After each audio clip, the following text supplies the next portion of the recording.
Richman Shopโนหนึ่งเรื่องเติมเกมเหนือกว่าทุกการเติมผู้สนับสนุนหลักอย่างเป็นทางการ League MSL Thailand เติมได้นับร้อยเกมพร้อมบัตรเติมเกมและบัตรกำนันอีกมากมายเติมถูกเติมไวผ่อนได้มีเงินคืนจ่ายสะดวกไม่ว่าจะโอนหรือผ่อนชำระและใหม่ล่าสุดรองรับการแบ่งจ่ายผ่าน SPayLater ดูแลทั้งก่อนและหลังการขายทุกช่องทางบริการ 24 ชั่วโมงร้านเติมเกมที่สตรีมเมอร์ส่วนใหญ่ไว้วางใจนึกจะเติมเกมต้อง Richman Shop เท่านั้นแล้วมาเติมกันเยอะๆนะ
Richman Shop โนหนึ่งเรื่องเติมเกมเหนือกว่าทุกการเติมผู้สนับสนุนหลักอย่างเป็นทางการ League MSL Thailand เติมได้นับร้อยเกมพร้อมบัตรเติมเกมและบัตรกำนันอีกมากมายเติมถูกเติมไวผ่อนได้มีเงินคืนจ่ายสะดวกไม่ว่าจะโอนหรือผ่อนชำระและใหม่ล่าสุดรองรับการแบ่งจ่ายผ่าน SPayLater ดูแลทั้งก่อนและหลังการขายทุกช่องทางบริการ 24 ชั่วโมงร้านเติมเกมที่สตรีมเมอร์ส่วนใหญ่ไว้วางใจนึกจะเติมเกมต้อง Richman Shop เท่านั้นแล้วมาเติมกันเยอะๆนะ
Richman Shop No 1 เรื่องเติมเกมเหนือกว่าทุกการเติมผู้สนับสนุนหลักอย่างเป็นทางการ League MSL Thailand เติมได้นับร้อยเกมพร้อมบัตรเติมเกมและบัตรกำนันอีกมากมายเติมถูกเติมไวผ่อนได้มีเงินคืนจ่ายสะดวกไม่ว่าจะโอนหรือผ่อนชำระและใหม่ล่าสุดรองรับการแบ่งจ่ายผ่าน SPayLater ดูแลทั้งก่อนและหลังการขายทุกช่องทางบริการ 24 ชั่วโมงร้านเติมเกมที่สตรีมเมอร์ส่วนใหญ่ไว้วางใจนึกจะเติมเกมต้อง Richman Shop เท่านั้นแล้วมาเติมกันเยอะๆนะ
กำลังจะเอ็นบ้านตรงนี้จากทางด้านจานาเซเน่แพ้ดื้อครับดื้อสมชื่อเฮ้ยปัญหาการเงินนะเนี่ยแบบนี้แล้วตีบ้านเลยโซลิกครับโอ้โหเรียบร้อยครับโซลิกอีสปอร์ตเก็บไทยไปได้อีก1 ครั้งเลยครับวาเลียไฟมันร้อนเหลือเกินพยายามจะเข้ามากันแต่หายไปหนึ่งเราเสียลอยไปแล้วเราเรียบร้อยอะกับชัยชนะเป็นของเทนดาฟริตตี้โอ้โหแล้วผ่านเข้ารอบเพลย์ออฟทันทีครับแพ้ดื้อครับได้ไปต่อที่ลาดพร้าวครับดูแล้วไปโดนพิจิตซี่ครับเอ็กซ์ตอนเสียกับฮาร์ลี่แล้วเกมนี้อารีนาวินเนอร์ว้าว ยชนะเป็นของเบคอนทา โอ้เนี่ยแหละครับดูเบคอนครับต้องดูให้จบ3เกมครับพลิกสถานการณ์ครับเอาชนะ 3-1 ครับ พายันบอกไม่สนใจอะไรแล้ว2-1 แล้วเป็นเฮลจีเลยครับที่ทำได้ครับ เอาชนะไป 2-1 แบบสุดมัน โอ้โห เดือดจริงๆครับ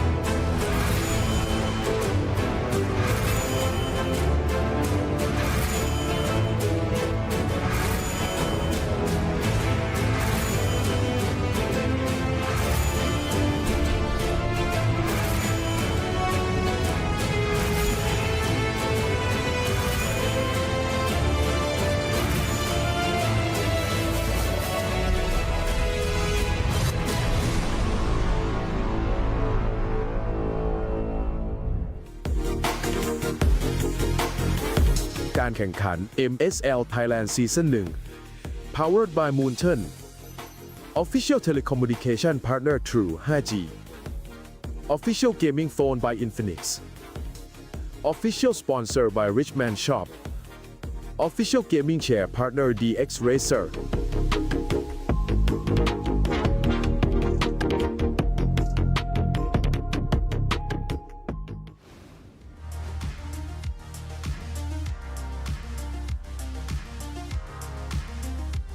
สวัสดีค่ะ ยินดีต้อนรับนะคะเข้าสู่การแข่งขัน Mobile Legends นะคะรายการ MSL Thailand Season 1 ค่ะ สัปดาห์นี้นะคะก็เป็นสัปดาห์สุดท้ายแล้วนะคะของรอบเก็บคะแนนอีกแค่ 3 วันเท่านั้นนะคะเราจะได้รู้กันแล้วว่าทีมไหนนะคะจะได้ไปเล่นต่อในรอบ Playoff ในวันนี้นะคะก็อยู่กับมินนี่มินนะคะรับบทเป็นสาวหวานเป็นพิธีกรของทุกคนในวันนี้เองค่ะคู่แรกที่เราจะเจอกันนะคะในวันนี้เป็นการเจอกันของ2ทีมนะคะที่กำลังลุ้นเลยค่ะว่าจะได้เข้าไปเล่นในรอบ Playoff ทั้งคู่นะคะทีมแรกเนี่ยก็คือทีมนักรบสายฟ้าบุรีรัมย์ยูไนเต็ดอีสปอร์ตค่ะวันนี้เขาจะต้องเจอกับทีมเจ้ายักษ์แดงวลีไทยอีสปอร์ตค่ะเกมนี้นะคะเป็นเกมที่สำคัญมากๆเลยค่ะของวลีไทยถ้าวลีไทยอยากจะเข้าไปเล่นในรอบเพลย์ออฟนะคะวันนี้พวกเขาต้องงัดทุกแผนที่มีนะคะห้ามเม็ดห้ามอะไรเลยนะวันนี้ต้องใส่ให้หมดใส่ให้สุดเลย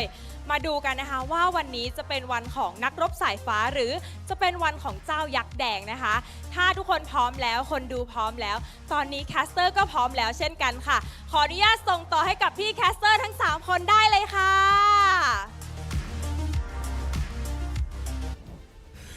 The finest MLBB athletes in Thailand are running out of time to prove if they can make it to the playoffs or not, as we are now in the 5th and final week of the regular season of MSL Thailand Season 1. We're going to be your casters for today. My name is Renmar. Joining me here is Husky. Brother, welcome to MSL. How are you feeling?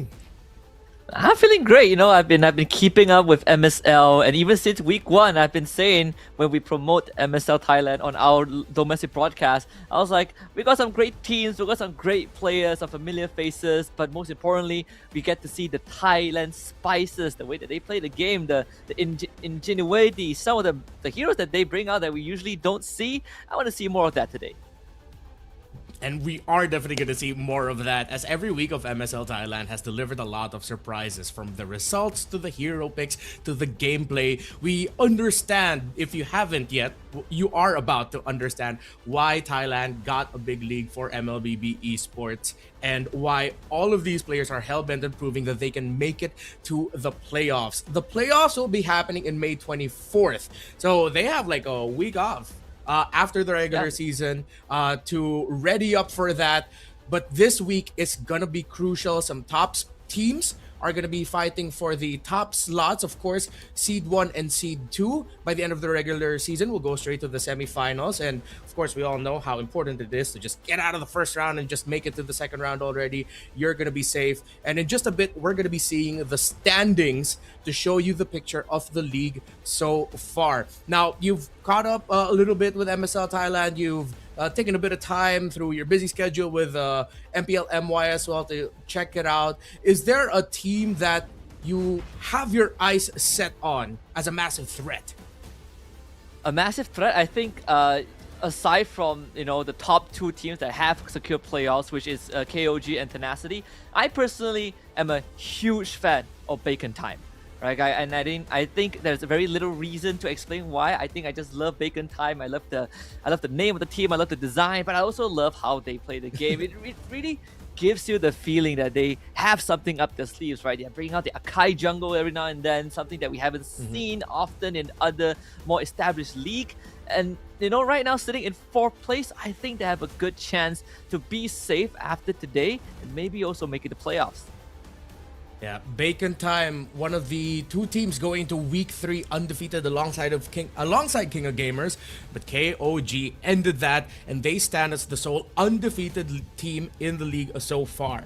VLTH isn't out of playoffs contention. They still have a shot to make it in there. They have 2 more matches this week, but it's going to be up against teams that are above them in the standings, and they are going to be opening it up today against Buriram United, who have some legendary names and who also have 3 series that they're going to be playing. So every series counts for VLTH. In terms of the specific conditions, we might get a better understanding of that as the day or week goes on. But as Husky said, KOG, Tenacity look healthy right now, while ACT, Bacon Time, and Solix looks like they're going to be playing a little bit more for just better placement. Right now, it looks like Tenacity, with the 1 series that they have this week, they might be way too difficult to just take out of that top 2 spot.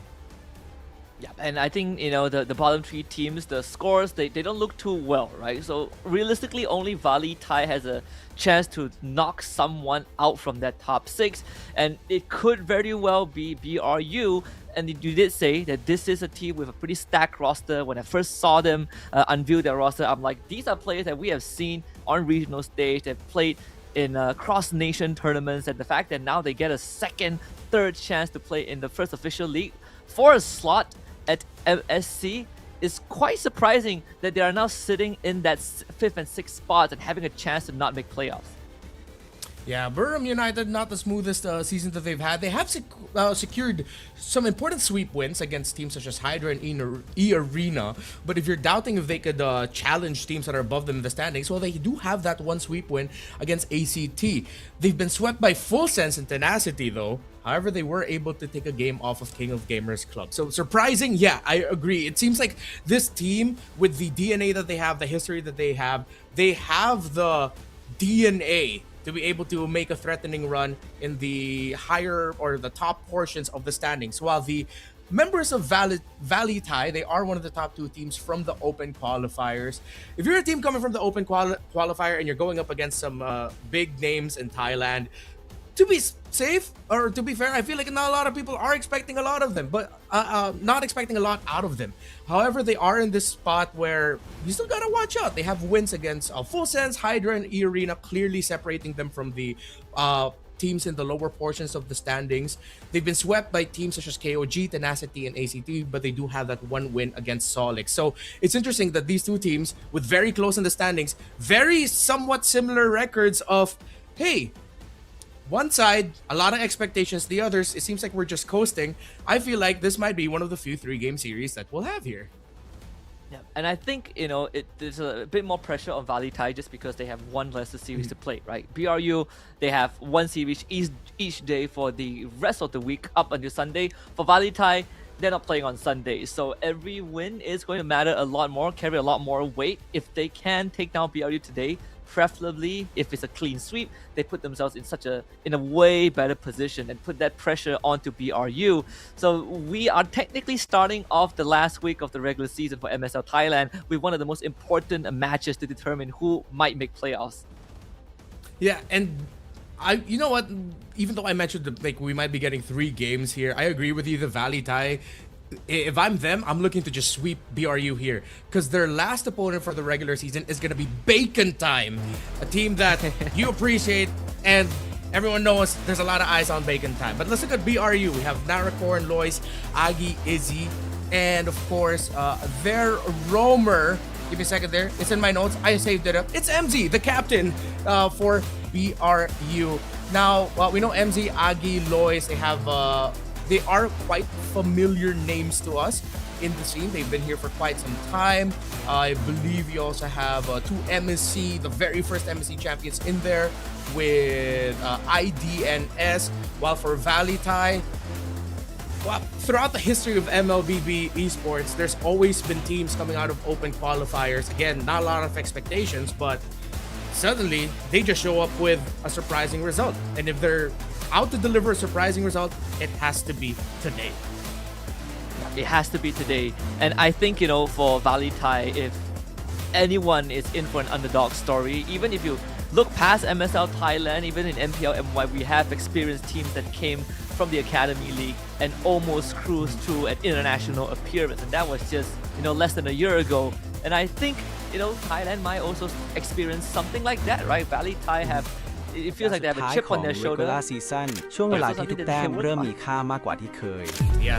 โอ้นี่ครับบุรีรัมย์ครับจะต้องไปตัดคะแนนกับวอลเลย์ไทยครับซึ่งคะแนนของบุรีรัมย์ and Burram กับวอลเลย์ไทย United on your เท่า screens กัน right ครับ now. คุณ You ผู้ช get ม to บุ see รีรั how ม they ย์มี play. โปรแกรมแข่งถึง3แมตช์ A little bit of a blind spot for me, I will admit. This Valley Tie นั่น and ทำ their ให้ทุกเกม gameplay ของทั้ง is คู่กลาย kind เป็ of นเกม difficult for ที่ me to พลาด wrap ไม่ได้ my เด็ด head ขาด around และแมตช์แรกของ exactly สัป what ดา they ห์สุด want to ท้าย achieve กลั at บต้องเริ่มต้น times. ด้วยการเจอกันโดยตรง Maybe it's because ของ of ทั้ง the สองทีม inexperience or the fact that they're a much younger team, but compared to Burram United, เกม you ทุกแต้ม clearly get และ to ทุกความ see ผิดพลาด DNA of อาจ a เป็น team ตัวตัดสินว่า that ใคร has จะ gone ได้เข้า through สู่ a เพล lot, ย์ออฟ that และ has ใครจะ the เป็นฝ่าย knowledge, ทิ้งไว้ but ข้างหลัง I don't know. At this point, is it like age? Do you think that might have a factor as to why they can't fully get a consistent run of wins when it seems like they have all of the tools to do that? I think it's one of those syndromes where you are clearly better than some teams. In this case, is, you know, the lower on the lower standings ones. But at the same time, you're looking to break through the glass ceiling, right? I feel like BRU is also stuck in sort of the same situation where you are good enough, but you're also not good enough at the same time. And in this case, I was about to also bring up the fact that I think the jungle is going to make a lot of difference. This one is quite a shock, right? Because Valley Ties, if you look at Katinaru, a way higher KDA compared to Lois. But I think where Valley Thai might edge out over BRU is just the creativeness and how they recognize certain windows of opportunities. We saw in one of the montage earlier on, they almost won through a backdoor, right? And they almost held a defense before 2v4. I think these moments might come in handy against a team that's a lot more organized and likes to play by the book. Yeah. For BRU, just to add a little bit more onto that, I think one of the more telling series I've seen them play this season was against ACT. But before I go into that point, here's some playoffs conditions for Valley Thai. They have to win 2 matches and must win 2-0. So it adds even more pressure that Valley Thai needs to sweep Burram United. Definitely, it's not just a point of like really extending their or increasing their chances. It's a must. They have to sweep Burram and they have to sweep Bacon Time. Things have gotten harder, but for me, because of how they play and Burram United, we're both leaning towards Burram here. But you are giving VLTH that 1 game win. Yeah, I'm giving them a chance, right? But I want to see them prove me wrong. But obviously, the conditions are a lot easier for BRU. All they have to do is win 2 out of the 3 remaining matches, and it does not have to be sweeps. So the odds are definitely stacked against Valley Thai right now. And I think if somehow we see that upset and BRU gets swept 0-2 today, I think that really proves the point that this 6-7, you know, positioning is very volatile, and these two are going to be continuously looking for the next glass ceiling. And for BRU, I think they win out in experience, right? Like I saw Naracorn in the roster, and I was like, wait a minute, this guy I think it was been made in Thailand before, and Agi, you know, enough said about him, super experienced coming in. from the Laos region, has played with Leon Esports. That's probably where they're going to edge out over VLTH. Yeah, they are comfortable in this spot. They know what it takes to get out of a very difficult situation throughout their careers with some of these more experienced players that we've mentioned. They've gone through a lot, so they know if it's time to show something different. So let's try to put ourselves in the mindset of these players. Starting first with VLTH. Are you gonna try to win this fast and shock the Unks? You know, you're up against veterans, you're up against Unks here who might not expect that you're just gonna come right out of the gate aggressive. Do they lean towards that, or did they go for something more conservative in terms of the picks and the strategies? I think you pick your best heroes, best possible heroes, and play to win. And for me, I think is to push the tempo, right? I feel like one of the ways that teams give respect to opponents that they feel are stronger than them is that they start to play a bit more safe. But I think true respect comes from really pushing your opponents to their limit. So I would like to see VLTH really push the envelope, really come out swinging, draft something that allows them to play fast. And they have drafts that allow them to do so even in losing games, right? We know that they played things like the classic Jusin Leomord. They have ran with the Guinevere Khalid. So there are good options there for VLTH. If they can get their hands on those picks and get the first 2 to 4 minutes rolling, they have a good chance of overcoming BRU, who sometimes are more preferably going for late game scaling marksmen, right? The Claude, the Moskov. That's something, I think, an aspect that VLTH can edge out in. Yeah, I think that's something that they tried to do against Tenacity when they went up against them in week 4. There's a specific draft here that I like. They rocked up a lineup with Khalid, as you mentioned. They can play Guinevere in the jungle. That's one of the picks I had in mind that might be good for them here. They can play Freya in gold. But if you look at the drafts from VLTH in week 4, a lot of the roamers are ones that are commonly associated with constant pressure. We mentioned the Khalid, the Hilda's there also, high loss if you're playing it for a little bit more of aggression. They can even pack a glue as well if you ask them to. Yes. Oh, wait, no, that's Tenacity. But a lot of Khalids especially. So it seems like that might have answered our question just a little bit, that maybe Burram is expecting them to go aggressive, but I feel like there's no other way, man. They really have to come out of the gate, as you mentioned. So let's see, with a random map draw, what map we're going to be playing it in. If they want to be aggressive, Expanding Rivers and Grass might be able to do that, and they get Grass. Expect Hilda to be one of the picks that these two teams are going to be fighting for a lot, and of course, even the Khalid, because of now you being able to quickly get into more advantageous positions. We head into the drafting phase. I'm trying to think if they're going to be taking off pickoffs. Look at that. VLTH will actually be taking out the Guinevere, respecting it. And they don't want... Okay, if there's a pick that screams Unk knowledge, that's Uranus. Only the most experienced players know how to make Uranus work. And not just that, it's also a double entendre because BRU has whipped out a Uranus roam at one point and they actually won that game. So, you know, even though it's very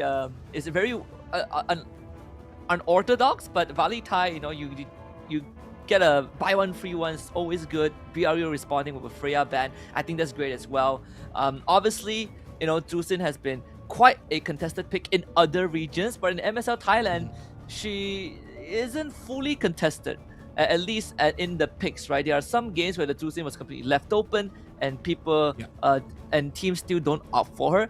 I do wonder if that's what VLTH is looking to lean into, right? The Fanny is also up there in the open, but I think Jusin is too good to let go. And the fact that VLTH are the ones that ban out Jusin does scream that they are itching for something that can also they can move faster. Maybe the Fanny is on the table. Maybe a Harry first pick is coming up. Yeah, but there's also one pick still on the table here, and responds relatively well. Or excuse me, the Jusin responds relatively well to it. It's the Harley, and I think that's what VLTH is giving Burram the option to. Are you willing to give us the Harley, and then we're gonna trade out Harley Suyo and then just build around these two pieces? That goes in line with our suggestion for VLTH of playing fast, playing aggressive. You can dominate the game quickly if you play the Harley well enough, but you also have to make sure that you have pieces siding with it. With Burham taking away the Marcel, the Suyo Harley trade is active. But there's also the wild card pick available, with the Valentina still available for these two teams, and the Phoveus as well. So now VLTH has options because Burra might end up with him. VLTH gets the Harley. But this not just gives the Suyo over to BRU, but at the same time, there's always the Hilda that you didn't mention that is available if they want to apply pressure, right? Hilda and Khalid are great heroes to really disrupt the rhythm of the Harley. Sure, he does a lot of damage, but he's also sort of made of paper, and it's pretty easy to kind of stifle his tempo if you can cut through him in that early game. So I'm looking for BRU to respond with those kind of picks to make sure that this Kadinaru never really comes online. But they also have this Harith pick, which is just a late game beast. And honestly, till today, I still do not understand why our kind game dev not only reverted the Starlim side changes, but also buffed Harith's number. I think that is a bit too much. Yeah. He hurts even more, and I think a lot of us have been on the receiving end of that in our ranked games, especially if we're not going up against a Leslie. For some reason, we're going up against a really good Harith. It's a tough time going this season, but I'm not going to be here to just rant about that. The Phoveus is open, by the way, which is actually quite surprising to me that Burham was decided to pick the Khalid. I understand they're thinking Khalid Harley, way too much of a headache to deal with, but then the Phoveus is open. That could potentially counter the Harley, but that could also just mean that BRU have something prepared for it and they don't really care about the Phoveus right now. So now on the other side, we're seeing a little bit potentially of that unk knowledge that they have. But VLTH will avoid that. They want to match the aggression of the Roamer. They do end up getting the Hilda, and they also get one of the top picks for MSL Thailand Season 1 in the Zetian, which should help them out. Now that they're in dangerous grass, they're going up against the Khalid. They might be able to utilize the Fury of the Phoenix for maybe some pre-team fighting vision, just so you don't get surprised by the Khalid coming out of nowhere. Yeah, the one thing that VLTH is slightly lacking is that reliable crowd control, right? The ones that they currently have require either mini stuns or you need to actually hit your targets. So for BRU, at least they have the Khalid available, and the Phoveus gets taken away, like you mentioned. It's still quite a surprise that I think for me, I would much rather Hilda be on BRU's side and trade the Khalid away. But now that they have a Phoveus, it makes these team fights even more chaotic because they have multiple ways to not only get to your backline, but the tools that they have to constantly stagger you during a fight is going to help free up this Harith. They're taking out the Hayabusa. Let's see if VLTH might actually be willing to give the Suyo, but I like that BRU have set themselves up for, and especially with these really great bans on the Yuzhang and the Alice, Valentina could be a very easy pickup for them. You don't have to worry about the dashes getting activated because you have the Phoveus on their side. So instead of leaning hard into making sure that they get their jungle, they're still respecting how important the value of the roam mid trade is going to be here. Mid priority is going to be here for this match. So they can pick up a Valentina in Red 4, maybe even save it later for Red 5. I like so far how it's going for BRU, but with VLTH, with what you mentioned, with them lacking some crowd control, could be an easy solve. They check the Fanny that you've been mentioning, Husky, and they're willing to give a Suyo if ever because they'd rather not deal with the Fanny because, as you do mention, they are lacking that sheer crowd control to deal with it.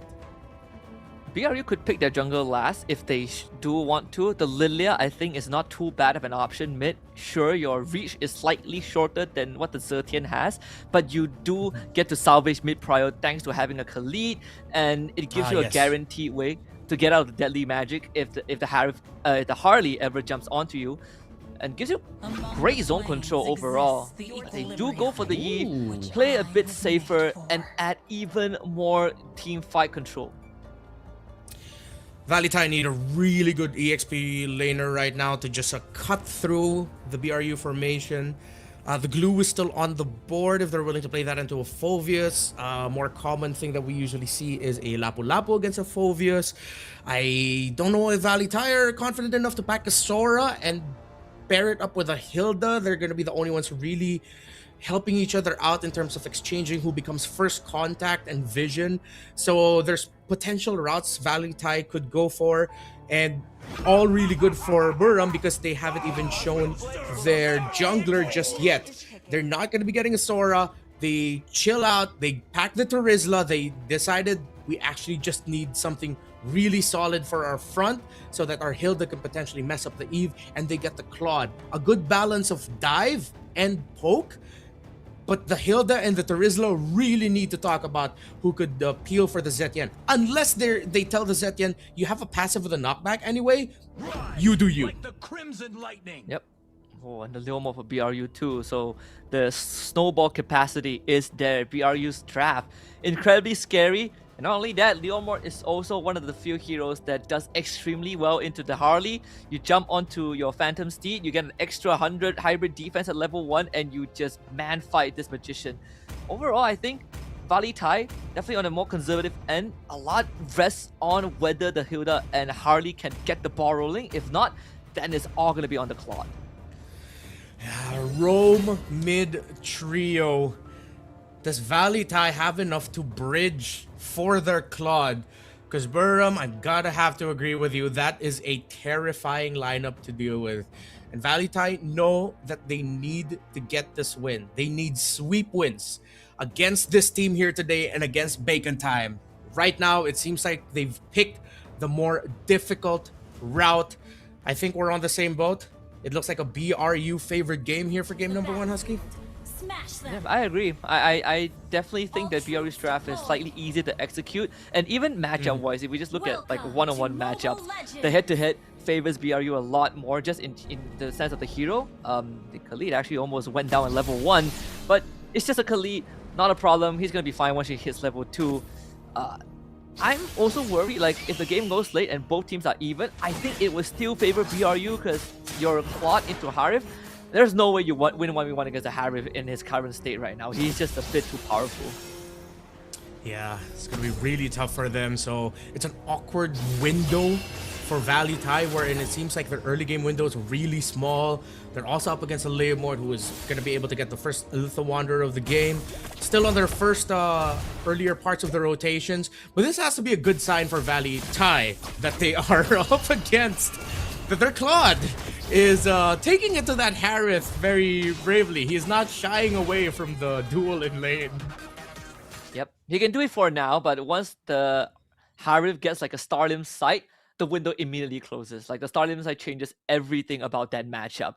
And of course, it's gonna be almost impossible to secure the Gold Crab at all if you're the Claude, because the Synchro Fission extra damage, just too much burst. It makes the Harith a pseudo jungler at this point.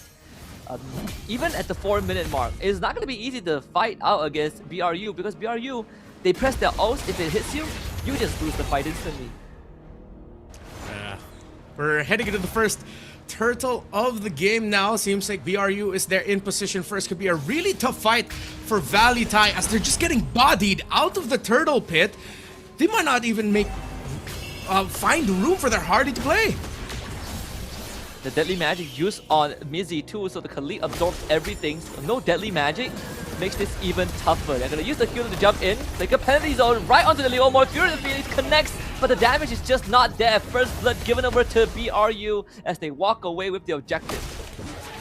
One of the problems when you're trying to deal with the Phoveus and the biggest questions, do you have enough damage to threaten it? Seems like right now they don't. It's still very early goings here for VLTH. And we mentioned being conservative in the draft. It seems like now in game, that was a heat check for them. They don't have enough damage for this Phoveus. It's also going to be difficult to take this Leomord down. Really well supplemented with the real world manipulation, that taking aggressive fights might actually just be really costly for VLTH and their idea, which is to just bridge for the Claude. So maybe if they can counter jungle just a little bit, see if they can get keep the farm close for their Harley. Try to just temper the tempo that Burham can play with. Don't give them too much kills. Don't allow them to snowball. That must be the best course of action. If this Ursa goes down, it's gonna be worse. And it seems like that will be the attempt from BRU. Nicholas doesn't get caught by the RWM. He was able to walk out of there with his life. All things considered, good for VLTH. VLTH still, though, have not really been able to play the early game that they want. Oh, but in mid, Agi gets blasted with some deadly magics. But it's just a bit of a check onto that Khalid. Katinaru doesn't have the damage just yet. So still, we're waiting to see that they could get that farm. While BRU, I like that they're still trying to force the tempo, but they're not being overly aggressive with it. It's not like they went for a greedy 3-man dive up against a Rizla in the tower up top. Now with the second turtle, now spawning in around 13 seconds. Let's see if they can replicate what they were able to do in Turtle 1 and just shove VLTH away easily. Yep. If VLTH replicates what they did in the first turtle fight and land all their ultimates, they needed the extra punch, which is going to come from the deadly magic. But if that results in a failure, then I think the window closes and VLTH will just have to play for the Claude. This time though, they do decide to not contest the turtle at all. The counter jungling attempt is there, but Katinaru gets sniffed out instantly and is most likely going to go down. Checked by the Onks. The veteran knowledge of BRU stopping Katinaru's attempt to counter jungle and steal the purple buff away. Izzy went to the purple buff to protect it.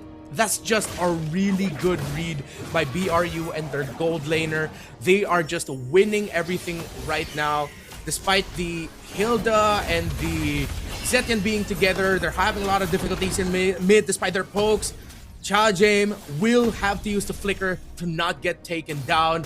The window is closing fast for VLTH. Silver lining is the Claude hasn't gone down yet, but Izzy has plans for that. Agi and MZ are here. They're trying to chase KO. Blazing Duet just to provide space for himself. He does have the flicker to get out, but BRU have done enough damage. They now free up the bottom lane. Izzy now gets to do a lane swap to where Nicholas is and get even more free farm. The goal lead is expanding for BRU, now sitting at a 2.3k advantage. And I did say earlier on that even in a head-to-head matchup, the heroes on BRU just does what VLTH hero does, but better. And we are seeing it in effect. Hilda can't hold a candle onto Khalid. The Claude can't hold a candle to the Harith. The Harley can't do that against the Leomord. And BRU is really shoving it down VLTH's throat. And they didn't even need to pack a Suyo in there. This isn't even the usual Suyo Harley matchup that we're getting. It's the Leomord. Yes, up there in terms of the trinity of like the junglers that you want to go for in this current metagame. But this is just screaming a team that knows exactly what their opponents want to do. The entry Fury of the Phoenix to try and provide some space for this Hilda to run away. With all the grass available, he still gets chased down by Lois. Killer instinct. My man backtracked. Probably a bit of a misinput, but at least it is just the Hilda. The flicker was half a minute up anyways. But the flicker was blown by KO. So the next 2 minutes, he's not going to have that too. The third turtle goes over to BRU. And that goal lead keeps on expanding. I think the silver lining for VLTH here is that they do have some tools to defend structures. And it comes primarily from Lingxi's Zetian. But unfortunately, it's not a burst mage, so even that takes some time. RWM catches Chajame, and the Hilda goes down again. BRU, everything is going to plan for them. I feel like once that Rizla came out in the draft, that was a little bit of a signal for VLTH to us that they're just thinking about extending this game for as long as they could. They get a bit of a dead lane EXP laner. Nicholas has just been managing lanes. Even if he could get vision, he knows that he can't do much against the Phovius and the other members of BRU that get to the turtle pits first. And they're running out of room to get farm for KO, who is now 1.5k behind the Harith, only up to the DHS for the first item. If ever this is going to be a VLTH comeback, it's going to be a really long game. Them somehow making the most of a BRU mistake, or maybe just getting a weird kill onto someone who's trying to manage lane. But with how the lineup of BRU looks, minus the Eve, minus the Harith, the Phobius, the Leomord, the Khalid, they are all really difficult targets to take down when you're at a deficit. They can buy time, they can fight it out, and then the rest of BRU joins them. Yep. The execution has to be pixel perfect. You have to land like a multi-target penalty zone with an immediate follow-up of the Fury of the Phoenix and probably a Blazing Duet as a finisher. I don't see any other way around that, and that isn't even a guaranteed win, right? That just increases the odds of you pulling yourself back into the game. But that also requires KO to have the Holy Trinity, that he doesn't get 1v1 blown up by the Harith, you know, in that chaos. You also have to think about the fact that Nicholas went for a War Axe first item, so he's not the most durable frontline at this point of time, and that War Axe doesn't really bring much value if your team doesn't have the staying power. With a 4,000 gold lead, BRU looks like they are going to be able to get this Lord without any problem. They might even just call for a fight. Pushing Chargim away, they drop the Diamond Force and an easy objective. VLTH should at least get that bottom tier 1 away, but they did get spooked with how fast the Lord was taken. So the structure is going to stay up.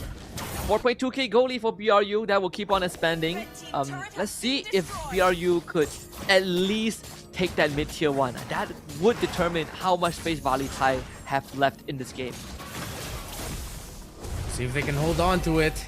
The Lord marching down bot, the pressure by Izzy up top, the pressure by some tankier members of BRU in mid. Cleared up by VLTH, so it looks like it's going to be a side lane focus here for BRU, which will push back VLTH, and then with them now proxying and cutting this wave in mid, they'll allow the minion waves to flow through mid. This, again, is just, it's veterancy right now. It's all of the knowledge through more than 6 or 7 years of MLBB esports experience, maybe even closing in on 9 and 10. Here comes Lois and BRU.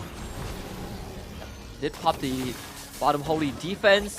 Still 10 minutes in, but the side lane holy defense is already down. Izzy almost gets one-shotted, but he's a Harith, so completely fine.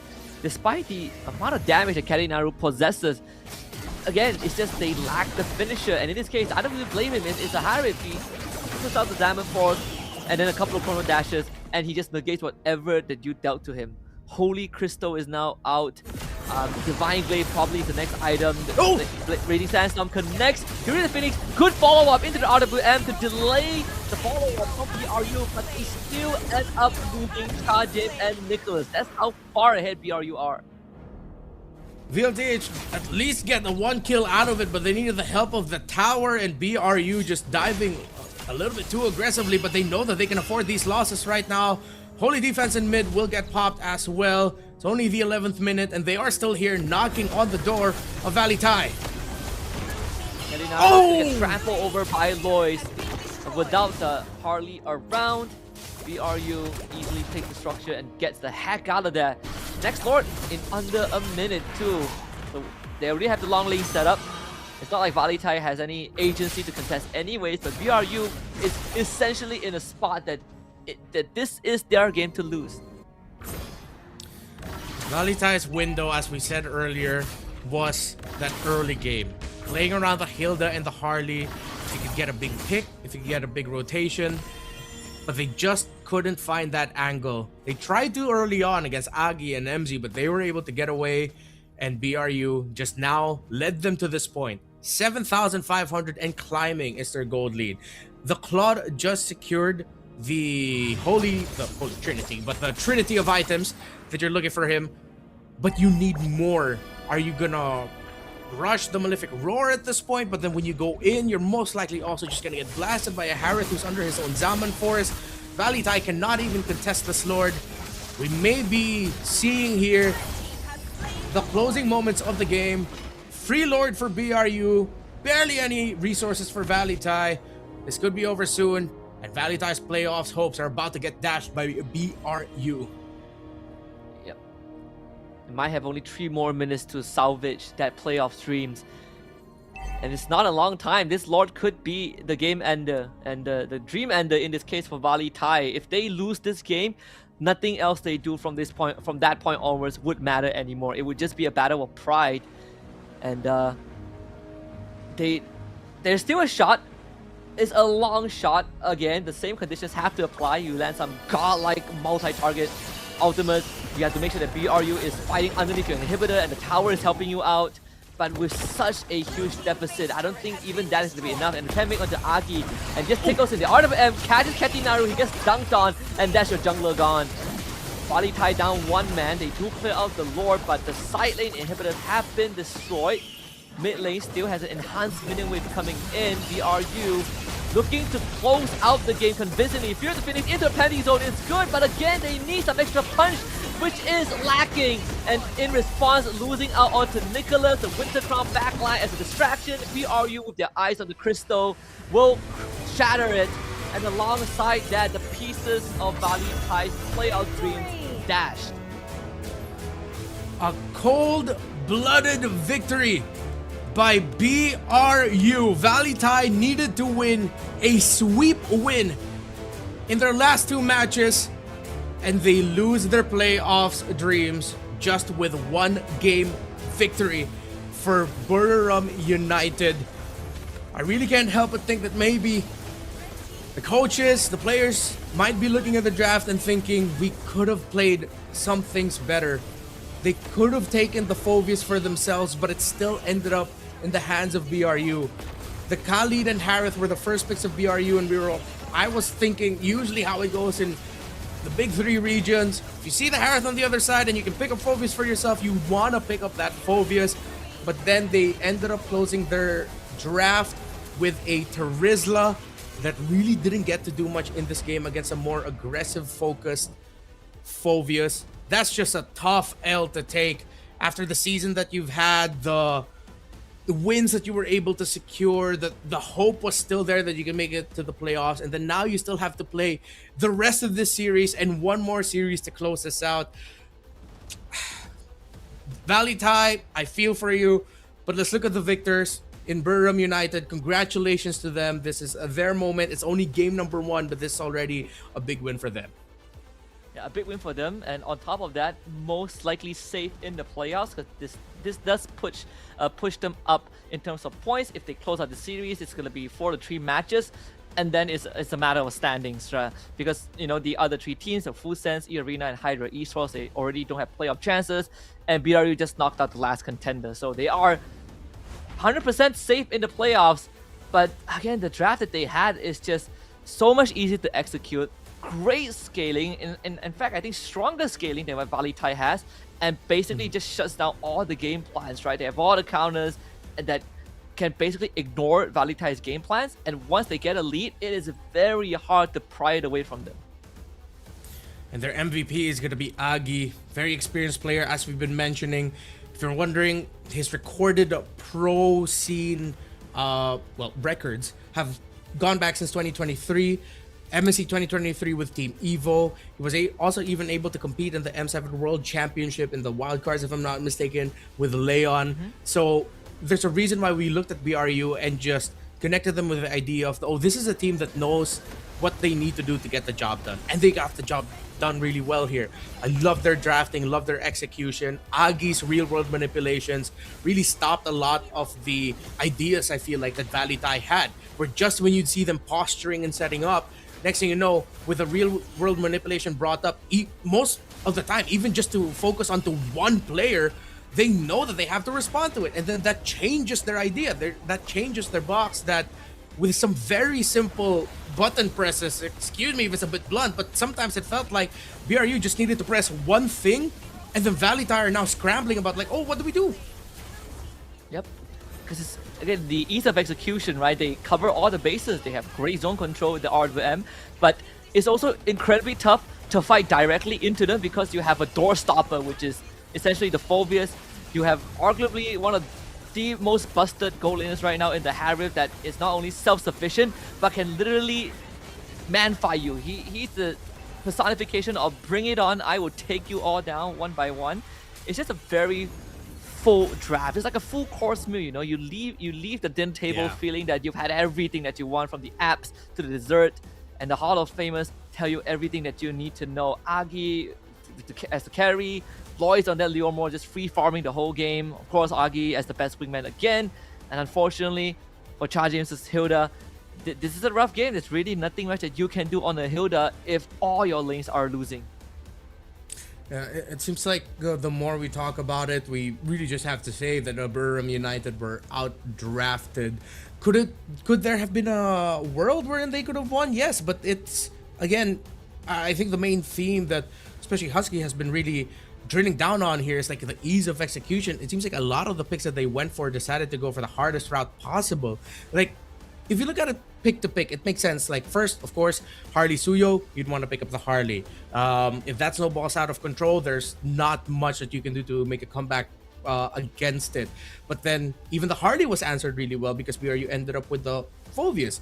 Then you look at the next 2-3 picks for VLTH. They went for Hilda, then they went for Zetien. It's like, oh, okay, Hilda because you're looking at the Claude, Zetien because, well, and with it being one of the best picks that you could play in the league, sure. But at that point, there's a wider hero pool that you could have gone for in mid. The Valentino was still active, and I still really have to drill down on the idea that VLTH should have picked up the Phoveus for themselves. Would that have meant that they won? I don't know. But with the overwhelming amount of games we've seen in other regions, we know the impact of the Phoveus, which is why it's perplexing to me that they decided to prioritize down this specific route. If now my only wish is that I hope VLTH at least help Husky get a little bit closer to getting his prediction right.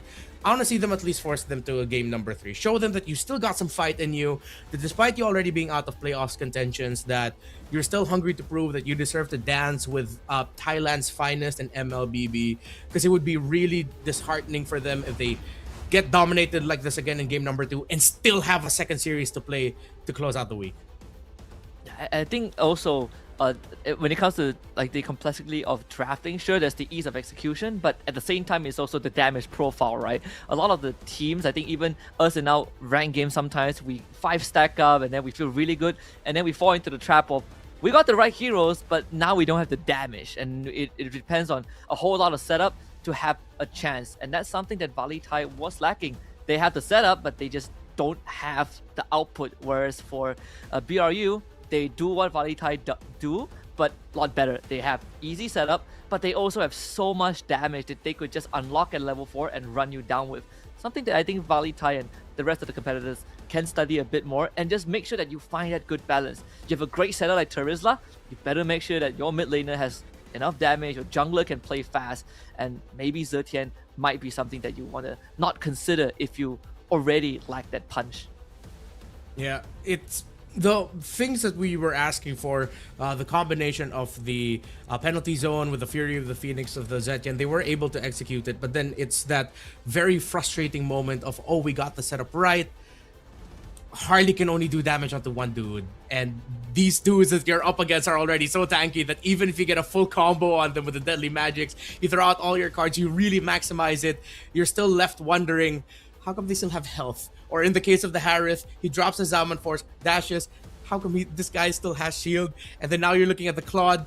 Oh, I'm sorry, Claude, we weren't able to supplement you well enough to keep it close enough in terms of the farm. I feel like with VLTH, they looked at their picks, like in each slots that they got, and they were looking at one thing. I feel like the Zetien was one of their few picks where you could go that they said, okay, they were probably looking at a big picture. Sure. But then with the Terizla, it's, oh, we need someone really tanky. Okay, they get the Terizla. But then how well does that fare in terms of helping with the damage? That's why we were suggesting picks such as the Lapu-Lapu, the Sora that we know can set up. They're not as tanky as the Terizla, but at least they have that damage. So I like that you mentioned the damage profiles here. I hope the VLTH and the other teams look onto that a little bit more. BRU, going back to them, I know we've talked a lot about them and how well they drafted in that game number 2, but they've really got that damage profile locked down. Just from the combination of the Khalid and Harith, it's like, oh, they already have damage, and that's already just the first 2 picks. Then they close it out with a Leomord and an Eve. Perfect draft by BRU. Yeah, I think, you know, the coach, Trequartista, also very experienced coach. Seen him multiple times on the international stage. So there's no doubts in a lot of people's mind that BRU is going to be the one that comes out on top. You go to expanding rivers for game 2, which again allows for faster game pace. And I want to see VLTH. If this is going to be the last hurrah, let them go out with a bang, right? Come out with something fast that allows them to, again, I'm not looking for a big snowball, I'm looking for a draft that can put up resistance, that doesn't just get the setup, look at it and think to themselves, this setup's pretty fancy, but now we struggle to follow up. Well, let's see how VLTH are gonna solve their problems from game number 1. Both teams still on the same sides, and so far the bans are very similar. In the previous game, it was a Juicin taken out by VLTH. Let's see if they'll keep that trade active. But then the wait now will be on Burram, because if ever VLTH keep Juicin open and the Suyo Harley trade is active, Burram will most likely just take out one of those, and then VLTH will now have to weigh. Do we get either the Harley? It's so rare to first pick a Suyo, so we're looking at either the Harley or the Juicin as one of the first picks potentially for VLTH. Are they going to go that route? Are they going to go in a different path? We'll see in just a bit. 10 seconds before they lock in their last ban. It's still a Juicin ban. This is sort of the pain points of being on blue side too, where you have priority over really strong openers, but because of the ban sequence or because of the heroes that they chose to ban, you sort of lock yourself out of certain options, right? Like they are forced to ban the Uranus because BRU is very proficient on it, and it's also quite a wacky flex pick that they have. And VLTH probably thought to themselves that there's no answer for the Uranus, but the fact that they're not willing to trade the Juicin also says a lot about what they're looking at. Now, the problem right now is if you omit the Harley and you go for something else, do you have a way to stop the Harley, right? Like they could probably look at the Khalid or the Hilda as an answer again, but I think you go for the Harley and then you make sure that you take something that can help facilitate the Harley. Yeah, it's just try to correct what you made the mistakes from game number 1. If Burram United pick up the Khalid here again, that's going to be a quick adjustment by VLTH. They have to pick up that Phoveus in their next 2 picks. Now, it'll hurt VLTH even more if Burram decides to go for the Phoveus here, but they said, nah, it already worked out. Go ahead, pick up the Phoveus. This is a bit of a teaching moment right now for Burram United. Let's see if VLTH will finally adjust their priorities for their picks now on this slot. The Phoveus is given for free. I think you can take a Phoveus and a Roamer right now. It need not be the Hilda. You can take something that literally sandbags. I mean, the High Loss is there. The Gatot Kacha also, if I remember correctly, I think VLTH also plays Grok, but they stick to what they played last time with a bit of adjustment. Instead of the Zertian, they take the Phoveus, and that's already better. Okay, so we get at least one thing checked out of the list. BRU, their pick earlier was the Phoveus in the slot, so let's see what they end up picking differently. They might be eyeing out a Valentina pickup later for VLTH, so they can decide to pick it up here now, or they can just ban it out later, or even leave it open because they can pick it up in red 4. So with everything now that with that one little adjustment by VLTH, now you're still running through all of these potential scenarios that Burram might be able to put them in. Let's see if they're gonna go for a flex pick or just make it honest. That's pretty honest. They get a glue.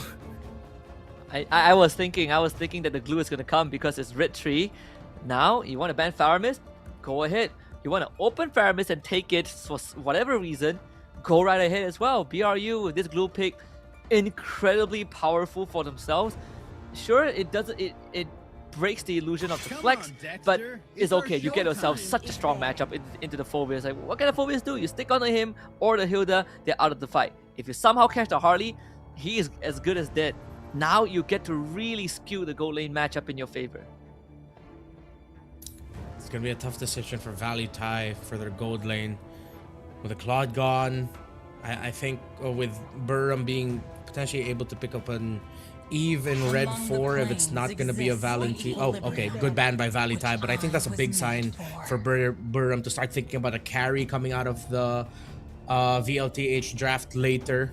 So let's see if they'll ban it or if they don't give a damn about that carry and they'll just open it and give it up. Without the Eve now, the Valentina, as we mentioned earlier, still an option for Burram.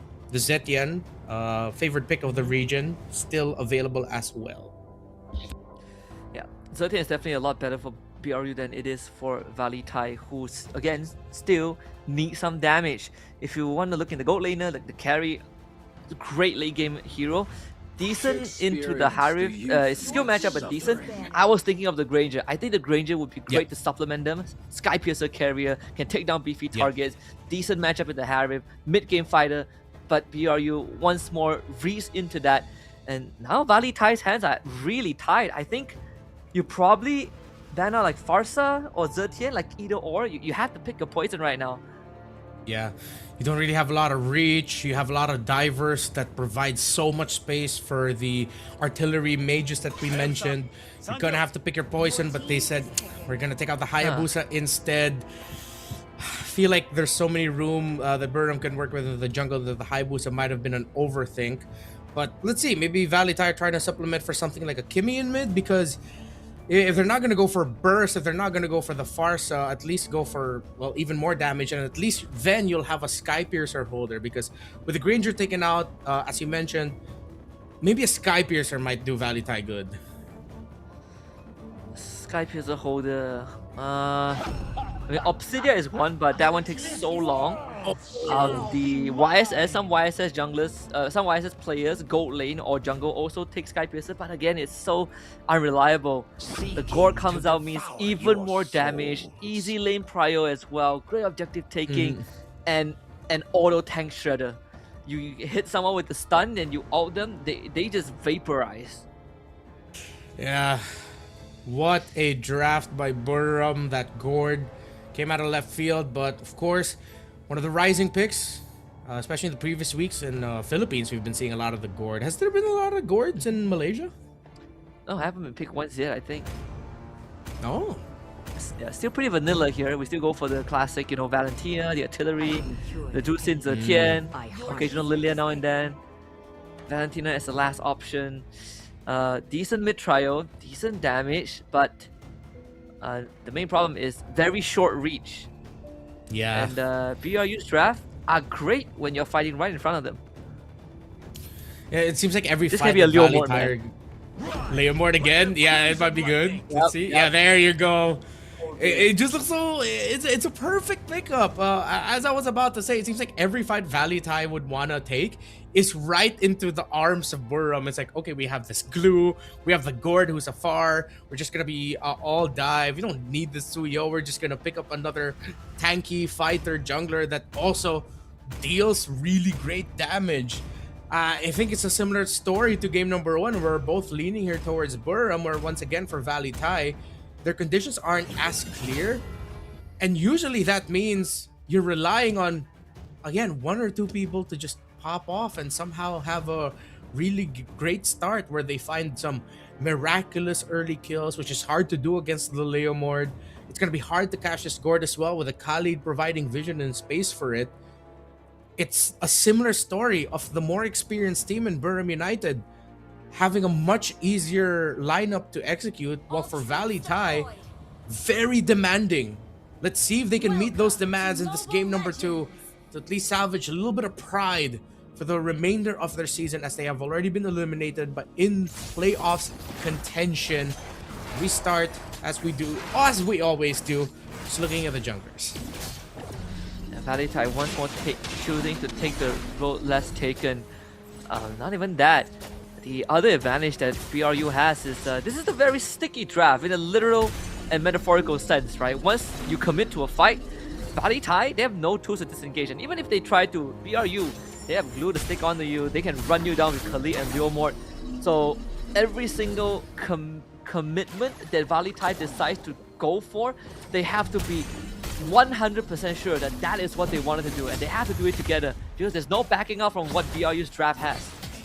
I think a lot of this potential for VLTH to maybe find an X factor would be through this Valentina. One thing that we've been seeing more in MPLPH, specifically Haji of Team Falcons, is when he's a Valentina and he's up against a Leomord, he's only getting one ult, as that's a Phantom Steed. He becomes a Leomord cosplay because that's what the team needs at that moment. Yes, it's still all dive, but at that point, that could apply a little bit more pressure to the Gourd. If you decide to play aggro, you can just get out of the Phantom Steed form after using that dash, get your dashes back as the Valentina, 2 of them, and then you disengage through that. But even with just naming that out, it leans back into the idea of it's such a demanding thing to do if you're a Valentina. Even if we laid it out point by point, you're just thinking, I have to do all that just to be really impactful in a team fight? You have to do all that, and that's not even considering how chaotic some fights might get. And if I was VLTH, I wouldn't think of contesting this at all. Just give it over. There's no chance that they're gonna do any damage, and I'm glad this time they didn't fully commit onto it.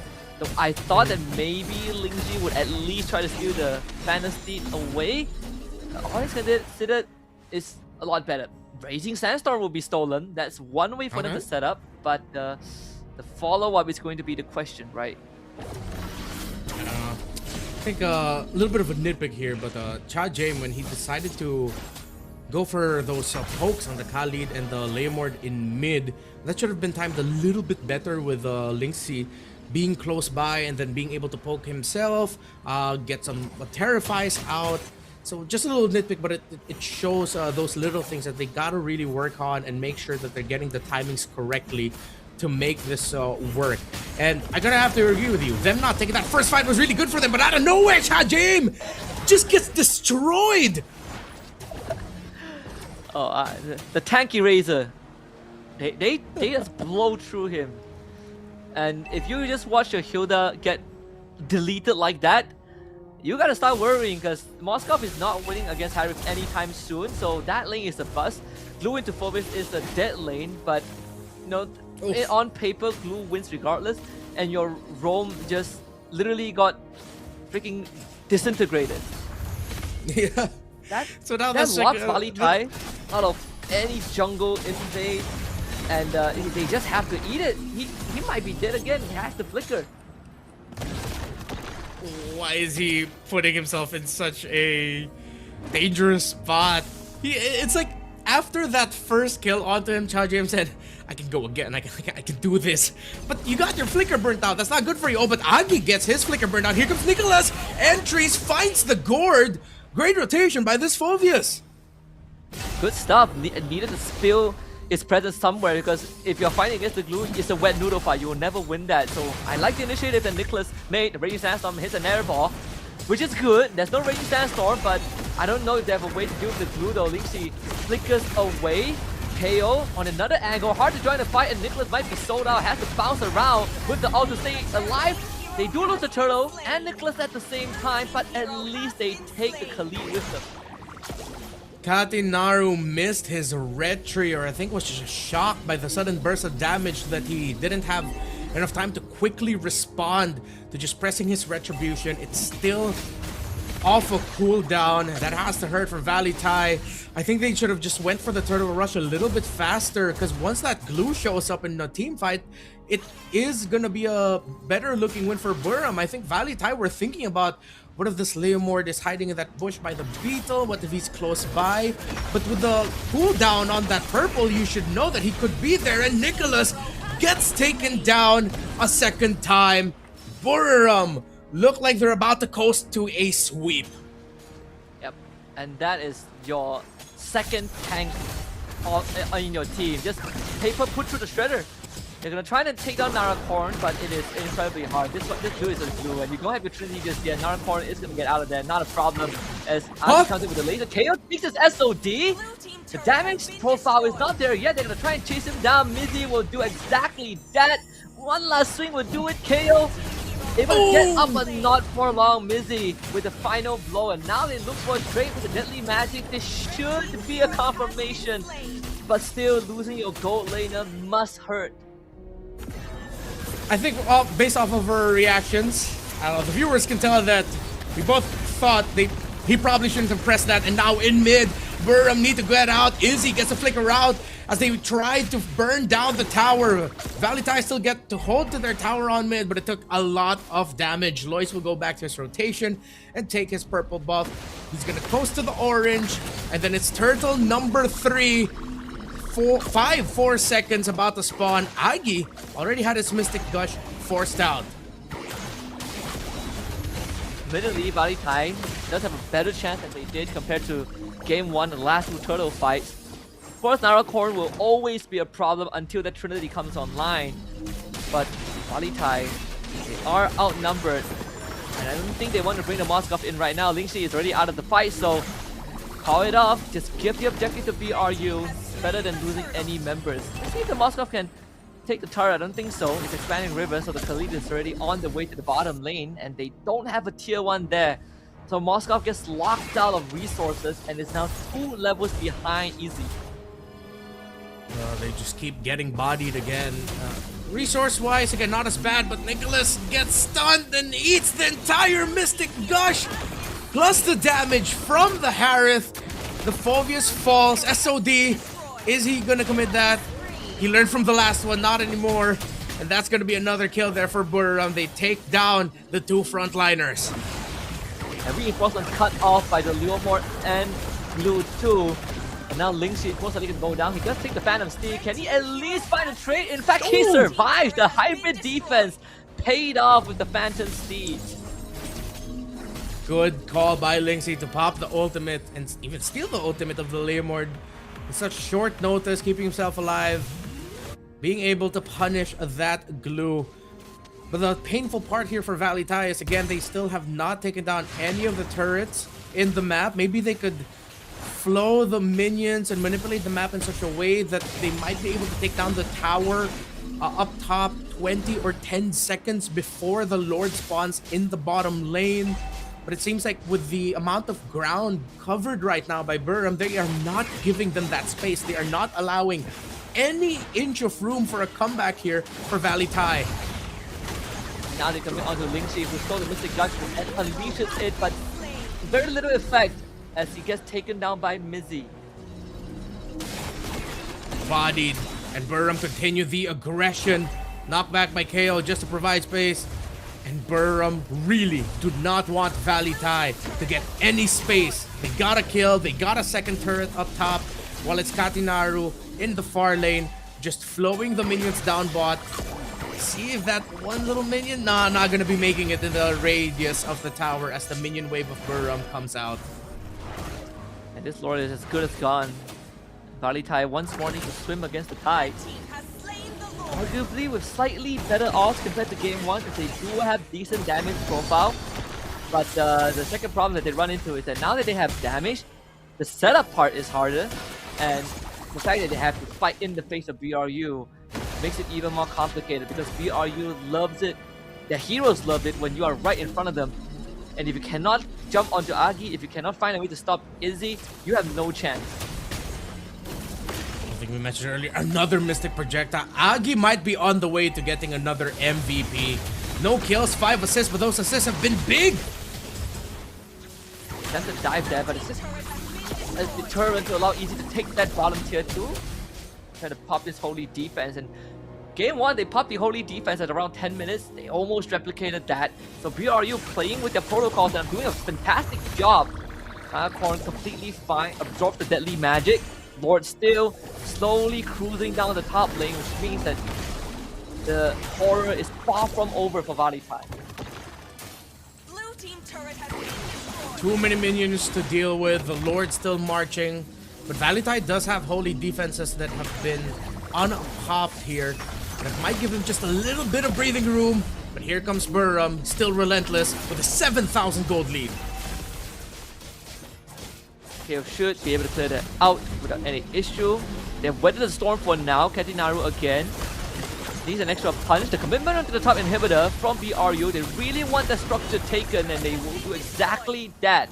Katinaru sadly not able to even have a chance against Lois in that 1v1, and BRU will finally call the siege to a halt. 73 seconds until the next Lord spawn. I think BRU can afford one more big attempt with their minion waves. But with how it's looking, they might just try to get for the tower and mid, and if not, then yeah, it's gonna be a reset. With them staying in the base here of VLTH right in front of it, it gives VLTH just a little bit more farm each time, but they're making them work for it. Nicholas really wants to get some things done, but it's so hard. The Mystic Projectile lands on the KO. It clears the minion wave again, and BRU now officially calls off the siege after almost 2 minutes just sitting in front of VLTH's base. Yeah, I think they realize with them constantly pushing into the base of VLTH that a lot more minion waves are coming in closer to them, giving them just a little bit more farm. No Trinity just yet for this Moskov, but he's getting close to the 7,000 mark, so just a little bit more and he should be able to get the DHS Karinaru. Thought he'd get taken out there by MZ, but it's an easy space escape for the Harley. Next door coming up in 5 seconds on the top side. This time the long lane happens to be where VLTH still has their inhibitors. But Agi just got his Divine Glaive. And you add that on top of the true damage that he already deals VLTH's front lines. And not just front lines, whoever gets hit by my Mystic Projectile or Mid-Grading Sandstorm is going to again disappear. SOD attempt, but insane. BRU will get the second Lord for themselves and get in prime position to look for a game end. 4 seconds without catching out. This is gonna be tough for him. Yeah. BRU now at the cusp of victory. Lord marching in on the way to a big sweep win. Buriram United, they are just melting through every single member of VLTH. 10,000 plus, dominant yet again, and Buriram secures the sweep they are looking for. Big win. VLTH, thank you for their efforts this season. You still have one match to close it out and end the season on a high note. This is Buriram's time. It is Buriram's time. Ice cold public decapitation of VLTH's ideas, hopes and dreams. But we came into this saying that BRU, if there's one edge that they have, is the experience. And the gameplay reflects that, the drafting reflects that, and VLTH knows that they have been utterly bested in one of the most important series in their regular season. But this team has potential, and I hope to see more of them down the road. BRU talked about their veterancy, and I think the series just really proved that point with how they drafted, played everything. They knew their conditions, they knew the moments to decide to apply the pressure onto. A great little play here. MZ, he had his Raging Sandstorm forced out, but they knew that there's no escape for the Harley. He just needed to go back to the hat.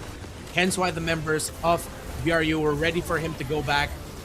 Clean win for BRU. And I agree with you. I hope that we get to see more of VLTH in the future and more chances for them to make a comeback. ตอนนี้นะคะเราก็อยู่กับ Let's go to the stage with Mid. ตอนนี้นะคะเราก็อยู่กับผู้ชนะทั้ง2คนนะคะจากบุรีรัมย์ยูไนเต็ดอีสปอร์ตนะคะขอแสดงความยินดีด้วยนะคะโอ้โหเกือบหลับแต่กลับมาได้จริงๆนะคะทีมนี้เป็นยังไงบ้างคะความรู้สึกที่เรากลับมาได้แต้มเนี่ยโอ้โหส่งมาอย่างไวพูดคำให้แนะนำตัวก่อนแล้วกันให้แฟนๆเนี่ยได้หายคิดถึงกันหน่อยสวัสดีครับสวัสดีครับฮัลโหลสวัสดีครับชื่อในเกมชื่อ MC ครับเล่นตำแหน่งโลมให้บุรีรัมย์ยูไนเต็ดอีสปอร์ตครับโอเคด้านนี้ค่ะ สวัสดีครับชื่อ AG ครับเล่นตำแหน่งมิดเลนครับผมเป็นยังไงบ้างคะความรู้สึกที่เรากลับมาได้แต้มเนี่ยโอ้โหส่งมาอย่างไวพูดคำถามยังไม่ทันจบเลยก็รู้สึกโล่งอกไปเยอะครับเพราะว่ามันกดดันด้วยเพราะว่าแมตช์นี้ก็เหมือนเป็นแมตช์ตัดสินว่าแบบจะได้เข้าเพลย์ออฟหรือไม่ได้เข้าเพลย์ออฟแมตช์ชี้ชะตาก็คือเราเตรียมแผนมาแบบจะเอาชนะให้ได้เลยใช่ไหมวันนี้คืองัดมาทุกแผนเลยก็พยายามแบบรีบจบเกมให้ไวครับเพราะว่าทีมจะได้มั่นใจขึ้นด้วยครับโอเคเอจิล่ะคะก็รู้สึกกดดันครับเพราะว่าแมตช์วันนี้ก็สำคัญมากๆจริงๆครับผมแต่ว่าทีมเราก็ทำได้ดีครับสัปดาห์ที่แล้วเนี่ยมันอาจจะแบบว่าฟอร์มไม่ค่อยดีแต่ว่าวันนี้เรากลับมาแล้วฟอร์มเรากลับมาเหมือนเดิมและรู้ใจกันเหมือนเดิมแล้วใช่ไหมแล้วคิดว่าทีมของเราตอนนี้คือมันลงตัวหรือยังหรือว่าต้องมีเรื่องไหนที่จะต้องปรับปรุงกันในทีมอีกไหม ก็สำหรับผมนะครับสำหรับทีมผมคิดว่าทีมผมลงตัวนะครับอาทิตย์ที่แล้วน่าจะประมาทไปนิดนึงซ้อมน้อยไปหน่อยครับ เราอาจจะซ้อมน้อยไปหน่อยตอนนี้ซ้อมกี่ชั่วโมงคะ อาทิตย์นี้ก็เริ่มซ้อมตั้งแต่วันอาทิตย์เลยครับกลับไปก็ เห็นเขาบอกว่าตี 4ยังเล่นกันอยู่เลย ตี 5ครับตี อ๋อ 5 ตี 5จริงๆ ข่าวมั่ว ข่าวมั่วจริงๆมันไม่ใช่ตี 4เป็นตี 5เอจิล่ะคะมีอะไรแบบว่าคิดว่าทีมเราต้องปรับปรุงเรื่องอะไรอีกไหม ก็ต้องตอนนี้คือรู้ใจกันแล้วครับ เพราะว่าไปปรับปรุงกันมาหลังบ้านเยอะพอสมควรเลยครับใช่ครับแล้วก็เดี๋ยวจะพยายามให้ดีกว่านี้ครับผมแล้วก็อาจจะเตรียมแผนให้เยอะๆสำหรับทุกทีมครับผมแล้วในสัปดาห์ที่แล้วเนี่ยคือพวกเราพลาดแต้มไปเนาะเราได้มีการปลุกใจกันไหมหรือว่าทำยังไงให้วันนี้เนี่ยฟอร์มเรากลับมาดีได้เหมือนเดิมเอจิเราไม่คิดจะแบบเฮ้ยขอตอบก่อนหน่อยไม่มีเลยเหรอก็ทีมผมก็ทีมผมกำลังใจดีครับเพราะว่าทีมผมไม่ค่อยทะเลาะกันเท่าไหร่เพราะว่าทีมนี้เขามีแต่พลังเบฟหรือเปล่าเขาก็เลยแบบกำลังใจดี ก็มีส่วนครับก็มีส่วน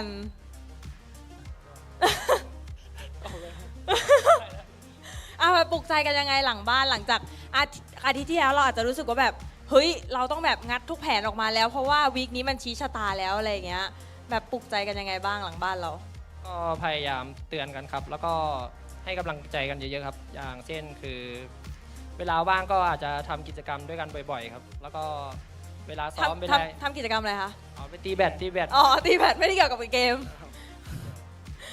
แล้วเราคิดว่าอีกแล้วก็ขอบคุณหนึ่งพี่โด่งคุณแนนด้วยนะครับที่ส่งกำลังใจมาให้นะครับขอบคุณมากครับโอเคแล้วเราคิดว่าอีก2เกมที่เหลือเนี่ยเราจะเก็บแต้มมาได้หมดเลยไหม2เกมก็จะทำให้เต็มที่ครับแล้วก็จะเอาแต้มมาเพื่อส่งอันดับตัวเองให้ขึ้นไปสูงๆครับก็คือเราจะไปลาดพร้าวให้ได้ใช่ครับโอเคคำถามสุดท้ายก่อนที่จะให้ทั้ง2คนไปพักนะคะมีอะไรอยากจะบอกกับแฟนๆเนาะที่มาเชียร์เราทั้งหน้างานแล้วก็ทางออนไลน์ค่ะก็ขอบคุณทุกคนนะครับที่มาเชียร์แล้วก็เชียร์ทางบ้านด้วยนะครับก็อย่าเพิ่งด่าผมเยอะนะครับอาทิตย์ที่แล้วซ้อมกันมาน้อยจริงๆครับขอบคุณครับอาทิตย์นี้จะซ้อมเยอะแล้วโอเคเอจิค่ะนิดนึงขอบคุณครับสำหรับกองเชียร์ครับที่เชื่อมั่นในตัวพวกผมก็แล้วก็ตามเชียร์กันอยู่ครับผมขอบคุณครับโอเคค่ะเดี๋ยวเราให้นักแข่งของเราทั้ง2คนนะคะไปพักแล้วเดี๋ยวส่งต่อให้กับพี่แคสเตอร์ทั้ง3คนได้เลยค่ะ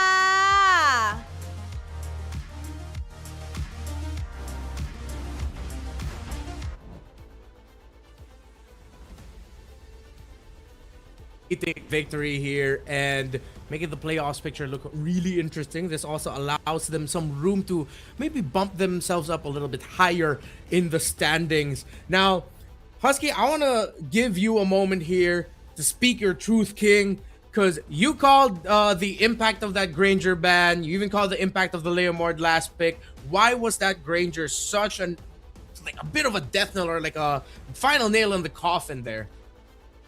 Gives them mid-game damage. Natural Sky Piercer builder is the only way to go through that glue and stay away from the front line so you don't have to fully commit into it. And it's a form of artillery. I think Granger fits the bill in matchup wise and the team comp wise and what they need. So when the Granger gets banned and Leomord gets picked up, it was basically lights out, sadly. When we saw the impact of that, it seems like for the majority of the series, Durham United were just in the heads of their opponents. That's it for the first series. We still have a second one coming up. It's going to be Bacon Time versus Tenacity. And in just a bit, I think we're going to revisit just a little bit more of the stats. There you go. MVP of the game. It's going to be Lois this time.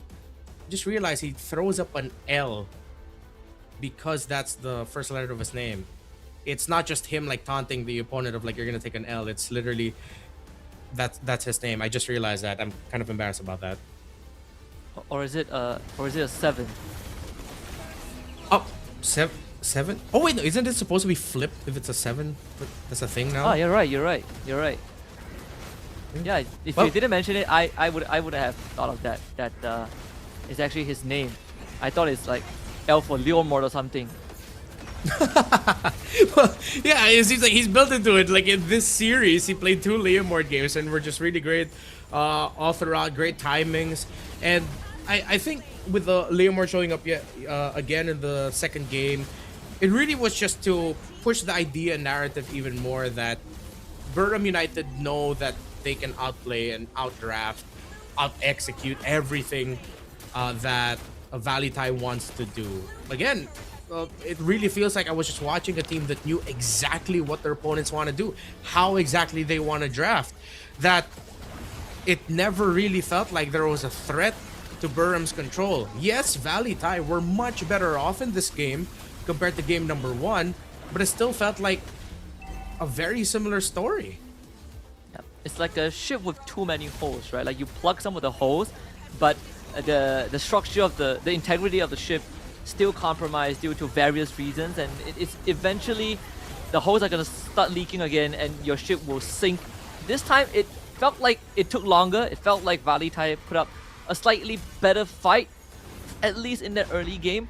But once we got past the 6 to 8 minute marks, once the third turtle was taken by BRU, we start to see the exact same scenario happen again. Lack of damage. Your front line can engage in a fight. You have no way to disengage from a fight, sadly.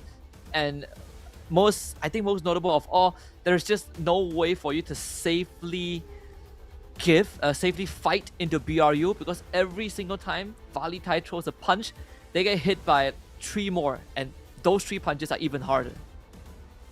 Yeah, and we were talking about damage profiles. Looking at the item builds that we saw a little bit for VLTH, you appreciate their approach. It seems like a lot of their itemizations had a lot of the damage profiles of BRU in mind. But there's one damage profile that you can never take into account of, and that's true damage. And those little bits of procs of true damage that came out of the Gourd. Of course, when Leomord has the orange buff with him, there's a little bit of true damage on there that he could dish out as well for a few moments at a time. There's only so much you can do, and at that point you're looking for sure damage, that burst, that, as you mentioned, that Sky Piercer. Hence why you really have to look at that Granger band that BRU dished out and appreciate what they did, checking that, knowing that it's going to be that pick that could give them trouble, and they took it out. Once again, congratulations to Burham United. Before we close out this very first series, any general thoughts that you want to share, or any last thoughts about that first series that we saw? I think the first series is just it's just the fundamentals of drafting, right? Sometimes games are lost. A lot of times when we see a team lost, we're like, they could have done 10 different things better in game, but this series showed us that you can deliver the death sentence in the draft itself, and BRU's veterancy can take them very far. It might not be the best team in the league for now, but the players they already have the base built, I think give them a bit more time. They are definitely going to be one of the longer standing teams, if anything.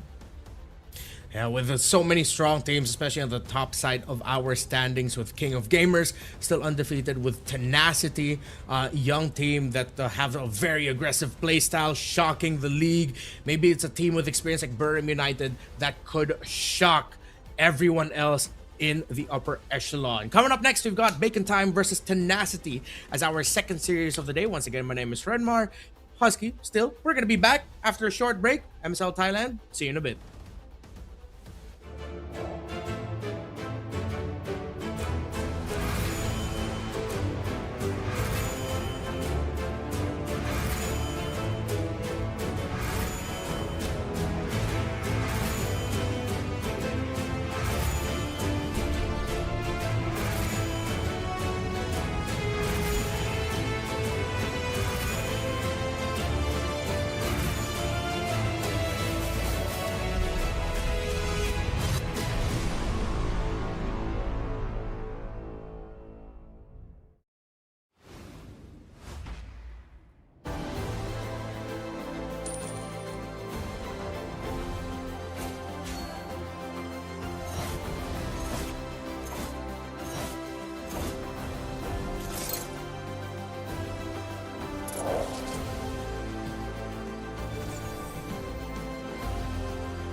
Richman Shop No 1 เรื่องเติมเกมเหนือกว่าทุกการเติมผู้สนับสนุนหลักอย่างเป็นทางการ League MSL Thailand เติมได้นับร้อยเกมพร้อมบัตรเติมเกมและบัตรกำนันอีกมากมายเติมถูกเติมไวผ่อนได้มีเงินคืนจ่ายสะดวกไม่ว่าจะโอนหรือผ่อนชำระและใหม่ล่าสุดรองรับการแบ่งจ่ายผ่าน SPayLater ดูแลทั้งก่อนและหลังการขายทุกช่องทางบริการ 24 ชั่วโมงร้านเติมเกมที่สตรีมเมอร์ส่วนใหญ่ไว้วางใจนึกจะเติมเกมต้อง Richman Shop เท่านั้นแล้วมาเติมกันเยอะๆนะ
Richman Shopโน1เรื่องเติมเกมเหนือกว่าทุกการเติมผู้สนับสนุนหลักอย่างเป็นทางการ League MSL Thailand เติมได้นับร้อยเกมพร้อมบัตรเติมเกมและบัตรกำนันอีกมากมายเติมถูกเติมไวผ่อนได้มีเงินคืนจ่ายสะดวกไม่ว่าจะโอนหรือผ่อนชำระและใหม่ล่าสุดรองรับการแบ่งจ่ายผ่าน SPayLater ดูแลทั้งก่อนและหลังการขายทุกช่องทางบริการ 24 ชั่วโมงร้านเติมเกมที่สตรีมเมอร์ส่วนใหญ่ไว้วางใจนึกจะเติมเกมต้อง Richman Shop เท่านั้นแล้วมาเติมกันเยอะๆนะ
Richman Shop โนหนึ่งเรื่องเติมเกมเหนือกว่าทุกการเติมผู้สนับสนุนหลักอย่างเป็นทางการ League MSL Thailand เติมได้นับร้อยเกมพร้อมบัตรเติมเกมและบัตรกำนันอีกมากมายเติมถูกเติมไวผ่อนได้มีเงินคืนจ่ายสะดวกไม่ว่าจะโอนหรือผ่อนชำระและใหม่ล่าสุดรองรับการแบ่งจ่ายผ่าน SPay Later ดูแลทั้งก่อนและหลังการขายทุกช่องทางบริการ 24 ชั่วโมงร้านเติมเกมที่สตรีมเมอร์ส่วนใหญ่ไว้วางใจนึกจะเติมเกมต้อง Richman Shop เท่านั้นแล้วมาเติมกันเยอะๆนะ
Richman Shop โนหนึ่งเรื่องเติมเกมเหนือกว่าทุกการเติมผู้สนับสนุนหลักอย่างเป็นทางการ League MSL Thailand เติมได้นับร้อยเกมพร้อมบัตรเติมเกมและบัตรกำนันอีกมากมายเติมถูกเติมไวผ่อนได้มีเงินคืนจ่ายสะดวกไม่ว่าจะโอนหรือผ่อนชำระและใหม่ล่าสุดรองรับการแบ่งจ่ายผ่าน SPayLater ดูแลทั้งก่อนและหลังการขายทุกช่องทางบริการ 24 ชั่วโมงร้านเติมเกมที่สตรีมเมอร์ส่วนใหญ่ไว้วางใจนึกจะเติมเกมต้อง Richman Shop เท่านั้นแล้วมาเติมกันเยอะๆนะ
Richman Shop No 1เรื่องเติมเกมเหนือกว่าทุกการเติมผู้สนับสนุนหลักอย่างเป็นทางการ League MSL Thailand เติมได้นับร้อยเกมพร้อมบัตรเติมเกมและบัตรกำนันอีกมากมายเติมถูกเติมไวผ่อนได้มีเงินคืนจ่ายสะดวกไม่ว่าจะโอนหรือผ่อนชำระและใหม่ล่าสุดรองรับการแบ่งจ่ายผ่าน SPay Later ดูแลทั้งก่อนและหลังการขายทุกช่องทางบริการ 24 ชั่วโมงร้านเติมเกมที่สตรีมเมอร์ส่วนใหญ่ไว้วางใจนึกจะเติมเกมต้อง Richman Shop เท่านั้นแล้วมาเติมกันเยอะๆนะ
Richman Shop No 1เรื่องเติมเกมเหนือกว่าทุกการเติมผู้สนับสนุนหลักอย่างเป็นทางการ League MSL Thailand เติมได้นับร้อยเกมพร้อมบัตรเติมเกมและบัตรกำนันอีกมากมายเติมถูกเติมไวผ่อนได้มีเงินคืนจ่ายสะดวกไม่ว่าจะโอนหรือผ่อนชำระและใหม่ล่าสุดรองรับการแบ่งจ่ายผ่าน SPay Later ดูแลทั้งก่อนและหลังการขายทุกช่องทางบริการ 24 ชั่วโมงร้านเติมเกมที่สตรีมเมอร์ส่วนใหญ่ไว้วางใจนึกจะเติมเกมต้อง Richman Shop เท่านั้นแล้วมาเติมกันเยอะๆนะ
Richman Shop โนหนึ่งเรื่องเติมเกมเหนือกว่าทุกการเติมผู้สนับสนุนหลักอย่างเป็นทางการ League MSL Thailand เติมได้นับร้อยเกมพร้อมบัตรเติมเกมและบัตรกำนันอีกมากมายเติมถูกเติมไวผ่อนได้มีเงินคืนจ่ายสะดวกไม่ว่าจะโอนหรือผ่อนชำระและใหม่ล่าสุดรองรับการแบ่งจ่ายผ่าน SPayLater ดูแลทั้งก่อนและหลังการขายทุกช่องทางบริการ 24 ชั่วโมงร้านเติมเกมที่สตรีมเมอร์ส่วนใหญ่ไว้วางใจนึกจะเติมเกมต้อง Richman Shop เท่านั้นแล้วมาเติมกันเยอะๆนะ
การแข่งขัน MSL Thailand Season 1 Powered by Moonton Official Telecommunication Partner True 5G Official Gaming Phone by Infinix Official Sponsor by Richman Shop Official Gaming Chair Partner DX Racer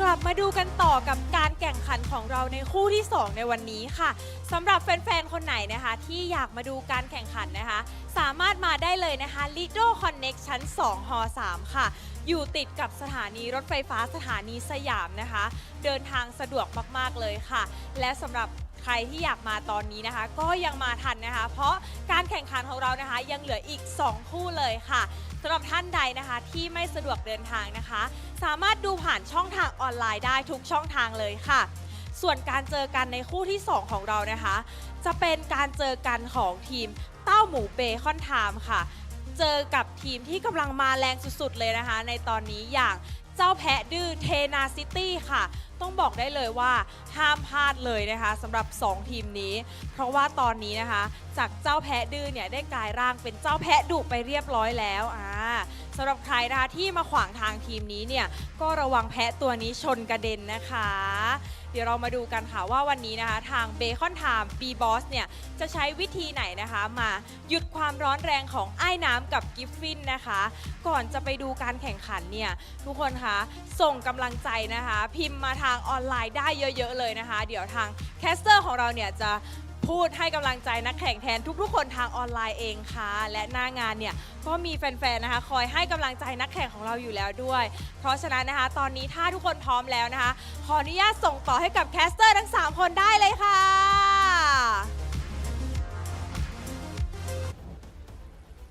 Every time we hear Minnie say caster at least twice or thrice in her outro, we know that it's coming back to us. Welcome back to MSL Thailand Season 1. It's Redmar and Husky still covering for the first day of the final week of the regular season. And it's Bacon Time versus Tenacity. Now, I think heading into this, knowing the matches that we're going to cover, this is the one that we're both excited for. I think in our both of our predictions, we might have gone both for 3 games, or at least we have our very own ideas of how aggressive and entertaining this game is probably going to be. Yeah, and I'm not gonna sugarcoat it. Ever since Bacon Time announced the team name and the roster, I've been a big fan for them, right? It's just something that sticks with me. But I've also gone through the records of what Bacon Time has been cooking up over the entire regular season, and I'm starting to notice a bit of a pattern in the style that they like to bring to the table. 2 very distinct and specific drafting styles. One that revolves around your 4 protect 1, tanky, beefy front lines and late game scaling carry, and then the other that focuses on a lot of mid-game and objective-based fights that centers around a lot of Lapu fighter type of lineup. And I do wonder what kind of draft will they bring up against a team like Tenacity, who has been comfortably sitting in their 2nd place ever since they started finding their groove.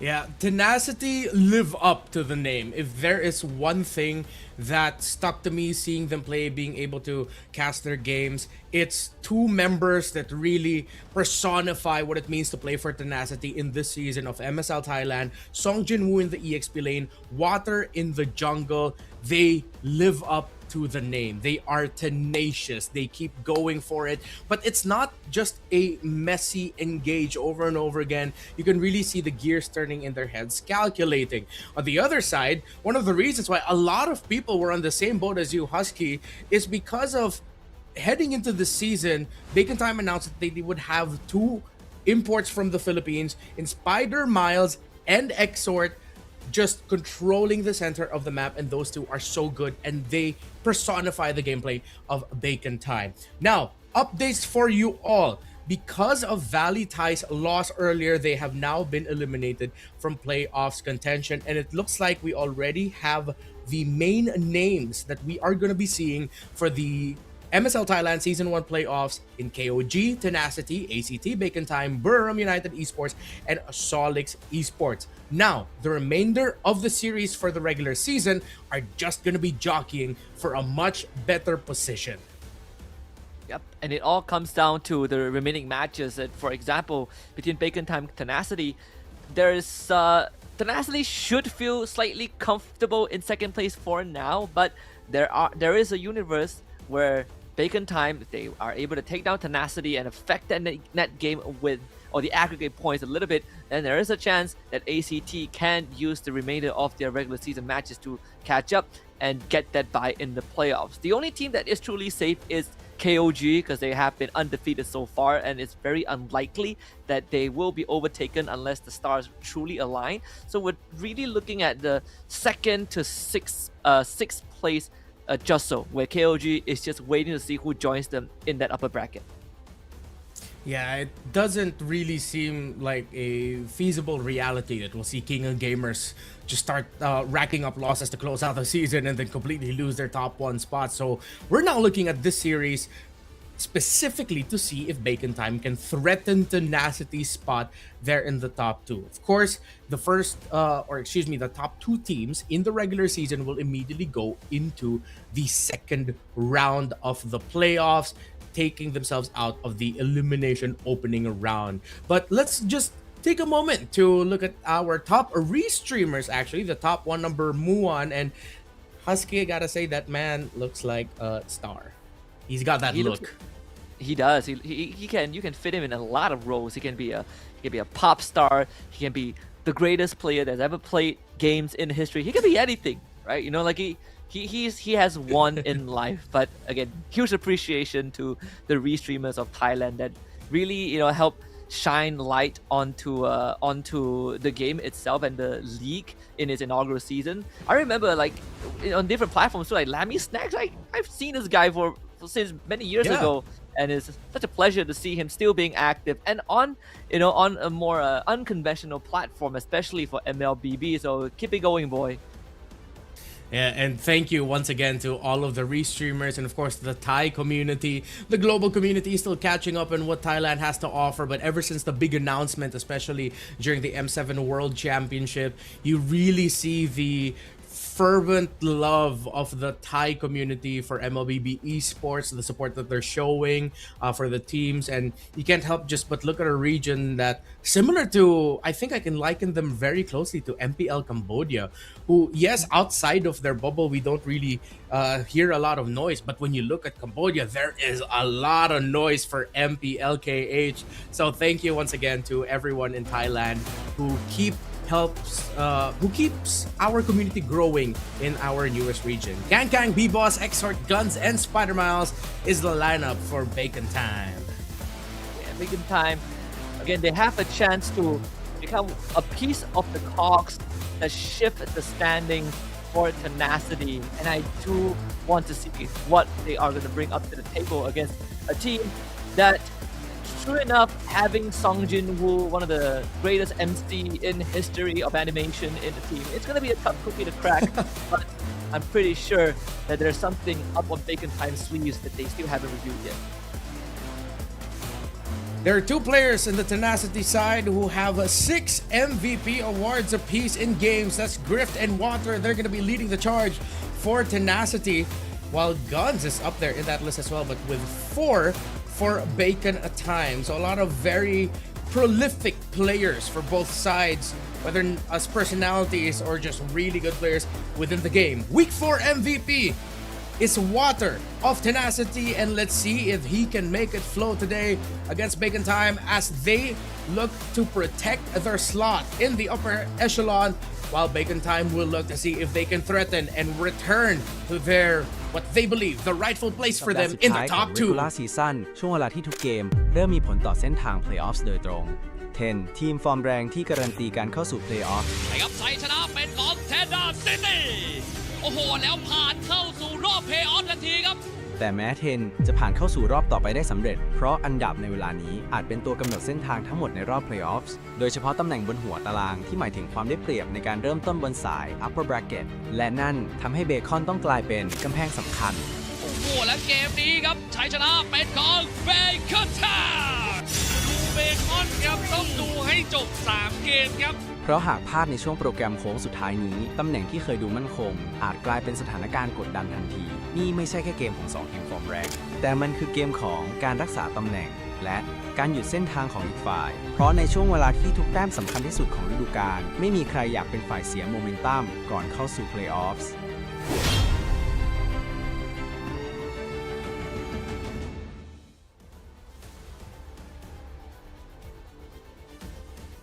If I have a wish list for this series, it's going to be simple. I want to see 3 games, both of them having 20 plus kills. Is that too much to ask for? Nah, no, not really. I think we can go higher, but 20 plus, 20 plus is a good baseline to start with, considering how these two teams look. At least from the draft we've seen from previous records, they love to fight. They really like to scrap it out, and I think the jungler matchup gives a very good idea of how much they love to brawl. Brawl is something that I think Tenacity would want to force onto Bacon Time, because when Bacon Time lost to King of Gamers, it wasn't that KOG were just forcing brawls. They were baiting Spider Miles and Exhort, and specifically B-Boss in the jungle, into scenarios where you'd think, wait, why are they taking this fight? Don't they see that maybe this is disadvantageous for them? And it got checked. Tenacity were just in the heads of Bacon Time. They knew it was a marquee matchup, and Tenacity really brought it to them. So, King of Gamers brought it to them. So I want to see Tenacity try to replicate that to see if they can make the mid trio of Bacon Time struggle. Their playoffs conditions, they just have to win 1 out of the 3 matches. I mean, they're already in the playoffs. I'm just not sure if this is their conditions for securing the top slot, because they should be fine already, right? I know they are. Should be. I think calculation-wise, they should be fine. So I think Bacon Time fans, mini heart attack, they are pretty much in the playoffs. Again, I think the rest of the week is just jostling for standings. Though I do have to, agree with what you say earlier on, and just to follow up on that, right? We know that for some of these players, especially Exhort and Spider Mouse, we look at the track record, like even Exhort has played in MPL MY for a short stint. These are players that like to take the initiative, right? They like to be in the thick of things, and it's not a surprise when they went up against KOG.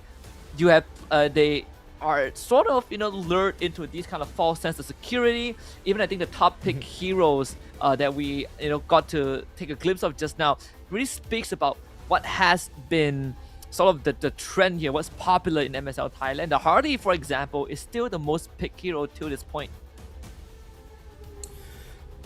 Even with the little nerf onto Harley with the damage of his cards, you can still definitely respect it as a threat to any game that it shows up.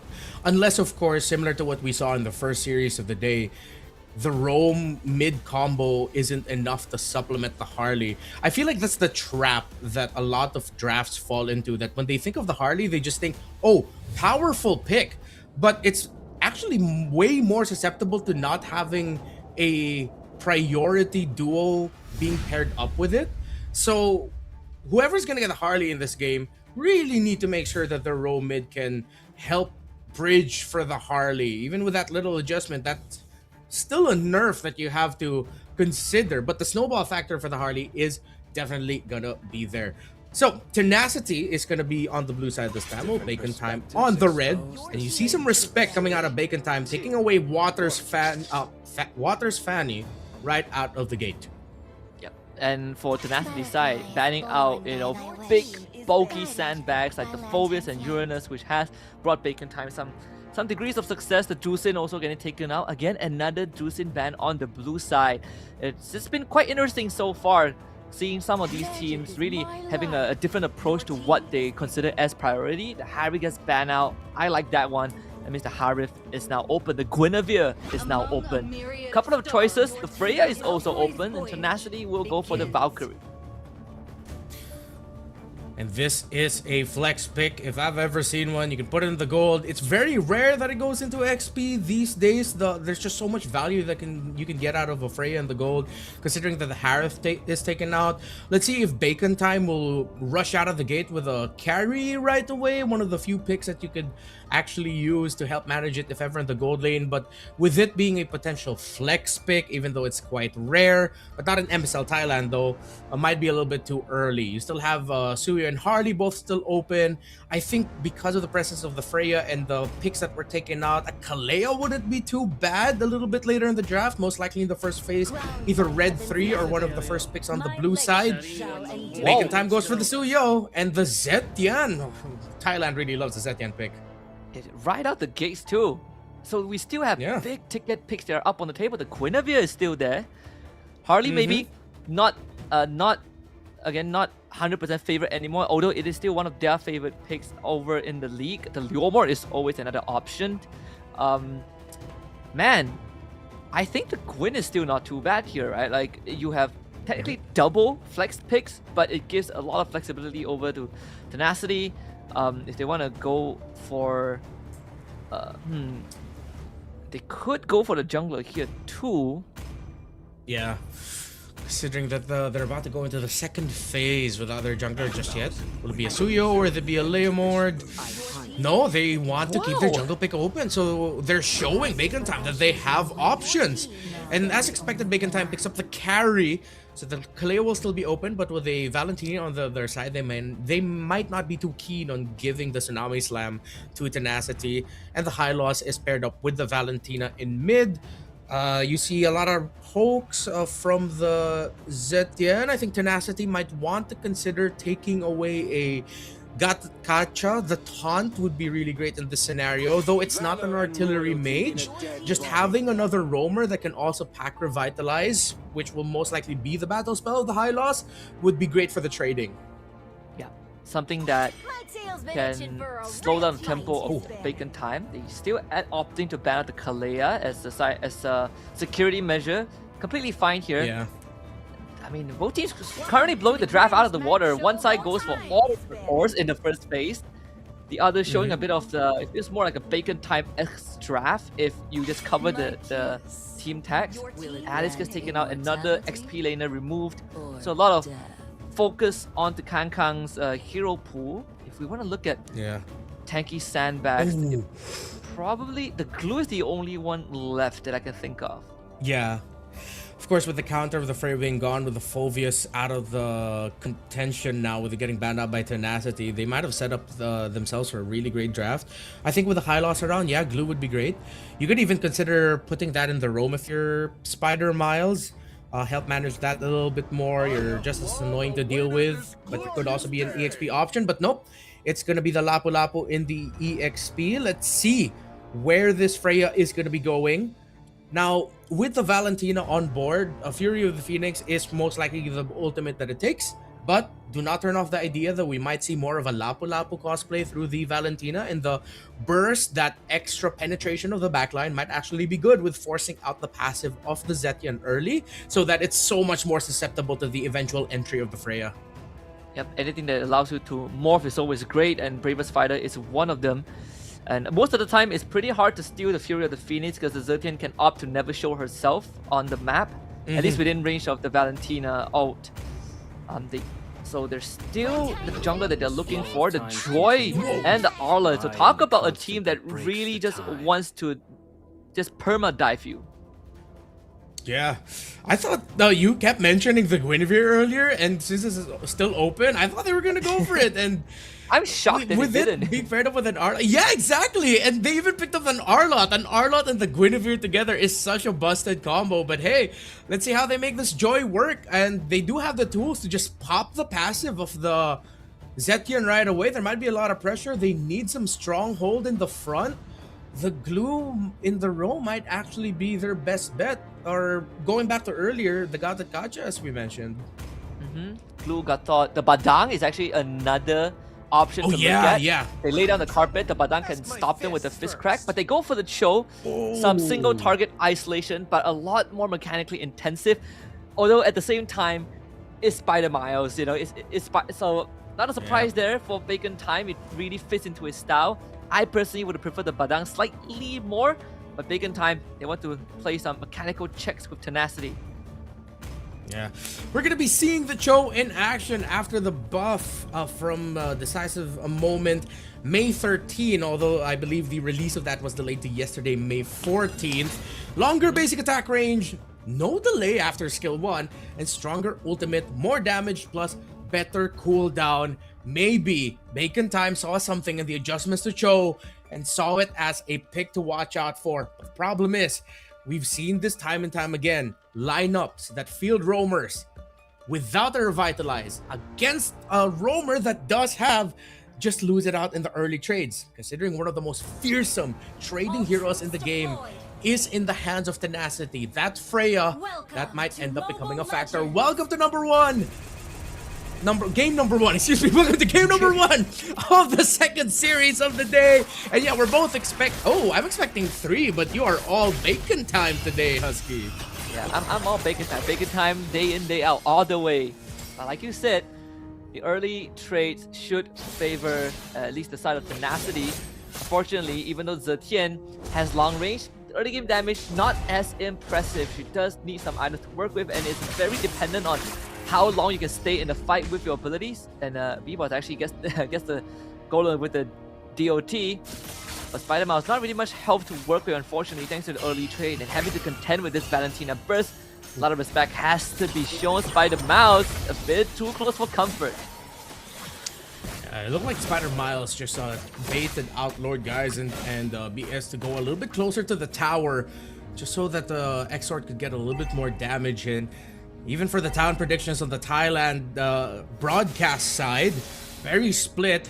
The Dr. Marks is like you, Husky, except that he's more of a Tenacity guy. Wait, Dr. Marks? He's also one of the top streamers for the league. Look, that's dedication. He's doing two things at once. And MSL Thailand is blessed to have talents like this. So now getting the recall out, we are on broken walls for this map, which makes heroes like Joy and Suyo even more mobile. So B-Boss is going to be hovering on this top side. There shouldn't be any threats to Griff since he does have the Purify as well. But I am interested in how that turtle fight is going to go. Ooh, B-Boss gets marked by Lord Guys. MBS getting to get a fair amount of damage on that Suyo. This might be a tough turtle for Bacon Time to contest. Bravest Spider available. Kang in with the Bravest Spider. Starts swinging. Song Jin-woo, a two-man final slash through the Phoenix slightly late as Kang swings away, but objective is already lost, and unfortunately Bacon Time will suffer 3 casualties on top of that. This is why I was wondering why Bacon Time looked like they were gonna aggressively contest this turtle. Your Suyo already took a lot of damage. The river flow is still there for the Freya to take, and it's expected that for most gold lane Freyas, they will join Turtle 1. So why they heavily contested that is perplexing to me. Water even gets to steal away the purple buff of Bacon Time. But let's see if they can sense that B-Boss is looking to balance it out there. Beautiful final slash, by the way, from Song Jin-woo. And again, it's one of those few situations where, like you said, it feels very weird that Bacon Time fully committed to the fight. I think it's also sort of a bit of overestimation of what Zertian actually provides with Phoenix. Sure, if you land it, it's good, it's a good tempo breaker, but the damage, actually not that high. It's more of a utility than it is a damage dealing spell unless you have violence. But we're talking about mid to late game, and a lot of it has to be supplemented from the rest of the team. And in that case, Kang and B-Boss, they just don't have enough.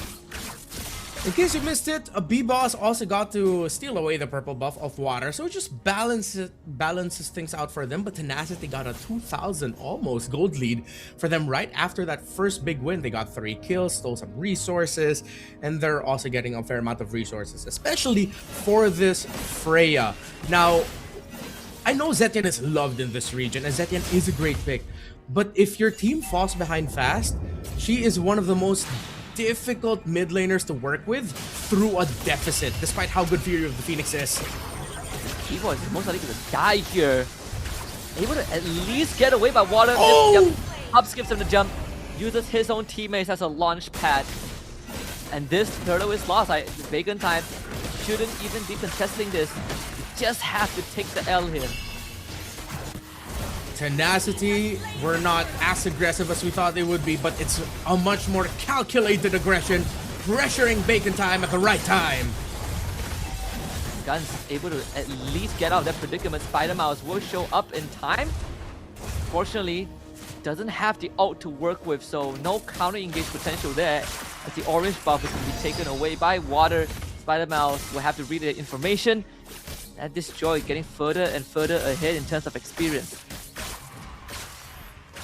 Another little nitpick, but maybe it could have been just a little bit too dangerous if he tried to. I wish Guns took at least one hit from that Freya so that the tower would lock onto Grift.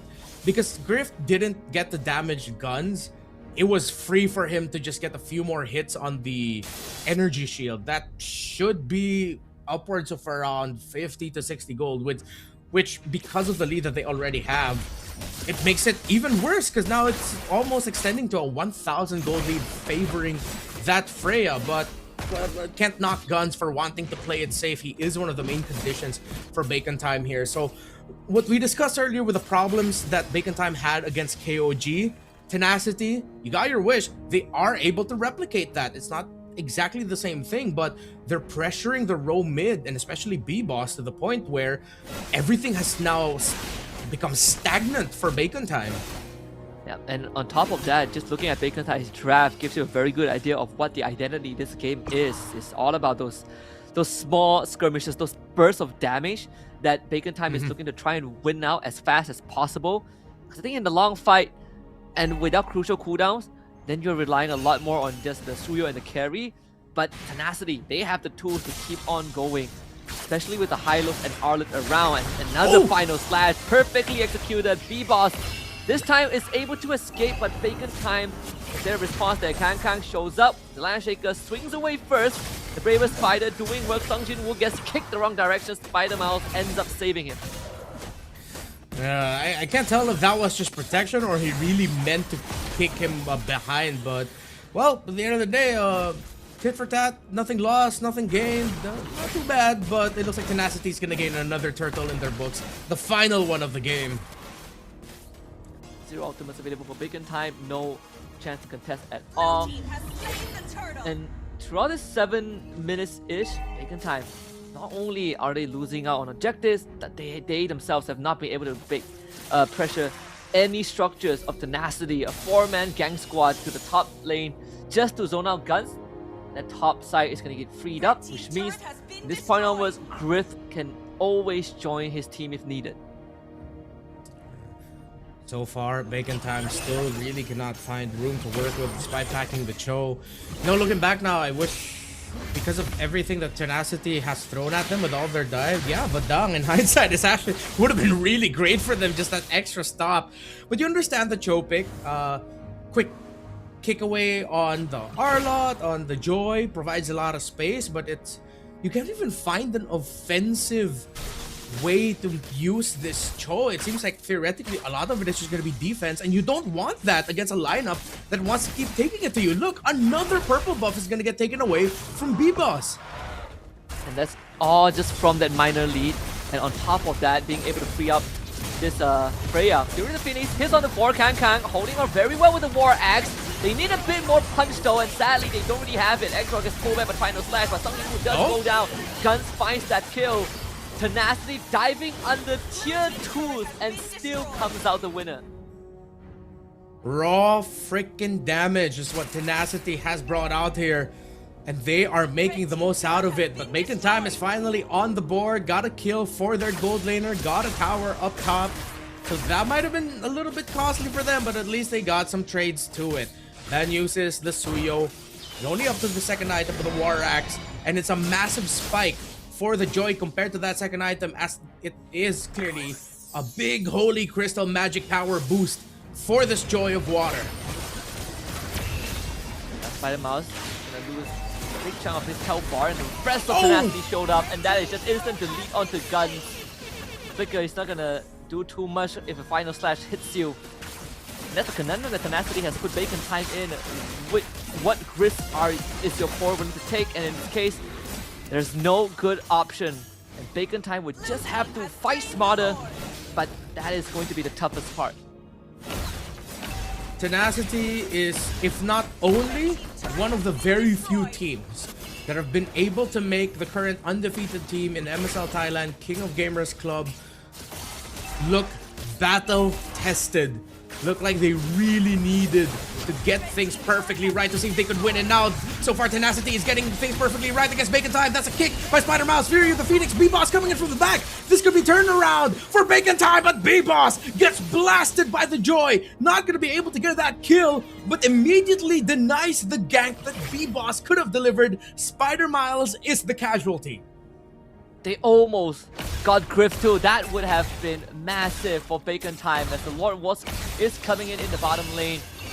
All things considered, they didn't lose anyone. Exor just got a Divine Glaive. So the item timings are there for Bacon Time, considering how far behind they are. I think Bacon Time, Guns is one item away from the Trinity build. So until he achieves that, they are going to be playing behind for just a little while more. The carpet laid down so that Tenacity can take the last outer tier defense. Looking to at least try and break some of the holy defenses, but Bacon Time only should lose the top one. Oh, that's a dirty build from Song Jinwoo's Arlot. Went for Fury Hammer, has the leg plates, Oracle, and then Rose Gold. And just like that, Spider Miles just wanted to get vision, but saw the light at the end of the tunnel instead. Didn't even have a chance to respond, had no vision, so how could you even avoid these kind of abilities? Song Jinwoo's Arlot, massive setup potential, Oracle in the Rose Gold media. He is confident that with the lead that they have, he himself can be a damage dealer. Trinity build still not achieved yet by Guns, unfortunately. 2.2k network behind Griff. So if anything, if the team fight breaks out, we've seen the potential of Bacon Time to get a shutdown or two, but Tenacity is looking to close that window. Big leads all across the board for Tenacity. Spider Mouse, who shows up yet again, looking to get a kick, but he gets crowd control, can't find the right angle, and he will get punished instead. Absolutely brutal. Even a Stolen Fury of the Phoenix doesn't really do much on top of that pickoff, but Spider Mouse, yeah, you can't really Jit Kundo waltz in an honest manner because the Law and Order will stop this. Songjin will actually missing the final slash, and Kang lose to find some sort of turnaround. They commit the Fury to the Phoenix, but they need the damage from guns. Tenacity just does not allow Bacon Time to follow up. Yeah, despite the error in execution there by Song Jin-woo, the flicker final slash way off the mark, Bacon Time couldn't commit that fight. They couldn't dive. They knew that if they do, even though they're under tower, Water can easily come in and just burst them down. Water and Lord Guys alongside BS and Grift, all deathless. Song Jin-woo the only casualty in the game so far. And Bacon Time have no resources, no more space. It could be on the way to this Lord being the winning one. If not this, then maybe the one after this. Yeah. Even though Bacon Time is almost 10,000 behind, this is not entirely hopeless. They do have one of the best late game carries on their team, and Guns should have his Trinity by now, and that will be more than enough to shred through anyone on the side of Tenacity, providing that he doesn't get clipped by a final slash or has Water on top of him. The secondary condition that they need to make is they need to layer their skills properly. The Fury of the Phoenix, the kick, and even Kang would have to throw his body and get a good land shaker just to buy time and space. Easier said than done with the Lord barreling down mid, but Bacon Time should be able to manage the defense. Here comes the Lord. Guns, even a -1 or a -2 would be big for Bacon Time. But so far, the only minuses are the tower. Tenacity look to end it here. Kang to get crowd control. Still has the ult available, use it to escape. Fury the Phoenix is on the 5, and that's the opportunity that we've been talking about. The flicker forward into a land shaker. Now Guns just need to stay alive, and they will have a chance. The Lord already taken care of. Bacon Time, they lose 2 inhales, but they did find a shutdown on the Joy, and this repel of the attack is good enough for them to live another day. That momentary knockup from the Jeet Kune Do gave them the time to take Water down. Lord Guys was close, but maybe we're just waiting to see if B-Boss would end up packing the Sky Piercer, or is this gonna be the classic Suyo? That I believe that's a 3rd item, Queen's Wings. So is there actually gonna be a Piercer holder for Bacon Time? Because with the deficit, maybe that's why they're hesitant to pack that item, but they really need that finisher. And with a more sustained focus Suyo, it might not be it unless they really just want to put all their eggs in the Guns basket. It really does feel like that, right? As long as the front lines can survive and Guns can deal damage, we saw the impact that it had just now. More spells rotation from the front line means more staying power. Water right in, looking for Exor. Oh my just disappears! And Water even finds the double kill. Sure, he goes down, but the main damage dealer from Bacon Time is gone. And this is gonna be tough for them to hold on. Final slash into a stolen land shaker there from Lord Guys, as Tenacity finds the final blow in game 1 as they take first game over Bacon Time. Add that to the long list of moments that I wish we had contractually obligated expletives. Because holy sheesh, Water, what the hell was that? He found the angle, he found the play. That was nasty. Insane stuff. Just perfect understanding of how far you can push the limits of a hero when you're that far ahead. And not to mention taking down both the win conditions of Bacon Time in one fell swoop. But this is also one of those, that was also one of the moments where Stand By Down would have been so nice.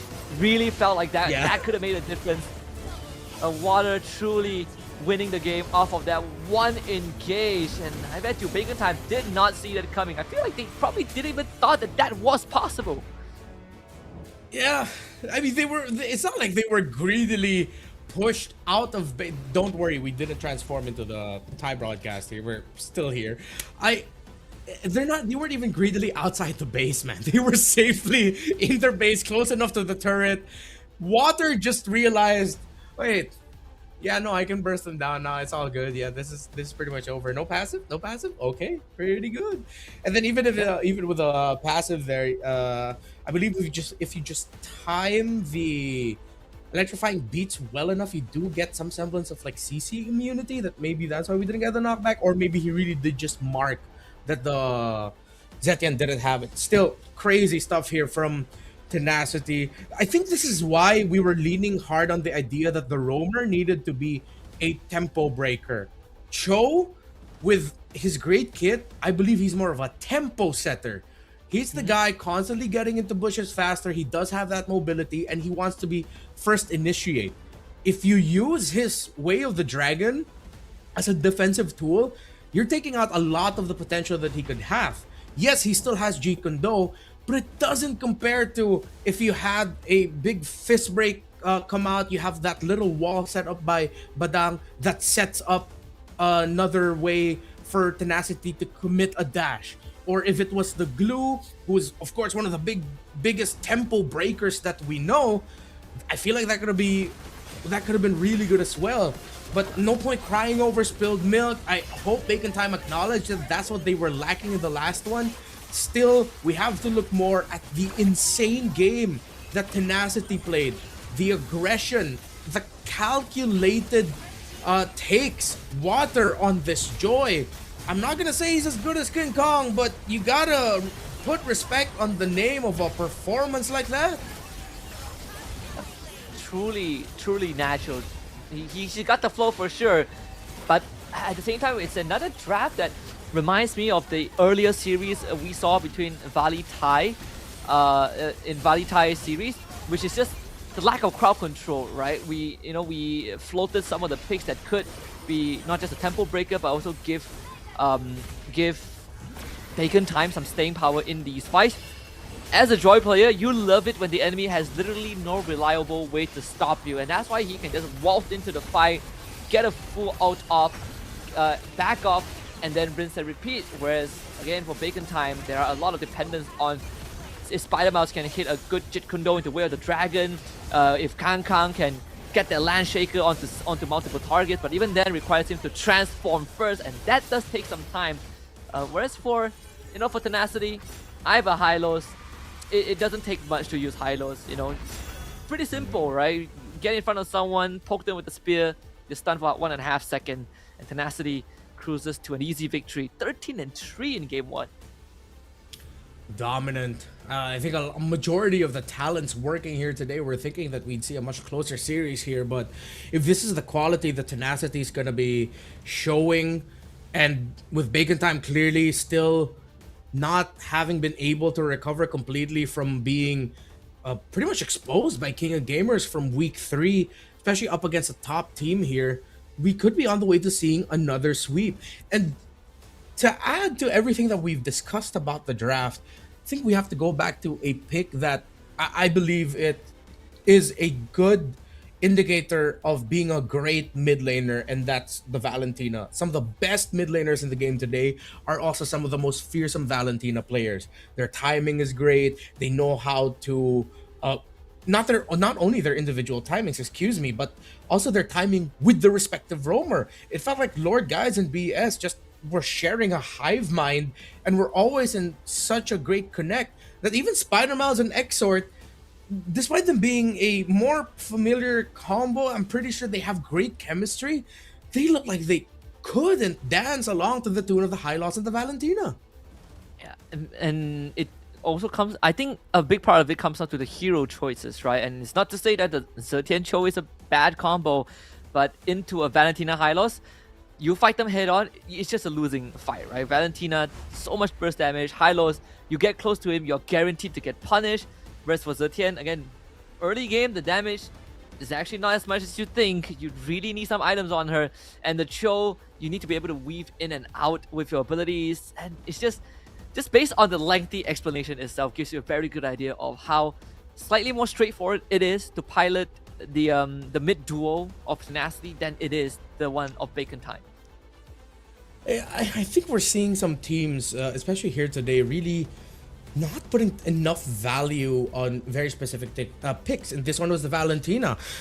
But this is why we were quite shocked with the Zetian coming up as one of the first 2 picks, if I'm not mistaken. Yeah, one of the first 2 picks on the red side of Bacon Time. Yeah, on the red side with the Suyo and Zetian together. There was another one pick here, and I don't know if you've seen this in your ranked games, but there's one pick that's been rising a lot more in a PH high level RG, and that's an Atlas. Because of the momentary freezes the Atlas can dish out, it's actually really great against lineups that love to dive. Even if you don't get that big massive set, because for most of the time we've always thought as Atlas, all right, okay, you show up, conceal, you get those fatal links, boom, you've done your job. But just standing around there being a presence actually ruins a lot of dive focused lineups. If the Valentina wasn't on the side of Tenacity, I would have been suggesting the Atlas alongside the Badang that you mentioned, the Glue that we mentioned as well. But because, again, the Valentina seems to be undervalued a bit by some of the top teams here in MSL Thailand, or at least for the middle of the table teams, because Tenacity, they picked the Valentina in a great spot. They couldn't pick that. If there's one thing I would suggest to Bacon Time, put more value on this Valentina. Because the Phoveus was even banned out by Tenacity. I agree. I mean, not just the Valentina, but also one of the bigger shockers as well is this is, I think, the first time I see Gwyn completely ignored, not banned. Oh yeah, that not too. Picked, completely got through the draft. It's a bit of a surprise here. We haven't seen Atlas in MPL NY. What we did see as a tempo breaker too is the Minsita. And there's only one person that plays Minsita here, and that's Diablo. But he plays a damaged Minsita, which to me I felt like being a tank Minsita would have been slightly better, but you know, that's more of a player preference. Something that can be pondered on, but definitely not as good as a Badang or an Atlas if you want a true, legit doorstop. Yeah. And with the rising number of picks that we've seen, especially with a favored go around for the Khalid, the Hilda, though that does make a lot of sense. You also see why there are a good amount of drafts where sometimes you don't even go for that trade. Some teams would rather pick up something like maybe the Kalea, although to the credit of Tenacity, for their own insurance, they banned out the Kalea in the second phase. But I really feel like there might be a little bit of an overcommitment towards Zetian. She's great.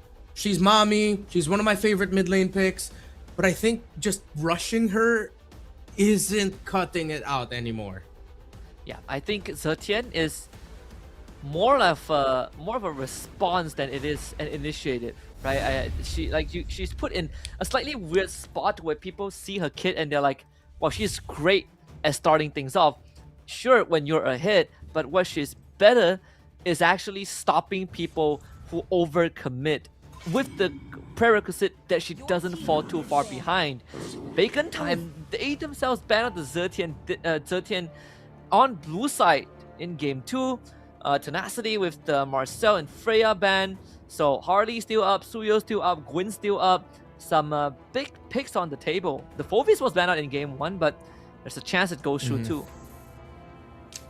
Could be one of the things to watch out for.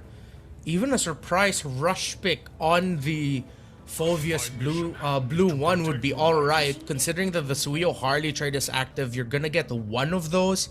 With the Freya taken out, with Harith being a really great pick, some of the best picks in the game have a lot of dashes. You're thinking about a Valentina as well. Bacon Time, it wouldn't be criminal for them to actually just rush the Phoveus and just try to handle whether or not Water's gonna end up with the Suyo or Harley. Because at this point, with him showcasing that that Joy game, I think just trying to take heroes away from him isn't gonna be enough. You're gonna have to start thinking ahead and trying to answer it. So my suggestion would be just pick the Phoveus now. There's precedence for that as well. Thank you. There you go. Right on the money. I was thinking of that Phoveus opener too, because sure, it's not your prime S tier pick, but it does solve some problem. It's a very safe opening. There are picks that the Phoveus are going to struggle against, you know, for example, the Glue. But guess what? You can still do the Harith. Although arguably now the Drusin is going to be a problem that you don't really have too much of a solution to, and there's still space to fit the Glue in onto Tenacity's side. but at least for Bacon Time, you have a decent skeleton to build up from. You can still opt to go for the Harley if you want. You can still opt to go for the Suyo or the Leomord. Wait a minute, the Baxia is also still open. Yes. Ooh. But they don't want to go for the Baxia. They get the Harley instead. Yeah, just when you mentioned the Baxia, I was thinking too, that would have been a great point of pressure to try and invade water a little bit more. You don't have to worry about B-Boss losing jungle so much. They get the Kali, they have the Phoveus in the EXP. They just really need to pair it up with a great mid laner that could provide some space. The Valentina most likely won't get picked up. Oh wait, no, yeah, because they already have the Juice in. Tenacity might eye out a Valentina ban. If they really want to set the tempo here and be aggressive, I wouldn't mind if they went Kimmy for Exort. Or let's see, maybe Exort will fall back into an old favorite in the Kadita Petrify. Yep, that works to any. Or if you go for something like a Kimmy, is a natural Purify carrier, so should be able to deal with the Tsunami Slam. If the Scat banned out, I think that is a good ban for Tenacity. Bacon Time already has plenty of setup. You give them that Yi, if it really ruins the Harif and the Drusin's game. Like Drusin, sure, is quite strong, very strong utilities, but she also prefers to stay in the fight to actually make the most out of it. And a lot of times against teams that just remove your front line, it becomes exponentially harder to do your job. So for the bans, you're still looking at EXP and gold for Tenacity that is yet to get picked up. Maybe they will end up with something like the Lapu Lapu this time. So it's just another Lapu Phoveus trade. With the Valentina still available, Sora is still not on the board and should be okay. You get a Sora Kalea together. Okay, so they're eyeing out the Sora, I think, now. Yep. Valentina ban. In fact, Bacon Time have another pick in the mid lane that they can go for. The Lilia. Right? Good against the yeah. Great zone control. If there's a Zaman Force laid down, if the Lilia is piloted well, the Zaman Force becomes a minefield. Natural Purify carrier too, so Tsunami Slam has 0 effect on you, and you even have the insurance of the black shoes. That would be a great pickup. I think I'm on that. I think I'm on that boat more than a Kimmy mid as well. Finally, Guinevere shows up, but it's respected. Taking it away as an option from Tenacity, and it would have paired up really well for them. Suyo still active though. And let's see if Tenacity is just gonna lock their jungler and adjust their EXP lane pick for later. Yeah, Suyo feels like the best option for Assassin now. Yeah, they're gonna go for that. For water this game. We are on expanding rivers, so it's gonna allow Suyo to navigate faster. But then again, into like Harley, Khalid, it's not gonna be easy. Bacon Time is looking for a mid laner that can really utilize the prio that the Khalid gives you. If they want to go for Lilia, I think sure that's completely fine. If not the Lilia, then someone that can take Purify ideally, and it would be the Farsa. Yeah. You also do need that burst. Although if they pick up the Farsa, yeah, they don't need to worry about a Moskov showing up. Great call on the Lilia. Gets picked up by Bacon Time. And they have the Claude. As long as this Khalid and Lilia can be the ones dictating the tempo in the center of the map, then this Claude pick would be great. But if they lose mid again, this Claude pick is gonna look terrible because Guns will not have room to farm. So the call is on Song Jinwoo. What is he gonna pick up in the EXP lane? If they want to get annoying, they can actually pick up and Hilda EXP just so that you have another sure source of a crowd control that would make Guns think twice about entering with a Blazing Duet if they're looking at that.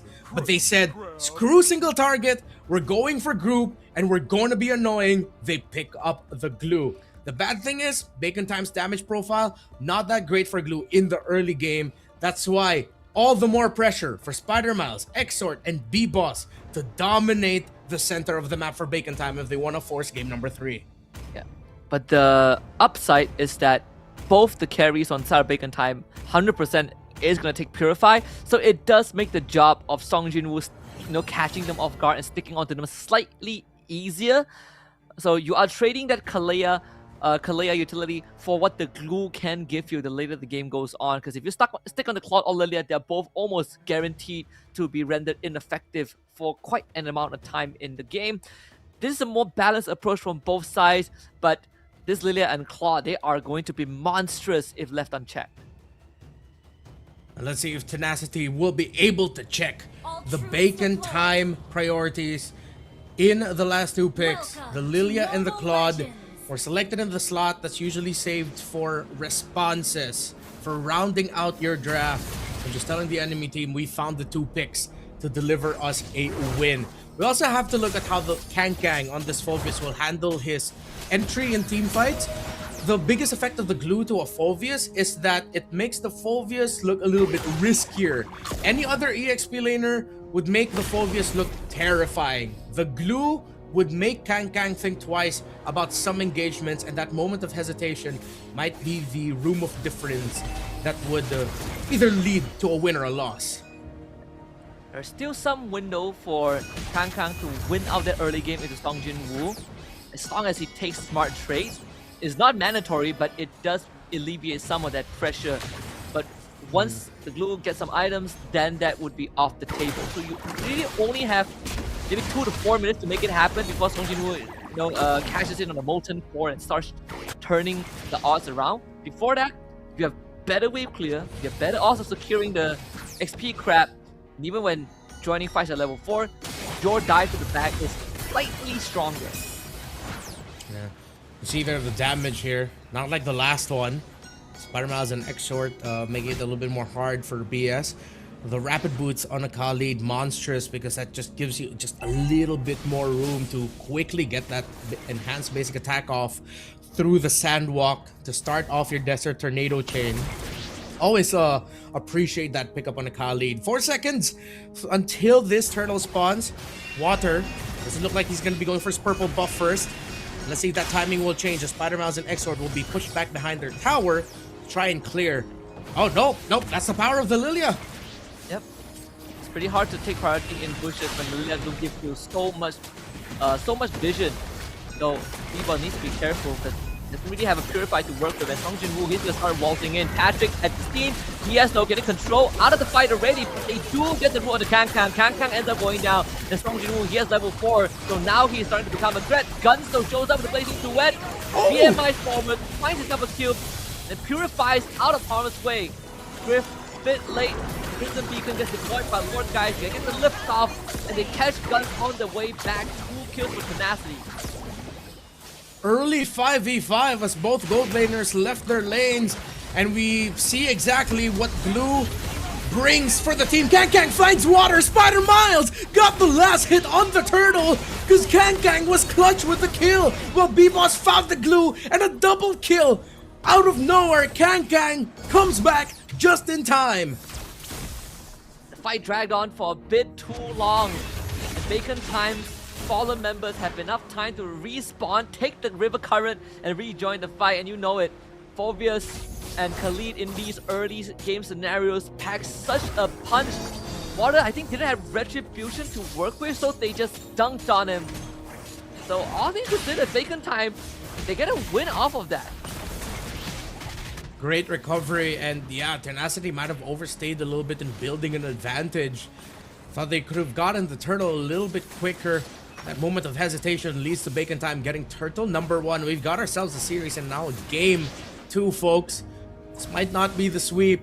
The Tenacity thought that they could get so far. The Khalid and Lilia together have been stopping BS and Lord Guys in their tracks. Water looking for an entry, but Spider-Miles uses the Raging Sandstorm to deny that. Better be safe than sorry, because there's a very good chance if Blaze Surge connects, it will lead into a Tsunami Slam and then a lift by Lord Guys. But no Raging Sandstorm means Khalid will have slightly lesser impact in side lane ganks. Although I don't think Spider-Miles is too bothered by that, as he will be back up for the second turtle, which again is at where the XP laners are at. So Kang and Song Jin-woo will be able to join the fight easily. Okay, Bacon Time taking great control of the river, but in the bottom lane, Water and Song Jinwoo, just a little bit of pressure. Won't be able to take Kang dangerously low, so the Fovies will be active for the next fight. So far, river control working out very well for Bacon Time after the win that they got in the previous turtle. Buffs first for the two junglers, orange, purple, just to make sure that whenever they finish this, it wouldn't lead to an invade, but Water will be thinking about whether he wants to get his buff first. It looks like he will. Bacon Time, can they snuff this out and just go for this turtle before the Suyu can even make it? Doesn't seem like that will be the case for now. They did clear the bottom wave though. Song Jinwoo will have to deal with that. And because of Kang's early double kill, he actually completed a Radiant Armor. He didn't complete his boots, it's still the basic one, but that Radiant Armor is going to allow him to stay in the fight a lot longer. Same as I think Lord guys at Exort, they're rushing for that glowing one as fast as possible. Unfortunately for this Kalea, trying to find a target is actually incredibly hard. The targets you want have Purify, and one is very mobile in the Harley. The other ones are just you sabotaging your own team. Okay. Tenacity still trying to find the right angle to go. Who's gonna commit the hero turn first? See that Song Jinwoo. Now Exort, Spider-Man, 3-man raiding stance on as Kang walks in. They fought an early Crimson Beacon, BS also out of there. The Purify used to negate the Tsunami Slam and the Tidal Slam. And Guns is able to get out of there. Song Jinwoo not able to stick onto him. Both teams ending up disengaging without any casualties. Oof. It is a standoff for Turtle number 2. No clear advantage yet, but B-Boss decides to go for the call to rush it as Water already showed that he used Queller. Still has his retry. But Tenacity just give it up, and Bacon Time will get Turtle 2. 2 for them. It looks like we might be on the way to, well, we already are in a much more competitive game number 2 compared to earlier. Seems like the Lilia and the Khalid really were what Bacon Time missed. A duo that could just dominate in the center of the map. B-Boss, a much more comfortable game this time around. Great lane priority, great zone control, and just a very flexible way of starting fights. It can be Kang, it can be Spider Miles, heck, it can even be B-Boss finding a deadly magic onto a crucial target.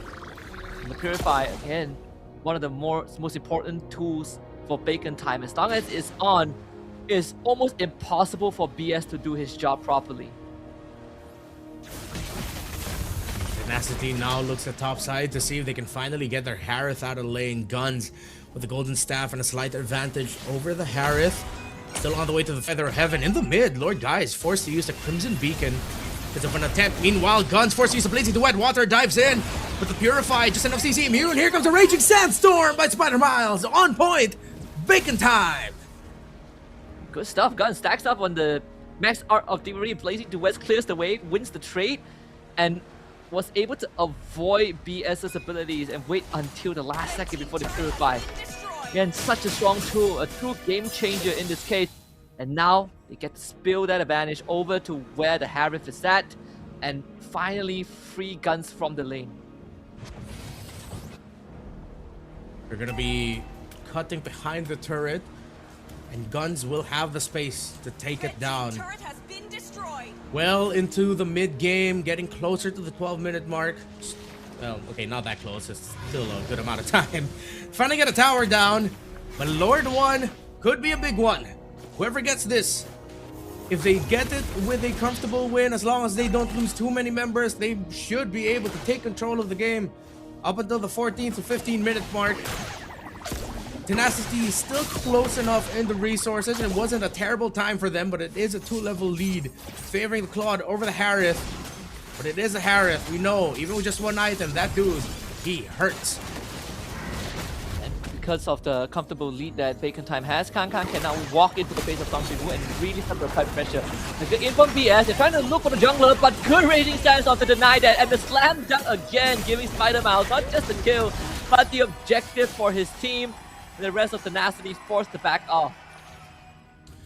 Great play there by Bacon Time. They read the situation well. I don't think Tenacity knew just how fast Bacon Time were rushing the Lord.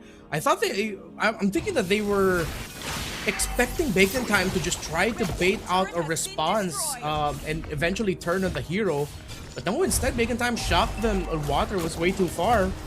And they just rushed the Lord instead. Great call. Truly the embodiment of pros don't fake. They have Yeah. full-on commitment onto the objective. Bottom tier 2 gets taken down as Bacon Time looks to sync up the wave, and they're perfectly in sync. 6,000 plus the Lord. Everything has exploded in favor of Bacon Time. Concealed by Spider Miles. Just to get a little bit quicker to zone. And this is going to be a really tough comeback for Tenacity. Their minion wave clear. Not that great. Especially since Lord, guys, doesn't have a lot of damage just yet. Oh, and it's a brute force breastplate for this Harley. Excuse me, Harley.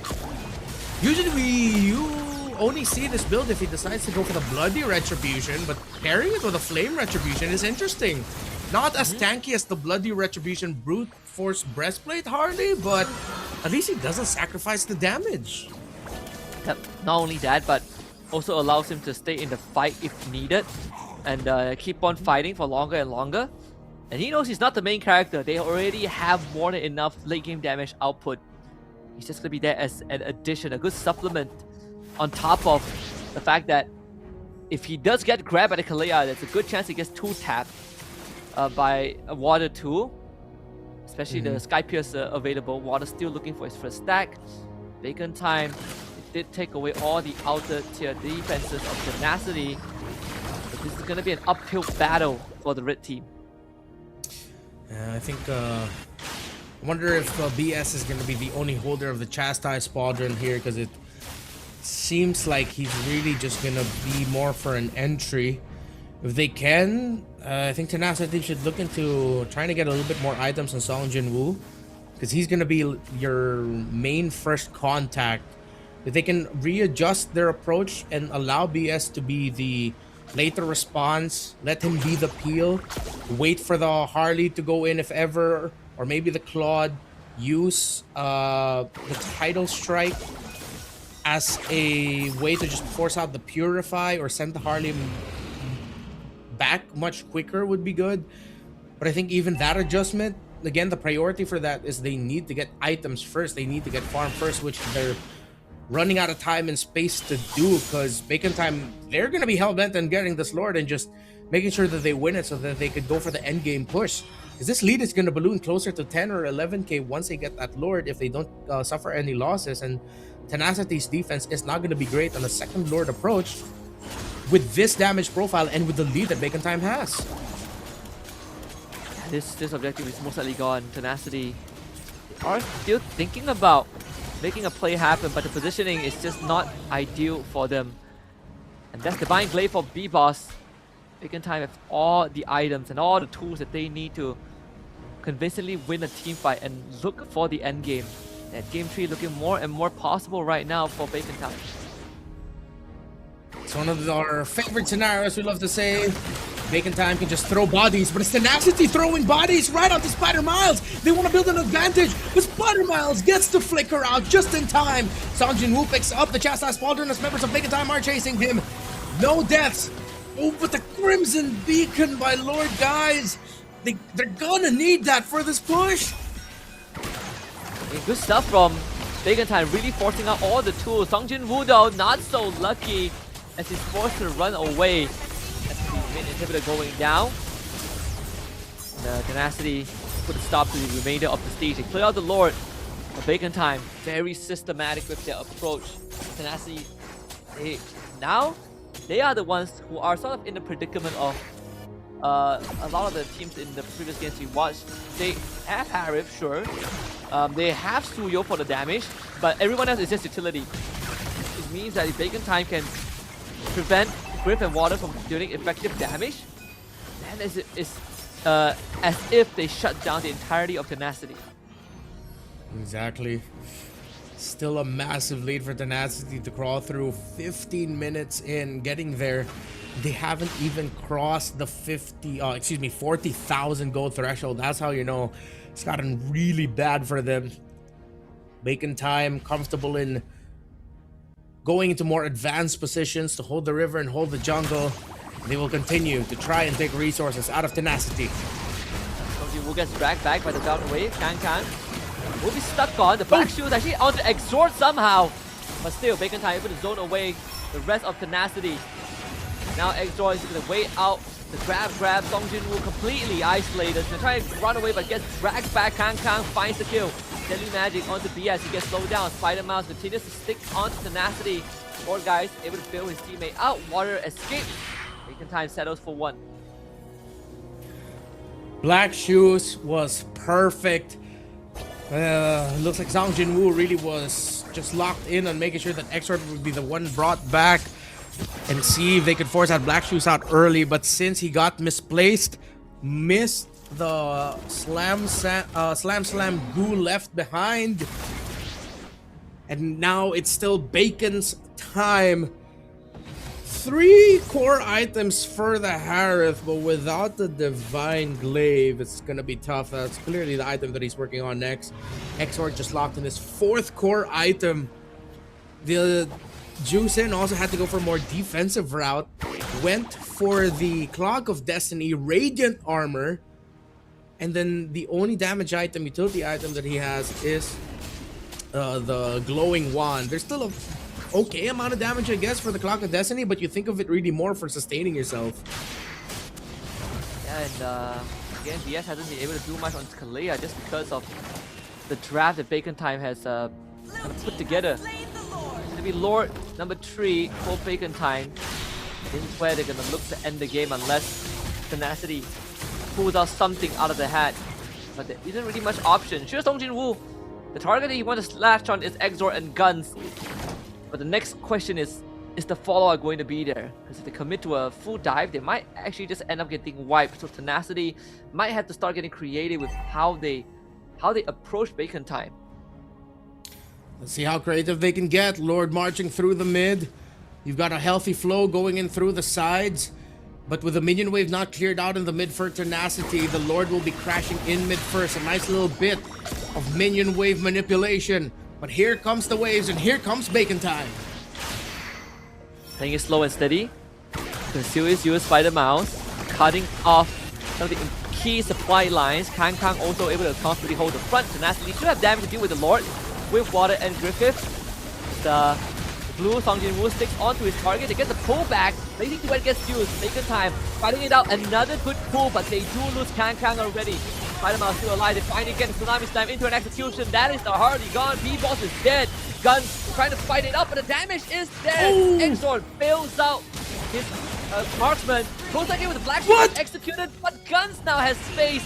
Water though, base. Take him down. He's going for the base. Guns does just enough to blow up the crystals, and Bacon Time finds themselves in another game against Tenacity. Great understanding of the situation by Guns. If he backed off, if he didn't commit to that base lock, this could have been the start of a Tenacity comeback, but we're not getting that. Instead, we're getting a game number 3. Great eye for opportunity at the very end. And the fact that the team willing to throw their lives for this Water and Lord guys were just about to save the game. This was the best case scenario that could have happened with a Sky Piercer in hand for Tenacity. But the fact that Spider Mouse and Exort bail out Guns, who was literally one hit away from dying, changed the entire situation. That BMI that Guns waited until the very last second to take back. Insane awareness. It's like they drew Water out, they baited him in, and the result was him being able to just lock into the base. Great little bit of flair there from Guns. That has to be up there in the top place of the week. It's a little moment, but you gotta admit, man, that was just really cool. Congratulations to Bacon Time. We're going to game number 3. What a lot of us wanted to see and expected from these two, and what a big tonal shift. What Bacon Time got to do to adjust was huge. After what I felt like was a little bit of a collapse in the draft in game number 1. Yeah, they took out the Zetian again in the bans, but maybe that's a little bit more of a respect. Maybe they really just understand what Zetkin does for Thai teams and Thai players. And with that gone, they had more room to work with. The Lilia that you called worked perfectly alongside the Khalid for that pressure. And it was just great. It was a great draft, great decisions, and they executed the plan. Not perfectly, but really, really well. Gave them a very good fighting chance, right? It allowed them to amass a big enough lead to get to the end game scenario, because I think in any other situation, Tenacity would have had a very good chance of coming back into this game, and they almost made it happen.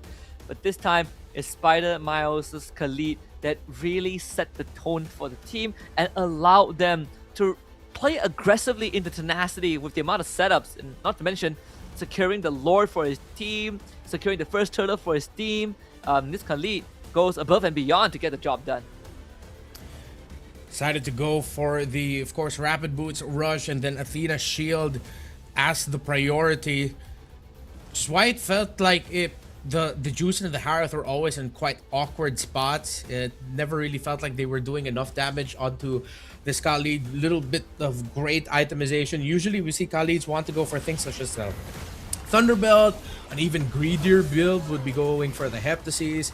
But Spider Miles knew that he needed to be a strong front for the team. Just absorb damage, just straight up eat it.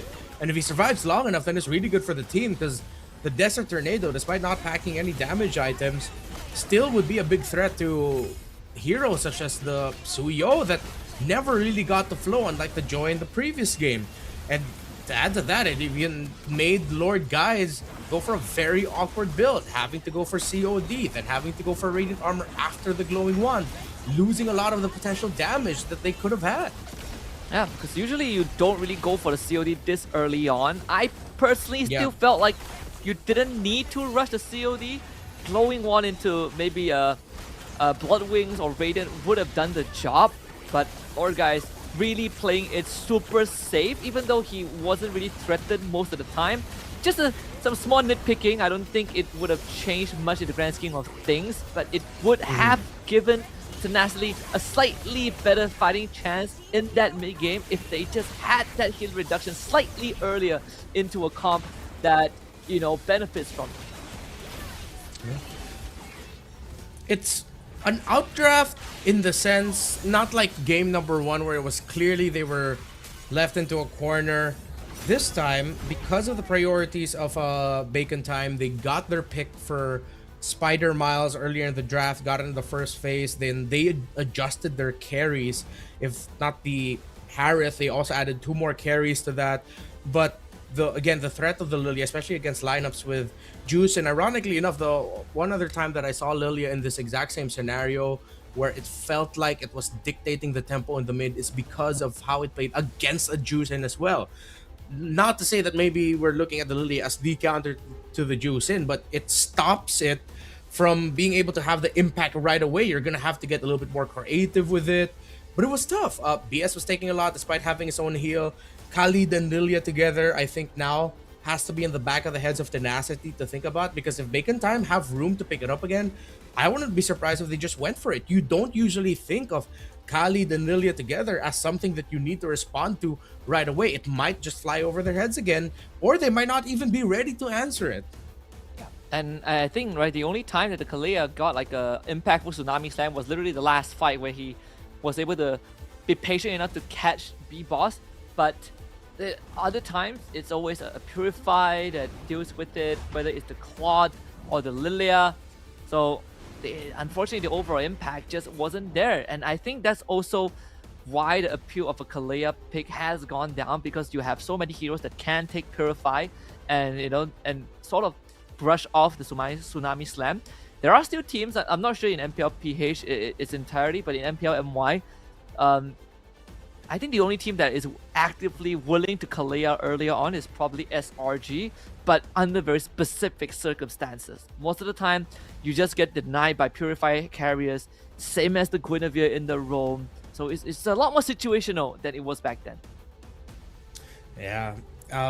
Really great showcase here by Bacon Time. I felt like they really dug deep in the how to hat of tricks, I guess. I think they fished out a Lilia from Harith's own hat there and found, hey, this pick works out really well for it. And they paired it up with a really great roamer. So now I feel like the ball is on the court of Tenacity to see if, with the knowledge that they have, with what they've seen from the draft of Bacon Time, if they can respond to it well. Because, again, I'm going to double down on the idea that if they're not ready for it, they're just going to get shocked and awed yet again.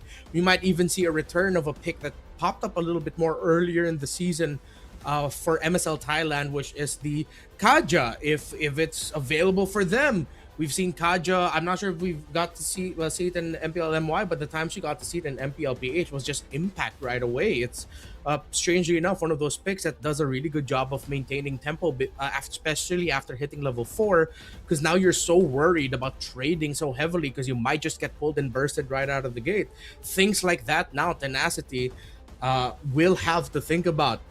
So far, despite it being a little bit of a trade of some very dominating performances, but I feel like the game too salvaged it a bit because it was a little bit more close. Let's go to the stage with Mint and the others for an interview. คือตอนนี้เนี่ยเกมกำลังดุเดือดแล้วก็สูสีกันมากๆเลยนะคะระหว่างเบคอนไทม์และเทนาซิตี้เพราะฉะนั้นเดี๋ยวเราเบรกความดุเดือดนี้สักครู่หนึ่งนะคะมาถามคนดูที่มาเชียร์หน้างานกันดีกว่าว่าตอนนี้เนี่ยความรู้สึกเขาเนี่ยเป็นยังไงบ้างเดี๋ยวให้คนดูของเราแนะนำตัวก่อนเลยดีกว่าเดี๋ยวเอาด้านนี้ก่อนได้เลยค่ะสวัสดีครับชื่อเกณฑ์ครับมาเชียร์เบคอนครับผมด้านนี้ได้เลยค่ะชื่อแม่แอนนะคะมาเชียร์เทนาค่ะแพะดื้อโอ้โหชุดแม่แต่งชุดมาเต็มมากโอ้โหประหนึ่งนักแข่งท่านหนึ่งคุณแม่เชียร์ใครเป็นพิเศษไหมคะในทีมเทนาจริงๆเชียร์ทุกคนลูกๆรักลูกทุกคนโดยเฉพาะไอ้น้ำไอ้น้ำโอ้โหขวัญใจคุณแม่เลยใช่ไหมคะไอ้น้ำน่ารักมากน่ารักมากด้านนี้ล่ะคะเชียร์ใครเป็นพิเศษไหมคะในเบคอนไทม์ผมชอบลีลาของสไปเดอร์แมนสุดครับแต่ว่าก็ชอบทุกคนในทีมครับส่วนใหญ่สไปเดอร์แมนนี่มาแรงมากเลยนะคะสัมภาษณ์แฟนคลับเบคอนคนไหนก็โอ้โหเชียร์สไปเดอร์แมนแปลว่าต้องเก่งมากจริงแล้วเนี่ยมาดูในงานบรรยากาศแตกต่างกับที่เราเคยดูออนไลน์ไหมคะในงานก็สนุกกว่าแล้วก็ได้เชียร์นักแข่งแบบใกล้ๆได้ฟังเข้าคอกันด้วยครับผมก็คือมันได้อารมณ์มากกว่าคุณแม่ล่ะคะคุณแม่ไปทุกงานเลยใช่ไหมคะก็เกือบนะแต่ว่าอยู่ที่นี่เงียบถ้าอยู่ที่บ้านดังกว่านี้เราเชียร์แบบถึงเลยเข้าเส้นเลยอันนี้อยากทราบว่าตอนนี้มาดูกี่ครั้งแล้วคะที่ลีโดเนี่ย2 วันครับผมมา2 วันแล้วคุณแม่ล่ะคะ2 วันเหมือนกัน2 วันเหมือนกันนะแล้วตอนนี้คือมัน1-1เราคิดว่าเกมต่อไปเนี่ยทีมเราเนี่ยจะเอาแต้มมาได้ไหมคะได้แน่นอนครับผมได้แน่นอนคุณแม่ล่ะคะเราสู้ไหมคะได้แน่นอนเพราะไอ้น้ำแม่ซาเวตอยู่แล้วไอ้น้ำเอาให้นะคะด้านนี้คุณแม่บอกว่าได้แน่นอนโอ้โหกำลังใจแน่นหนาเบคอนล่ะคะมีเสียงแฟนคลับไหมเอ่ยขอเสียงแฟนคลับเบคอนหน่อยได้ไหมคะโอ้โหด้านนี้ก็ไม่แพ้กันค่ะโอ้โหนักแข่งเราต้องเอาชัยชนะมาให้ได้แล้วก่อนที่เราจะให้แฟนคลับของเรานะคะไปนั่งพักกันเดี๋ยวให้เขาบอกอะไรนักแข่งสักหน่อยดีกว่าว่าแบบมีอะไรอยากให้กำลังใจนักแข่งที่เราเชียร์ไหมรอดูในที่ลาดพร้าวตอนรอบชิงเลยนะครับแปลว่าต้องเอาแต้มนี้มาให้ได้นะคะเพราะว่าแฟนคลับเนี่ยรอเชียร์แล้วคุณแม่ค่ะตามแน่นอนเพย์ออฟที่1โอ้โหโอเคค่ะเดี๋ยวตอนนี้นะคะเราจะให้แฟนคลับของเรานะคะกลับไปเชียร์เบคอนและเทนากันต่อค่ะขออนุญาตส่งต่อให้กับพี่แคสเตอร์ทั้ง3 คนได้เลยค่ะ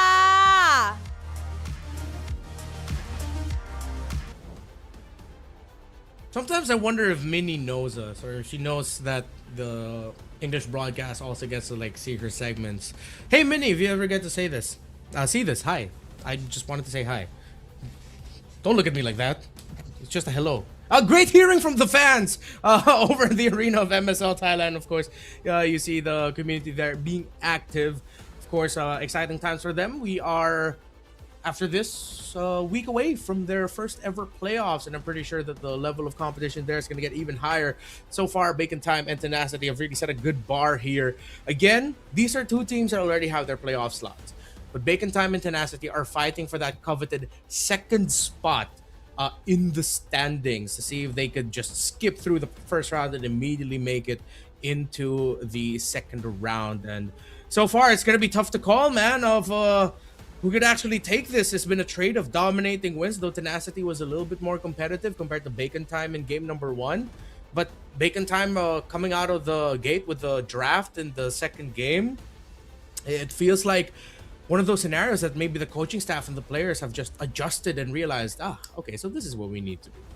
Yep, I think the second game is probably the most, I think, even and competitive game we've seen today, at least. Both teams are really fighting back and forth. I say that even though Tenacity was down 9k at one point, but I also did mention that they might be down 9k, but it is they can still come back from that, right? It really felt like a game 1 where Guns was on the carry. There was always a window back into the game. It's not a complete wash, and it got determined just by an early snowball by the victors. So I think game 3, I want to see what changes in the draft, because we did catch that the Guinevere finally considered in the bans at least. The team shifted away from the Zetian by banning it out. The Drusin gets picked up, which is completely different from the trend we've seen in the previous 3 games. So if the Phovis is so valuable, I wonder if Tenacity will go back on blue side and ban the Phovis instead. Yeah, that's true. The Phovius was actually a big impact with it being the first pick. And if Tenacity does go blue side, let's see, their bans back then were Uranus, Phovius, Juicin. So they also realized and at least acknowledged in game number 1 how problematic a pick it is. They decided to give it in game number 2, although I felt like they had a respectable answer for it in the Phovius. But I believe there was also just that one moment, that big trade early on where we thought Tenacity would win it. They overstayed, which allowed the Phovius and the rest of Bacon Time to come back and contest it heavily. So now we enter game number 3, the final one for this best of 3 series. And we are going to Expanding Rivers. Let's see who's going to go on which side. If Phovius will be another big factor in the draft, Husky. And this one is going to be pretty important for both teams. Tenacity wants to remain there just to get their secure at the top 2 slot. Bacon Time again can be part of the cog to change that around so far. Phovius still left open. Uranus getting banned out. No Zetian, no Fanny, no Freya, no Marcel. Susin, the last man to get, the last women in this case, to be eliminated. Now Bacon Time, they go for the Phovis first pick in the second game, and now they have another shot and taking the Phovis again. I think it's not too bad of an idea to go for the Phovius if they so wish to. Again, a good answer to the Harif, a good answer to the Arlo that we saw in game 1. Sure, the glue is a counter to that, but the foundations that the Phovis provides for a team is just too good to pass up sometimes. So Guinevere still left open. Harley is still there. We go for the Harif, and Hylos is a decent response. Hylos has a solid doorstop, but also having the Harif as an ultimate late game. Another way to approach this is that Bacon Time can pick up the Claude right now and just take the Claude and Lilia. Take the Claude and Lilia, you open up the jungle. If B-Boss is comfortable enough to second phase his jungle, then at least you give your cores the best chance in carrying the game. I think the Claude Lilia, like the previous game, is just as good. But they picked the Valir and Gwyn instead. So Valir was one of the picks that in the earlier weeks of the regular season was popping up along with the Kadita, and I was talking about it on NPI, and when I'm like, you have to check them out. These guys play Valir. They are legit, and we see it again. Great answer into the Hylos first of all. Yeah, well, I think universally for anyone who's ever played Hylos, the moment you see a Valir, you're already thinking of, oh man, I think I'm gonna have to cook dinner now, try to come up with excuse to the group as to why I can't play another game. It's not gonna be a fun time here. Although it's not always gonna be the case, but with the fact that it's paired up with a Guinevere and Phovius already, this Hylos is not gonna have a good time. And honestly, there's not a lot of picks right now that Tenacity can show up with that could counter that. If there's gonna be one desperate pick that I will look for that could help change the tides, I'd have to go for something like a Yuzong to threaten the early use of the Searing Torrent, and at least you'll have that Petrify as another layer of crowd control. Because I'm not sure if something like a High Loss would cut this in this scenario. Excuse me, not High Loss. Lapu is what I was thinking of as a potential EXP laner pick for them. Yeah, even like your usual sandbags like Alice isn't that good anymore. Blue neither. If they haven't picked the Hylos, the Diggy would have been the cheesiest answer to it. Yeah. Even then, it's not a means to an end. Bacon Time might have, at least in the first sequence, I much prefer Bacon Time's draft. But I think Tenacity's way out of this is to get themselves a mid laner that can play with range and is not too worried about the Quinn and the Phobius. Do they take the Lilia? If it's banned out now. Lilia, Searing Torrent. One of the RG picks that shows up in scenarios like these is something like a Kagura, but it's gonna be so tough to execute with the Phobius around. I'm trying to run down like the list of mid laners in my head. Even the Gourd would be really risky because it's easy for Phobius and the Guinevere to reach it. Yeah, unless you take Farsa and then Farsa and Purify, right? That would be like the only other way, but you have to play quite a heck of a game. Lilia feels like the safest. There are any mid laners we're missing. I mean Valentina, but doesn't feel good. Doesn't feel that good too, because it puts you at melee, almost melee range. Fireman's ban out. That is a high chance we see the glue come out. Wait a minute. They can't glue it. Wait, they can. Gwyn can be jungle. Yeah, glue roam. Wow, that's a big check. I wonder if Bacon Time's also trying to bait Tenacity into thinking about picking up the glue. Because now if the glue is gonna go to Bacon Time, so they do end up going for the Lilia.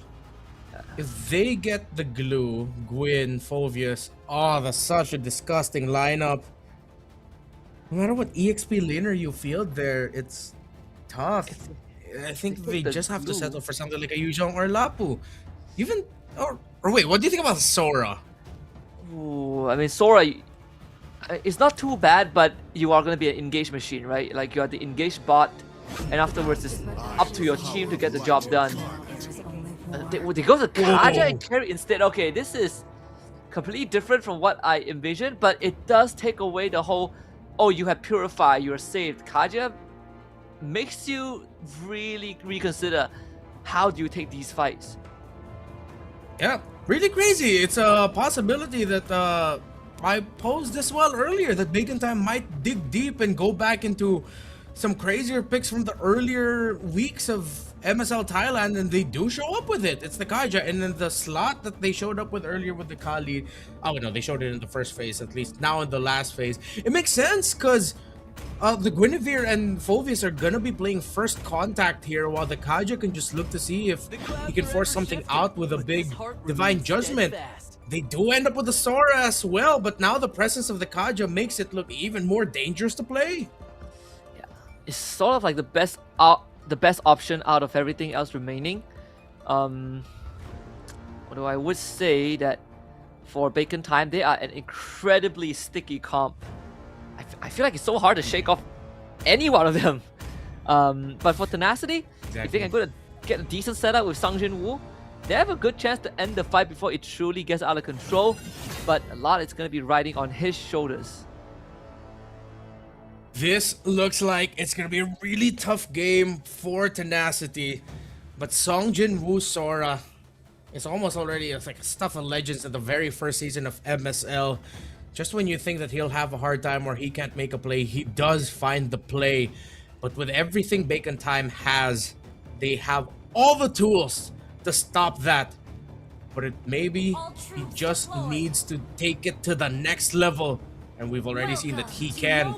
Game number 3 in a series that's looking to decide and influence the picture of the top 2 spots heading into the playoffs. Who is gonna take this? As always, we have to look at the center of the map and how well both row mid duos handle the trades.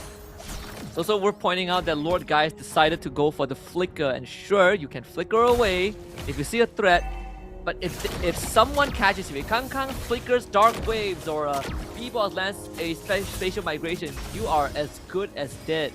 The Lord Guys needs to be even more careful, a lot more cautious with how he approaches some of these blind spots on the map that even BS wouldn't feel too safe walking into blindly because the amount of ways that Vacant Time can easily punish them. Good gank earlier on from Water that should free them up in the mid lane for priority and also soft them out Spider Mile so that he can't really rotate in other lanes. This should open us an invade. Tough boots priority here for Guns. To help him trade a little bit better against that Harris, plus with all of the control there is on the side of Tenacity. Would need that reduction. Spider Miles going for the rapid boots. Slow reduction is going to be great for him to get into position. To bring Kang in as well to reinforce his position. The flicker forward for Kang catches DS, but he does have revitalized. 2 flickers blown by Bacon Time just as the Lord spawns. Yep, 10 seconds. B-Boss, at least Bacon Time were able to defend their side of the jungle so that he'll be able to hit level 4. Let's see if he'll be able to hit level 4 once that orange goes down. I wasn't able to get a good look at his EXP bar. It's holding on to it and it is taking time. Tenacity on the spot. B-Boss is 4. Valia doesn't have priority over Lilia. But both mid laners, they're not even 4 yet. They lost so much XP. Here comes B-Boss in, but Water good on the retribution. Bang Jingwoo keeping the rest of Bacon Time away. Tenacity starts off with some objective. Meanwhile, 1v1 in the top lane. Guns with the flicker trying to avoid the synchro feature. Griffith gets solo kill. First blood. And the quantum charge for Guns play pays off. And you see the frustration from Griff in the lower right. He reacted like anyone would react in that scenario. Sorry, on me. Oh man, that shouldn't have happened. Great duel, but of course, just the quantum charge coming out and helping lead them to victory. B-Boss gets found down, able to spatial migration just in time. He actually missed the retribution earlier, wasn't able to hit it. He wasn't crowd controlled or stunned. It was just a big whiff on his retry. I think he wasn't taken down there. That would have been ruined. That would have ruined the tempo, excuse me, of Vacant Time. Good thing that Chris was able to establish is a lane freeze. And unfortunately, it's just not safe for Guns to walk up without any reinforcement. So Griff might have been solo killed, but this is way back into the game in terms of network. Song Jin-woo getting a catch on the Spider Miles, and the crowd control is just a bit too much. It forces out the flicker. Exort having to do the same, but Sung Jin-woo in, and the kill delivered to Lord Guy. Big win there, finding Exort. So far this Valier, I mean, we did pose a possibility that it might not be able to dominate or give a lot of difficulty to the high loss, and I think the X factor, you pointed it out earlier as well, was that Lilia. It's difficult for this Valier to trade in the mid and really get a good tempo going with clearing the middle minion waves, because Lord Guys is just a step ahead. And credits as well to Lord Guys, knowing that he's paired up with a high loss, he doesn't really need to worry about getting taken down despite there being the presence of the Divine Judgment. I think it's no go for the turtle. B-Boss probably fat finger his Violet Requiem. So no chance there. Guts another 1v1, this time clearly on the losing end. So another flicker blown. Tenacity, think about invade, will only set up for the Golem. Lord Guys flickers in. The Black Shoes away, gets pulled back, instantly punished. But they do get Guns with the snipe. That is worth it. Great call there by Lord Guys and even the rest of Tenacity to back their Lily up in what is usually going to be thought of as a what the hell are you doing play. It ended up working out really well for the Lilia and Tenacity, that it was the carry of all heroes. Out of all the heroes that they could have gotten there, it was the marksman. Yeah, Tenacity everyone telling Griff that this is his way back into the game, and he's going to be back into the game for sure. He already won in terms of experience earlier on with the lane freeze. And the solo kill didn't matter at all. Water now gets his Sky Piercer after a Fury Hammer. They ambush Spider Mouse. has to be very careful to not walk up. Same as B-Boss. Whoever gets caught here is going to end up going down. Spider-Mouse, unfortunately, will have to do the job of just scouting out these blind spots. Still gonna be quite some time until the next turtle spawns. But Tenacity and Bacon Time still trading a lot of control of the river. Very even game, resources and gold very close. Just a little bit of an EXP gap, or this might actually get blown up to a 2-level lead. So maybe a little bit more farm and time for B-Boss, because there have been a lot of plays where Tenacity going in with Tenacity going into the jungle of Bacon Time. If this 2-level gap retains for Turtle 2, or excuse me, Turtle 3, could be bad. Conceal play, trying to defend. Force out the Purify from Griffith, which is a good thing. They did use Conceal earlier on, and they still have the Flicker Divine Judgment. Don't know Song Jin-woo is in the bush though. B-Boss has to be very careful, and now Song Jin-woo pounces to catches him. That's a dead Guinevere. Fast, decisive, and advantage right out of the bat. No more jungler for Bacon Time. Free turtle for Tenacity. And the Lily continues to be the big X factor, not only in this game, but now in this series. Giving Bacon Time a taste of their own medicine. The Roman trio of Bacon couldn't get their game going. Here comes a glorious pathway entry by Tenacity as they look to just take the tower down in mid.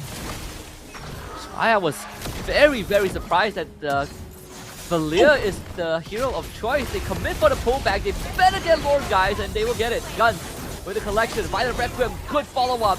And that's 2 dead for Tenacity. This is Bacon Time's way back into the game. Sung Jin-woo runs away. BS doing the same as well. And Bacon Time instantly finds a punish. Great call by Spider Miles. Knockback Searing Torrent. Kang under tower, jumping on them. BS still stays alive. Tower getting focused down by Guns. They can't take it down. Well, that's the Harith going wild. What? Almost taking down Exort, but the defense. Exort gets to save himself with help from Spider Miles. A firewall in the most literal sense there. I thought Exort was dead in the waters, and Bacon Time, they had the right focus. They realized that they need that tier 1 mid, but Griff also did a fantastic job in just blowing up the minion wave. Both teams walk away with no more casualties than what we witnessed earlier on, but Bacon Time have definitely salvaged the situation of what looked like a disaster of losing B-Boss earlier on. And a lot of it is thanks to Spider-Mouse initiative. It's going for the Fleeting Time next, but the Fleeting Time, the Winter Crown next, sorry, for B-Boss, and the Fleeting Time most likely for Spider-Miles. Still very close between the 2 gold laners. Winter Crown now for Gwyn. And this could be the start of more surprising plays coming out of Bacon Time. Historically, when the Guinevere rushes to a Winter Crown for the second, you can expect a lot more risky plays because you have that extra layer of being able to survive. And it forces Tenacity to use a resource if they're not careful. They use too much and waste it all in the Winter Crown laden Gwyn. No lane priority, topside for Bacon. They're willing to give it. They're overcommitting a little bit into positioning for this Lord. They're losing a good amount of health from their tower. Tenacity, they don't have to do this at all. In fact, they are the ones that have control over the key areas on the map. And Bacon Time, unfortunately, they are forced to make a choice, and either way, Tenacity will have control. If Guinevere shows up on the top lane, the Lord is gone. Same as the carry. Bacon Time needs to fight together. Sung Jin-woo spots out where Spider-Mao is. Spider-Mao will pull him back. They need the finisher right now, but unfortunately, Sung Jin-woo a bit too durable. They lay down the carpet with the high loss. 2-man Dark Wave with the pull. B-Boss looking for an angle on the off angle into the fight. But so far, Tenacity juggling it very well. Either Record committed. They turn their attention onto BS, and now they're in with the Dark Wave, but it's floored for Tenacity. And Kang ends up falling. B-Boss will be next on the list. Of Winter Crown will only delay his death. Water with a double kill, and Tenacity with a convincing teamfight win. It looked good for the entry for Bacon Time, but Spider Miles committing the Divine Judgment right away onto Song Jin-woo to no avail. Actually was bad for Bacon Time in the long run. Yeah, Tenacity repositioned a little bit, waited to find the right angles, Beat Boss then just committed the Violet Requiem right away onto that high loss. So 2 big ultimates used for pretty much nothing. Despite the entry there, if Kang and Beat Boss work together to utilize the Dark Wave and Requiem combo, that would have been great. Overcommitting on the resources, on their ultimates, that was just... could have gone so much better for Bacon Time, but I think they were a little bit too eager. But here's a pull! Do it again this time. Secure the kill for Guns. Spider Mouse, he does have the fleeting time, so we'll get that cooldown reduction on that Divine Judgment. This is one of the few ways that they can wrestle the tempo back into their hands, but they have to do it a whole lot of times. And without the flicker, that means, at least for the next minute, a minute and a half, it's going to be harder for Bacon Time to replicate that success. The insurance policy is going to be Guns. And for him to have the freedom to do damage, there are a lot of factors he needs to consider. Whether he's stepping on glooms, whether Song Jin-woo is in his face. Because he only has the flicker, so any sort of crowd control is going to end up taking him down in an instant. They have a great combo to provide all the space for Guns in the Phoveus and Guinevere. If they just get that right, Dark Wave into Requiem, you even already have the 3rd item for the Gwyn here. It should be the step in the right direction. I'm not going to say that that's immediately going to lead to a win. Because if either the Sora or the Harith, or most importantly, even that Suyo, if they make it out alive from that, then that's going to be bad news. But if they get that right, that's a step in the right direction. Why? Boss just face checks the push like that. And that's going to really hurt because they will lose priority over the Lord positioning. Oh, you can see the reaction of B-Boss. He laughs it off. He knew that that probably should not have happened. That is frustrating if you're Bacon Time, man. Yeah. That's another problem of this draft, right? We don't really have anyone that can reliably walk into the bush. Wherever BS and Song Jin-woo are posted at, that's a no-go zone. Kang doesn't want to do that. Neither does Spider Miles, so no one... Like, they are willing to flicker initiate, but if they have no vision, then they would be very hesitant. Exo somehow presses his ult already, just to check the bushes, but without his ult, this looks so tough. Spider Mouse doesn't get the Divine Judgment. Lord guys with the black shoes. It's a nick of time now. Spider Mouse is completely out of position. They jump onto the high lows and they were able to burst him down in time. Another knockup of B-Boss into the Winter Crown to draw some time. B-Boss is now out of there. Bacon Time somehow turns it around. They have to go back and manage minion waves though. There's no threat of a split push, but they don't want to lose towers in this scenario. They'll be able to handle top. I think they can afford just another flow out of their minion waves down bot. Enough time for them to work with a 30-second window. Spider Miles, and he is dead, so no Divine Judgment. I think he just came back off cooldown. Kang still next on the chopping block. It will be Song Jin-woo in. They lay down the Diamond Force. Kang melts. And now they have to make a choice. Bacon Time. Is it the Lord or is it the kill? It seems like the Lord will be the option. Default objective. Bacon Time still in it. Bacon Time made it all work out in the end. The damage and the space created for Guns to keep Tenacity at bay means that they get a Lord push out, and this is Lord too, but the minion waves don't look that healthy. They're gonna have to go with this Lord to see if they can get a push for it, but it's such a risky spot. Try and blow up the high lows as soon as possible. Guns gets the job done. Song Jin-woo not able to bring it back to the team, but he's stepping onto the landmine, but the damage from this late game carry too much as Lord guy dies. Water goes in, Divine Execution gets dragged back by the Divine Judgment, and a triple kill for Guns. And now massive disaster for Tenacity. They have empowered anyways from all lanes and the Lord barreling down bottom. It was the correct call, but much better response and defense from Bacon Time. Guns using the flicker to avoid the shifting skies, then also being able to sidestep the chase off time from water. Spider Mouse with Divine Judgment. Bacon Time looked to end it. Yes, he'll be back. He does have the red carpet. Can he lay it down in time? They need to clear out the Lord first. Song Jin-woo needs to disengage. Immortality for BS. By the Requiem use, BS will come back to life because of the item. They drag back the Harris. Harris is now gone. Crystal under siege. Bacon Time coming back strong, and they will reverse sweep the series and take down Tenacity 1. What a series! A banger delivered by these two. They traded out dominating wins, but Game 3 was much more competitive. It didn't look good at Bacon Time at one point.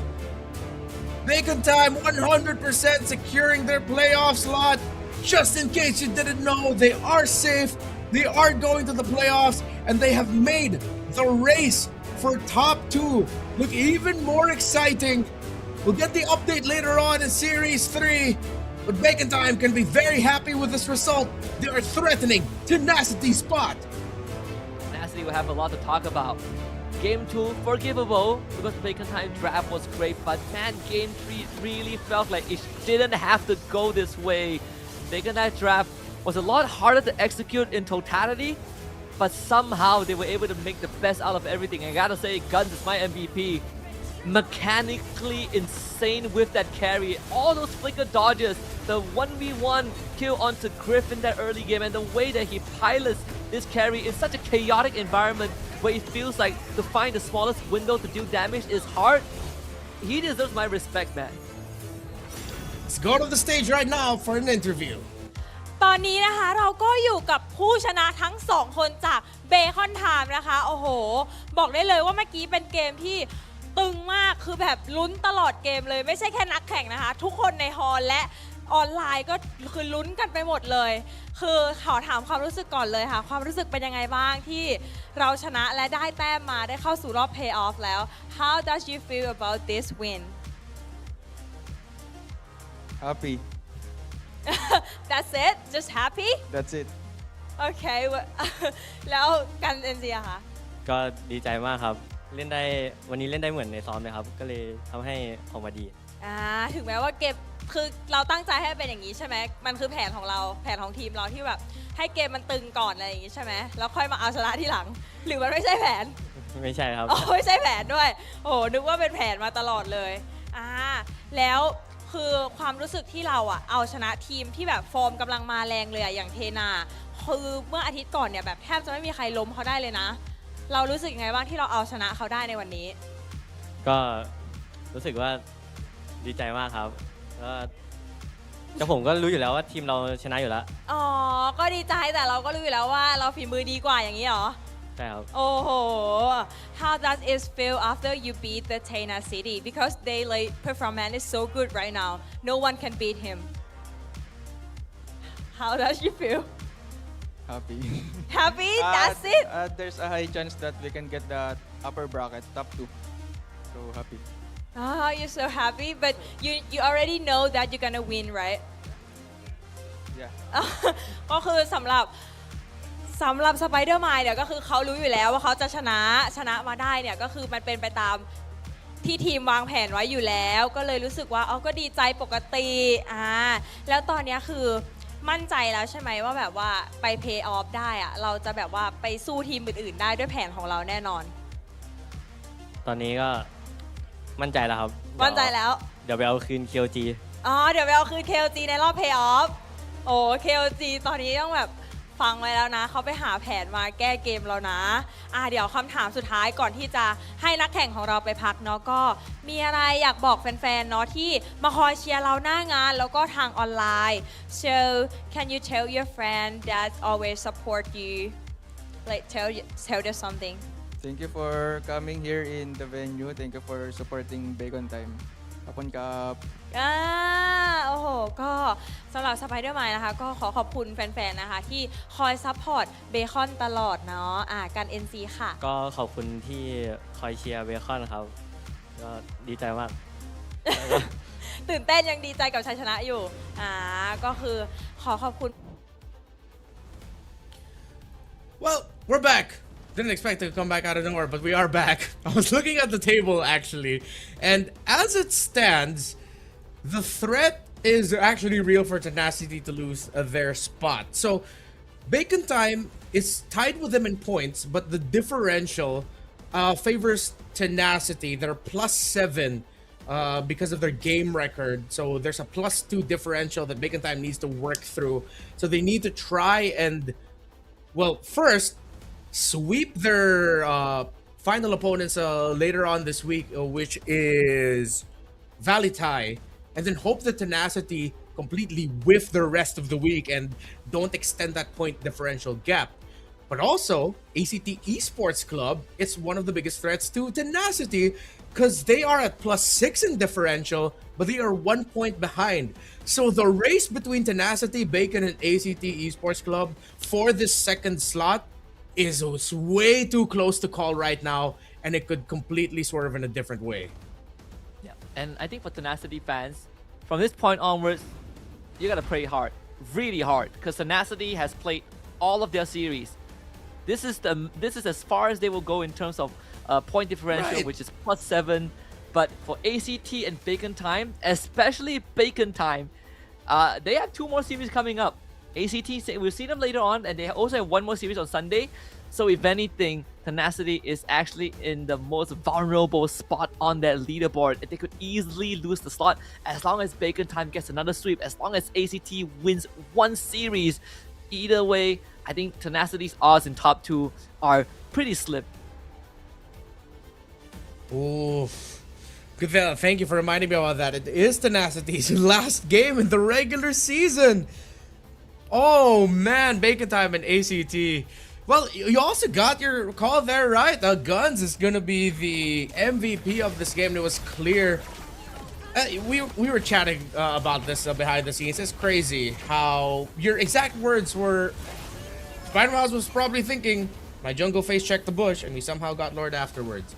But also add to that, Guns decided to just pop off and show up. It's like, yeah, I think it's time. It's time for me to finally show what I got, and he gets the MVP of the game.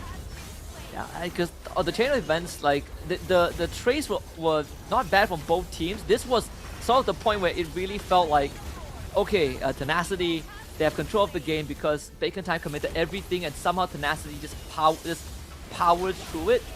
And then they follow it up by, oh, the Guinevere face checked the bush and just absolutely got blown up. I think it was this moment, Bacon B-Boss instantly destroyed. They lose priority in lane, they lose priority over Lord, and they somehow not only get Lord, but they win the fight. They pick up 3 members of Tenacity and they just ran it down mid. The chain of events couldn't have been crazier. I think also in the long run, the moment Song Jin-woo showed himself and tried to burst down the Kaja using the shifting skies, actually ended up hurting their attempts there. Here it was just the gun show, man. Spider-Mouse held on to his DJ really well. He was protecting, waiting for water to go in. It's a huge difference to what we saw from Bacon Time heading into this, which was just a bunch of questionable decisions, like as you mentioned, face checking the bush. Even before that, using ultimates at the wrong time, wasting some ultimates, not getting their combos off right in time. And then whether or not it was someone in the team gathering everyone together and then just making that call saying, hey, we gotta get everything in line here. No more wasting abilities, no more really risky bush checks. It looked like it ended up becoming a big swerve. Bacon Time finally locked in, and then Tenacity was the one looking a little bit more desperate, not respecting some timings that Bacon still had that they very smartly held on to. We talked about this Valir as well, not getting the right opportunity to trade out well against Lord Guys, but Lord Guys went down way more. Exort only had 1 death here, along with Spider Miles. I think also for Tenacity, in the final moments, of the game, especially when BS got picked up and then it led to Water getting caught by Spider Mouse. There's a tiny bit of me that felt like they probably went to autopilot, right? Like the players started to really just rely on just raw instincts and mechanics, but also having the fleeting time on a Kaja really starts to throw off timings for your enemies. Like it's harder to effectively keep track of the availability of the Divine Judgment, which is why we saw like 2-3 Divine Judgments in the final sequences of that game. And unfortunately, the Immortality timing was also just slightly a bit too late for BS. He would have really appreciate having it when he got jumped by B-Boss. I think these really tiny moments that made the difference in the grand scheme of things. And it just goes to show, for general viewers, usually even when we're casting games, our attention really goes a lot towards the big moments, big sets, big plays, but it's the little things that eventually add up to much bigger results. The mistimings of when you decide to check, your own mistimings of when you decide to use your own abilities. In the long run, especially in the late game, it becomes even more costly. That is our second series. The spot of tenacity is threatened. And now we go to our last series of the day. Coming up next, we've got King of Gamers and the other team that is looking to threaten the position of tenacity, ACT Esports. They're going to close out this day number 1 for the final week of the regular season of MSL Thailand. Redmore and Husky, we will be right back.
Richman Shop โน1เรื่องเติมเกมเหนือกว่าทุกการเติมผู้สนับสนุนหลักอย่างเป็นทางการ League MSL Thailand เติมได้นับร้อยเกมพร้อมบัตรเติมเกมและบัตรกำนันอีกมากมายเติมถูกเติมไวผ่อนได้มีเงินคืนจ่ายสะดวกไม่ว่าจะโอนหรือผ่อนชำระและใหม่ล่าสุดรองรับการแบ่งจ่ายผ่าน SPayLater ดูแลทั้งก่อนและหลังการขายทุกช่องทางบริการ 24 ชั่วโมงร้านเติมเกมที่สตรีมเมอร์ส่วนใหญ่ไว้วางใจนึกจะเติมเกมต้อง Richman Shop เท่านั้นแล้วมาเติมกันเยอะๆนะ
Richman Shop โน1เรื่องเติมเกมเหนือกว่าทุกการเติมผู้สนับสนุนหลักอย่างเป็นทางการ League MSL Thailand เติมได้นับร้อยเกมพร้อมบัตรเติมเกมและบัตรกำนันอีกมากมายเติมถูกเติมไวผ่อนได้มีเงินคืนจ่ายสะดวกไม่ว่าจะโอนหรือผ่อนชำระและใหม่ล่าสุดรองรับการแบ่งจ่ายผ่าน SPayLater ดูแลทั้งก่อนและหลังการขายทุกช่องทางบริการ 24 ชั่วโมงร้านเติมเกมที่สตรีมเมอร์ส่วนใหญ่ไว้วางใจนึกจะเติมเกมต้อง Richman Shop เท่านั้นแล้วมาเติมกันเยอะๆนะ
Richman Shop โน1เรื่องเติมเกมเหนือกว่าทุกการเติมผู้สนับสนุนหลักอย่างเป็นทางการ League MSL Thailand เติมได้นับร้อยเกมพร้อมบัตรเติมเกมและบัตรกำนันอีกมากมายเติมถูกเติมไวผ่อนได้มีเงินคืนจ่ายสะดวกไม่ว่าจะโอนหรือผ่อนชำระและใหม่ล่าสุดรองรับการแบ่งจ่ายผ่าน SPayLater ดูแลทั้งก่อนและหลังการขายทุกช่องทางบริการ 24 ชั่วโมงร้านเติมเกมที่สตรีมเมอร์ส่วนใหญ่ไว้วางใจนึกจะเติมเกมต้อง Richman Shop เท่านั้นแล้วมาเติมกันเยอะๆนะ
การแข่งขัน MSL Thailand Season 1 Powered by Moonton Official Telecommunication Partner True 5G Official Gaming Phone by Infinix Official Sponsor by Richman Shop Official Gaming Chair Partner DX Racer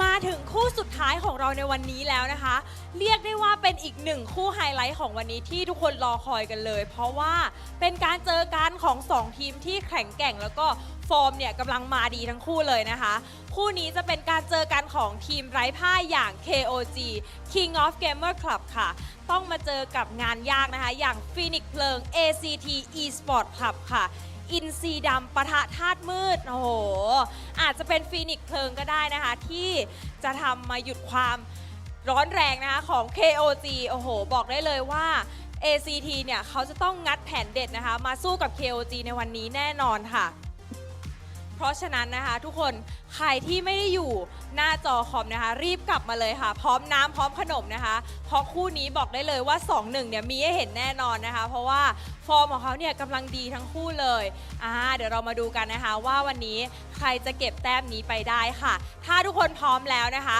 ขอส่งต่อให้กับพี่แคสเตอร์ทั้ง3คนได้เลยค่ะ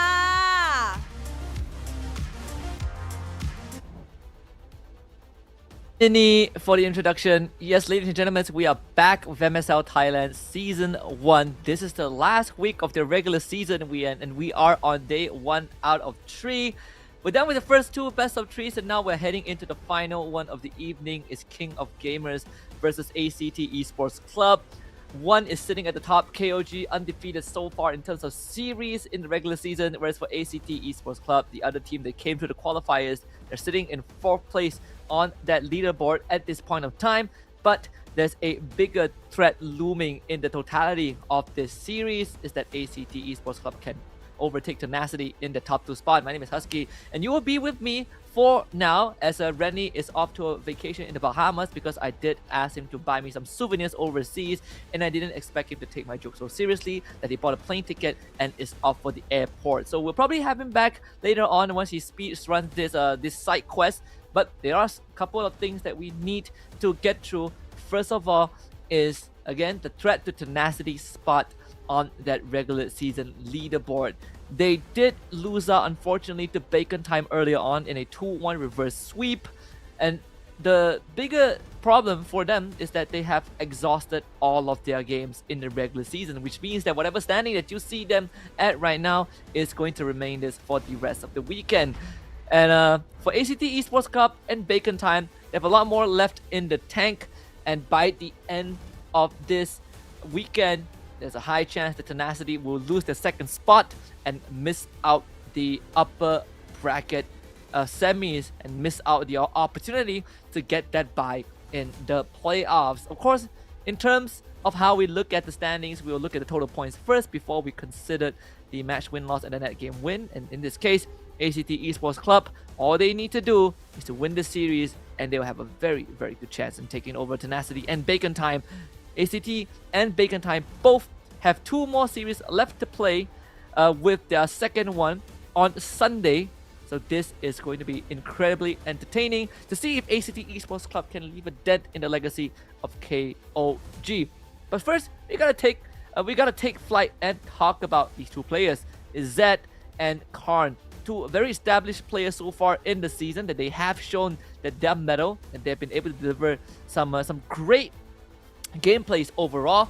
But the more important thing is, how is ACT going to hold a candle onto KOG? Because when we look back at some of the ACT games, one of the things that truly stands out is how ACT plays these kind of front-to-back lineup. It's sort of what we saw from one of Bacon Time's variation, and how they like to draft is a very late game centric, I would say, composition, where you have very beefy front lines like the Hylos, but you also have late game scaling heroes, for example, like the Claude and the Harith. So it's something that is definitely worth kind of studying into, because when you look at the previous draft of ACT, the Uranus, the Baxia, one of the few teams that also utilizes the Baxia and the Valentina, whereas for KOG side, they have been absolutely crushing it, and they brought out some picks that you don't see often, for example, the Iratel as well. And I think KOG, they only lost like 2 games so far in the regular season.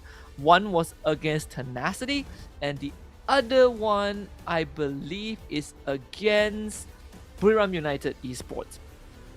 Other than that, They have not experienced any losses, so it's definitely going to be very interesting to see how this one pans out. Even when we look at the head-to-head just now, when we look at Karn and Zed, the mid laners of both teams, very varying degrees of temperament, very varying degrees of how they like to play the games. And the stylistic difference is definitely there. When we look at the heroes pool of both KOG and ACT, KOG, they do go for artillery like that Farsa, which we haven't seen in a long time.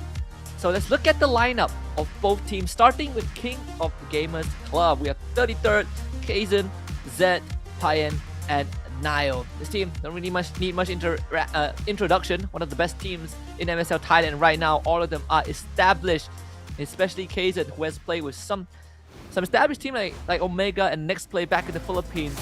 Definitely provides a lot of impact in the jungle. And on the other side of the ring, ACT Esports Club, Piper, Zeros, Karn, Flukeo, and Sylvie here to challenge one of the kings right now in the regular season. They came to the open qualifiers and have managed to make an impact for themselves. And we've seen challengers able to hold a candle up to those who are experienced. This could be like what we saw earlier on between BRU and VLTH in the first series, where experience of the players might just be the main difference maker. To introduce the head coach of both teams, Justin and Shadow, and to proceed with the fist bumps, get them into the groove as point of physical contact before you hop into the land of Dawn to see who comes out on top. But before all that happens, pretty sure we talk to the players, take a look back down memory lane, their journey leading up to this point before we get the action going. สัปดาห์สุดท้ายของ regular season ACT คือทีมที่กำลังอยู่ภายใต้แรงกดดันอย่างหนัก ตอนนี้กลับมาตึงเครียดกันต่อครับเพราะว่านี่คือ1เกมนะครับในฝั่งของ ACT เพื่อที่จะปิดเกมครับจะทำให้พวกเขาเนี่ยได้เดินทางไปต่อหรือเปล่า แม้พวกเขาจะยังอยู่เหนือกว่าในตารางคะแนนแต่ช่องว่างที่ห่างกันเพียงเล็กน้อยทำให้ความผิดพลาดเพียงครั้งเดียวสามารถเปลี่ยนสถานการณ์ทั้งหมดได้ทันทีและในช่วงเวลาสำคัญแบบนี้ ACT กับต้องมาเจอกับ King of Gamer ทีมไร้พ่ายของลีกที่การันตีการเข้าสู่ Playoffs ได้เป็นทีมแรกเรียบร้อยแล้วไอ้นั่นเอาพาเย็นจะตีป้อมมาเข้ามาไอซีพยายามจะเข้ามาดวลแต่ว่าพาเย็นบอกไม่สนใจอะไรแล้วแต่เป้าหมายของ King of Gamer คือการไร้พ่ายให้ได้นี่จึงไม่ใช่แค่เกมของทีมลุ้นอันดับแต่มันคือเกมของแรงกดดันและมาตรฐานที่ไม่มีใครหยุดได้เพราะในช่วงเวลาที่ทุกแต้มเริ่มสำคัญที่สุดของฤดูกาล ACT ไม่มีพื้นที่ให้พลาดขณะที่ King of Gamer ก็ไม่มีแผนจะหยุดชนะเช่นกัน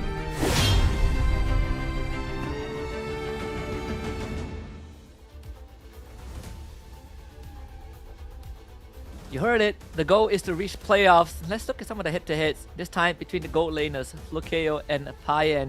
And both, in terms of their gold lane performances so far throughout the league, if there's one thing they've shown, they are bloodthirsty. KDA ratio over the 9s. 12.36 for Payan, 11.82 for Flukeo. You know that these people, they navigate the battlefield like a wolf on the prowl. Decent GPM, average GPM, and even teamfight participation. So this could come down to a battle of the gold laners, which is something that I'd say has been a bit more subtle throughout a lot of the recent leagues that we had, because so much priority, so much focus was on the mid trio. But every now and then, when the gold laner gets going, they usually are the difference maker, especially for Payan, who definitely has a slightly lesser profile, I think, overall as a professional player. One of his first tournaments as well. So in his, I would say, inaugural debut on a bigger stage, definitely is playing very well with the rest of KOG, who have some sort of record. We talked about Kaizen earlier on, but we cannot forget about 33rd and Nio, or you might know them as know them with their other names, right? Nio was previously known as Zanri, and 33rd, I think, was previously known as what's his name again? Framesy. Let's start with the random map draw first. See what we got. Broken Walls, it's gonna be the map. So Suyo, Joy, Mobile Hero Assassin, they like to navigate around the map. It's going to be prioritized, hopefully. Let's see how this one is gonna pan out.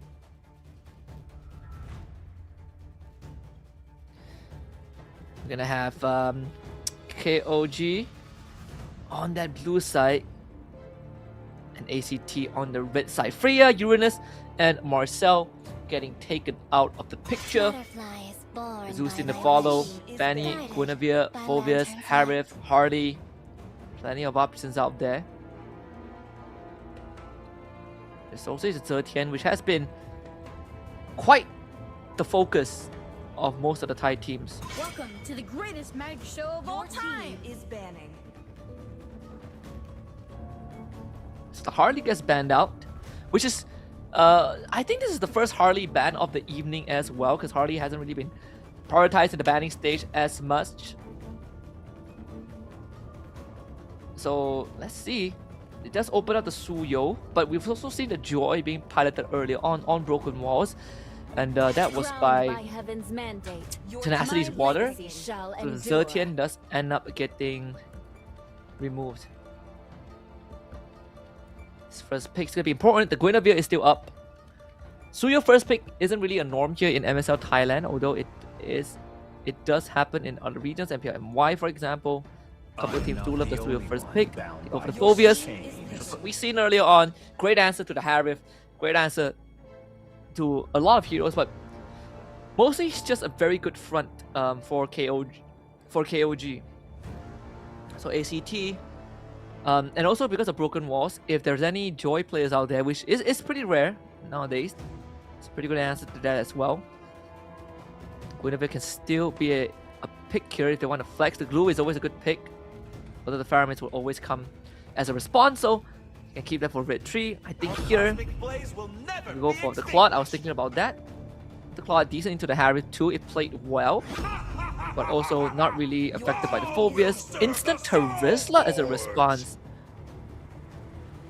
We did talk about ACT having a more 4 protect 1 late game marksman carry type of approach.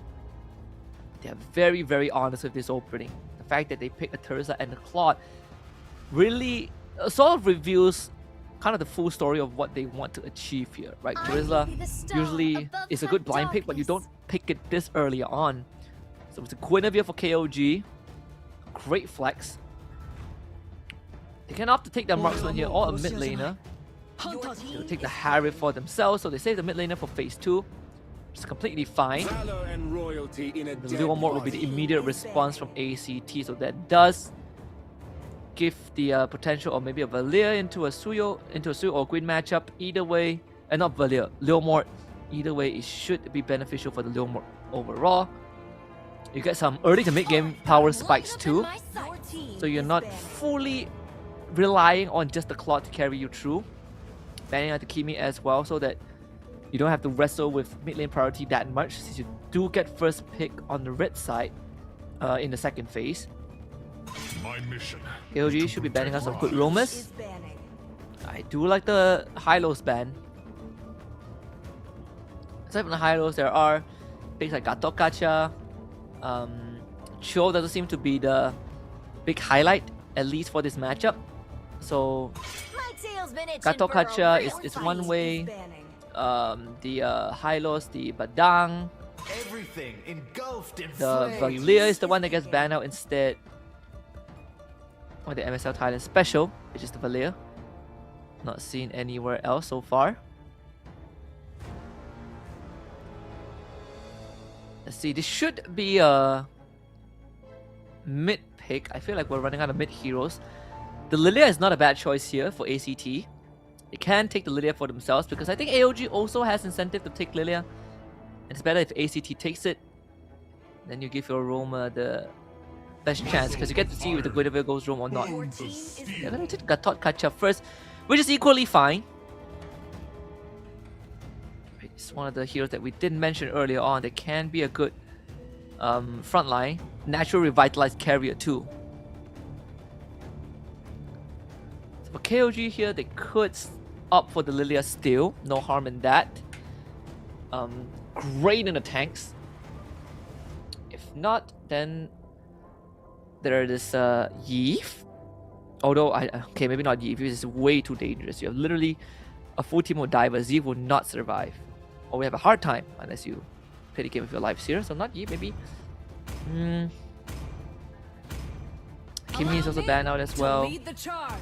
Take the Hilda. So it's a Gwyn jungle here. Among the planes exists the So they equilibrium still decide to go for the I was Yi. made for.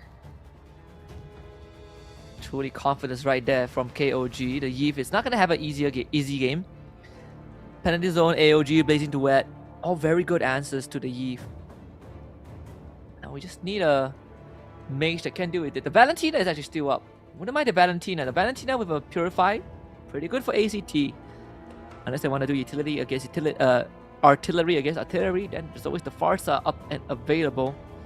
Another MSL Thailand special is the Kadita. The Lilia, this we did mention earlier on. Always going to be a good option here. You do have setups to make the Lilia's Gloom worth it. I personally do like ACT's draft slightly more. But KOG is undefeated for a reason. So definitely have a draft that can scale incredibly fast into the late game, but most importantly, the tempo that they set is going to be faster than ACT in terms of getting lane prio and getting the early rotations. Overall, it's going to be an even... It feels very even between both teams, and on broken walls as well, so these two junglers are going to have an easier time navigating, especially for Leomord. With the Phantom Steed, opens up a lot more possibilities. This game 1 is going to be pretty interesting because, again, ACT have the chance to upset Tenacity on the leaderboard. As we hop into game number 1 on Broken Walls with the King of Gamers and ACT Esports Club. Undefeated one on the blue side. And of course, for the red side, we have the ones looking to be proven coming in from the qualifiers. Right off the bat, Nio in the jungle with the invade zeros already. Down to 20% health, and that is what you want to see with Hilda. Absolute pressure. Slow down the tempo of the jungle clear. Guinevere now gets to go and invade. And I heard that my friend is back from the Bahamas with my souvenir. Rennie, you there? Really? The Bahamas? That's where you think I went. Welcome back, everyone. Oh, well, actually, no. Why am I saying welcome back? You guys have been here all this time. I'm the one that just came back. Thanks, Husky, for holding in the fort. Give me a moment. I want to understand these drafts a little bit better. Payan gets the Harith, and it's right with the Eve. Okay, that's something that ACT really needs to be careful with. Payan has had multiple MVP winning plays that he showed up with all throughout MSL Thailand Season 1. So let's see if he can rock with that here. He's up against the Claude, and KOG looks to be the big major favorite for the series.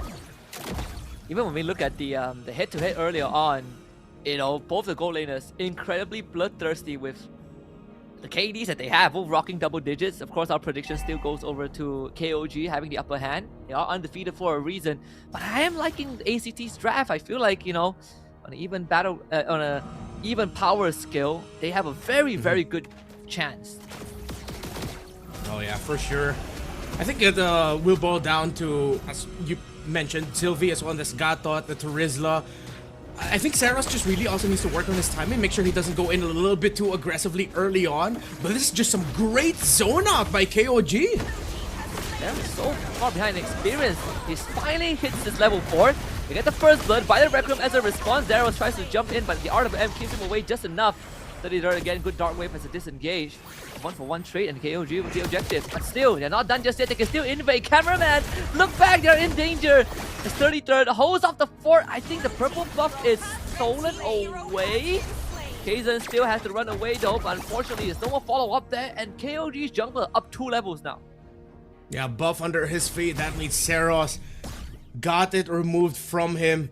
And this is just the big struggle when you're up against Hilda that's out-rotating the opposing roamer. Even though Sylvie's been protecting the jungle well, we know the power of the Lily and the early kills that he was able to get. Still, if you're not being able to protect the farm that your jungle could get, then that means you're losing the overall rotation. Saros is completely out of the loop right now. Kazan has the lead. He's taking the Beetle also in front of his face. And there's no way ACT could even invade in the opposite side if ever they could somehow make it to the orange and the other side of the map. If they try and risk that, they might just end up getting punished for it. So now you're just looking for damage control, seeing if KOG gets a little bit overzealous, especially Nile on this Hilda, if you can punish him trying to stop ACT's rotations. But so far, his timings have been on point alongside Zed because he knows with this Eve being level 4, there's a lot of room for him to escape.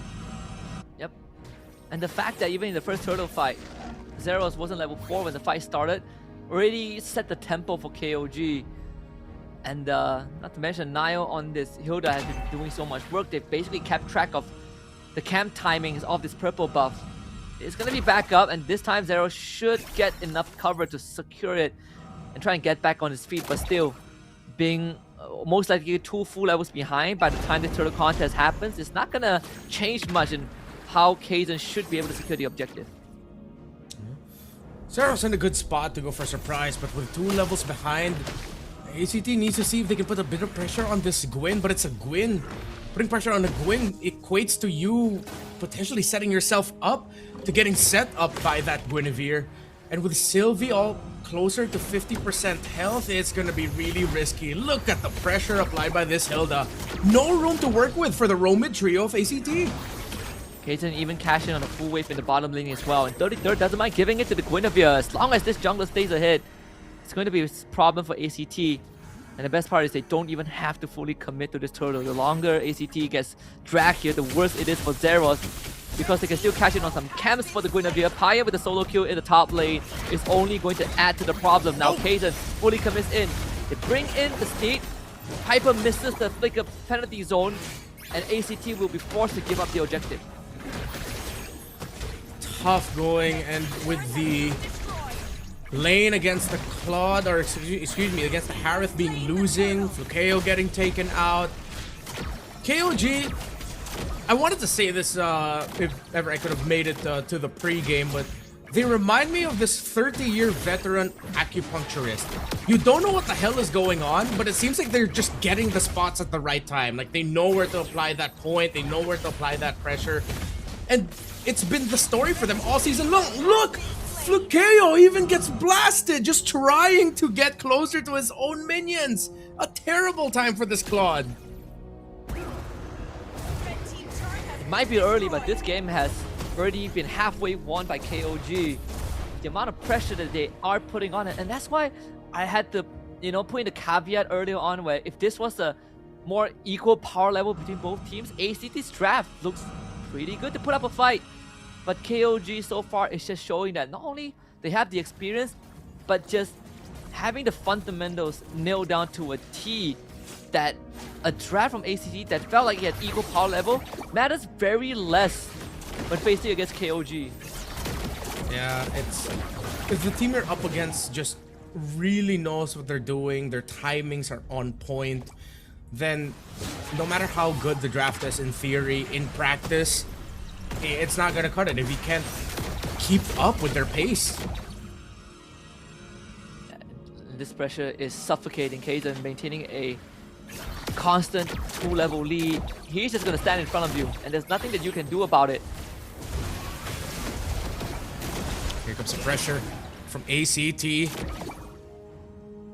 They're able to handle it and protect their tower, but KOG still continues to pressure into the jungle. That knock-up and the violent Requiem from this Guinevere. Here comes the real-world manipulation as well. Sylvie goes down. The Black Shoes resetting the Lilia. 33rd has done his job alongside KOG. And that is orange buff still getting secured by Seros. But the map feels oh so small. They continue to get smothered out, while KOG continued the pressure in the center of the map. Ryan just drops on the carpet. No he way. is in Carnes. He's gonna get flickered on. Nile chops him in half, and sure, he goes down too.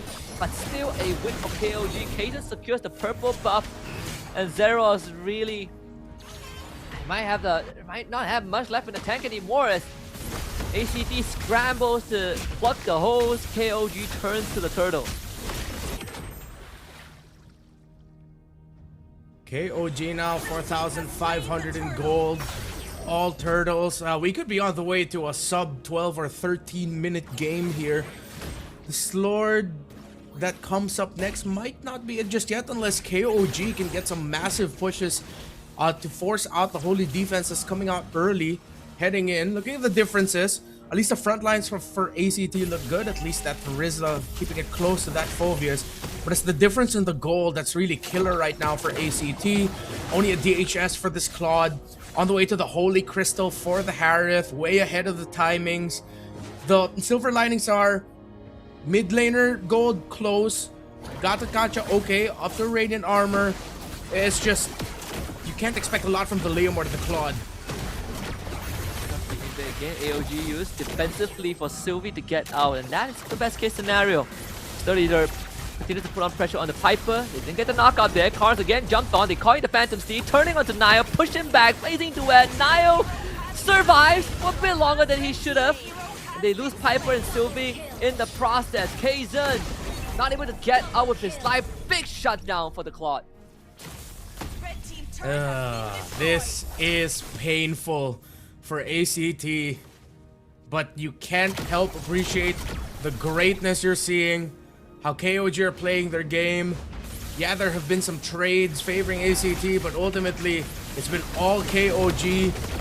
Perfect placement there, the glorious pathway, but at this point, with your entire lineup split up, not much you can do.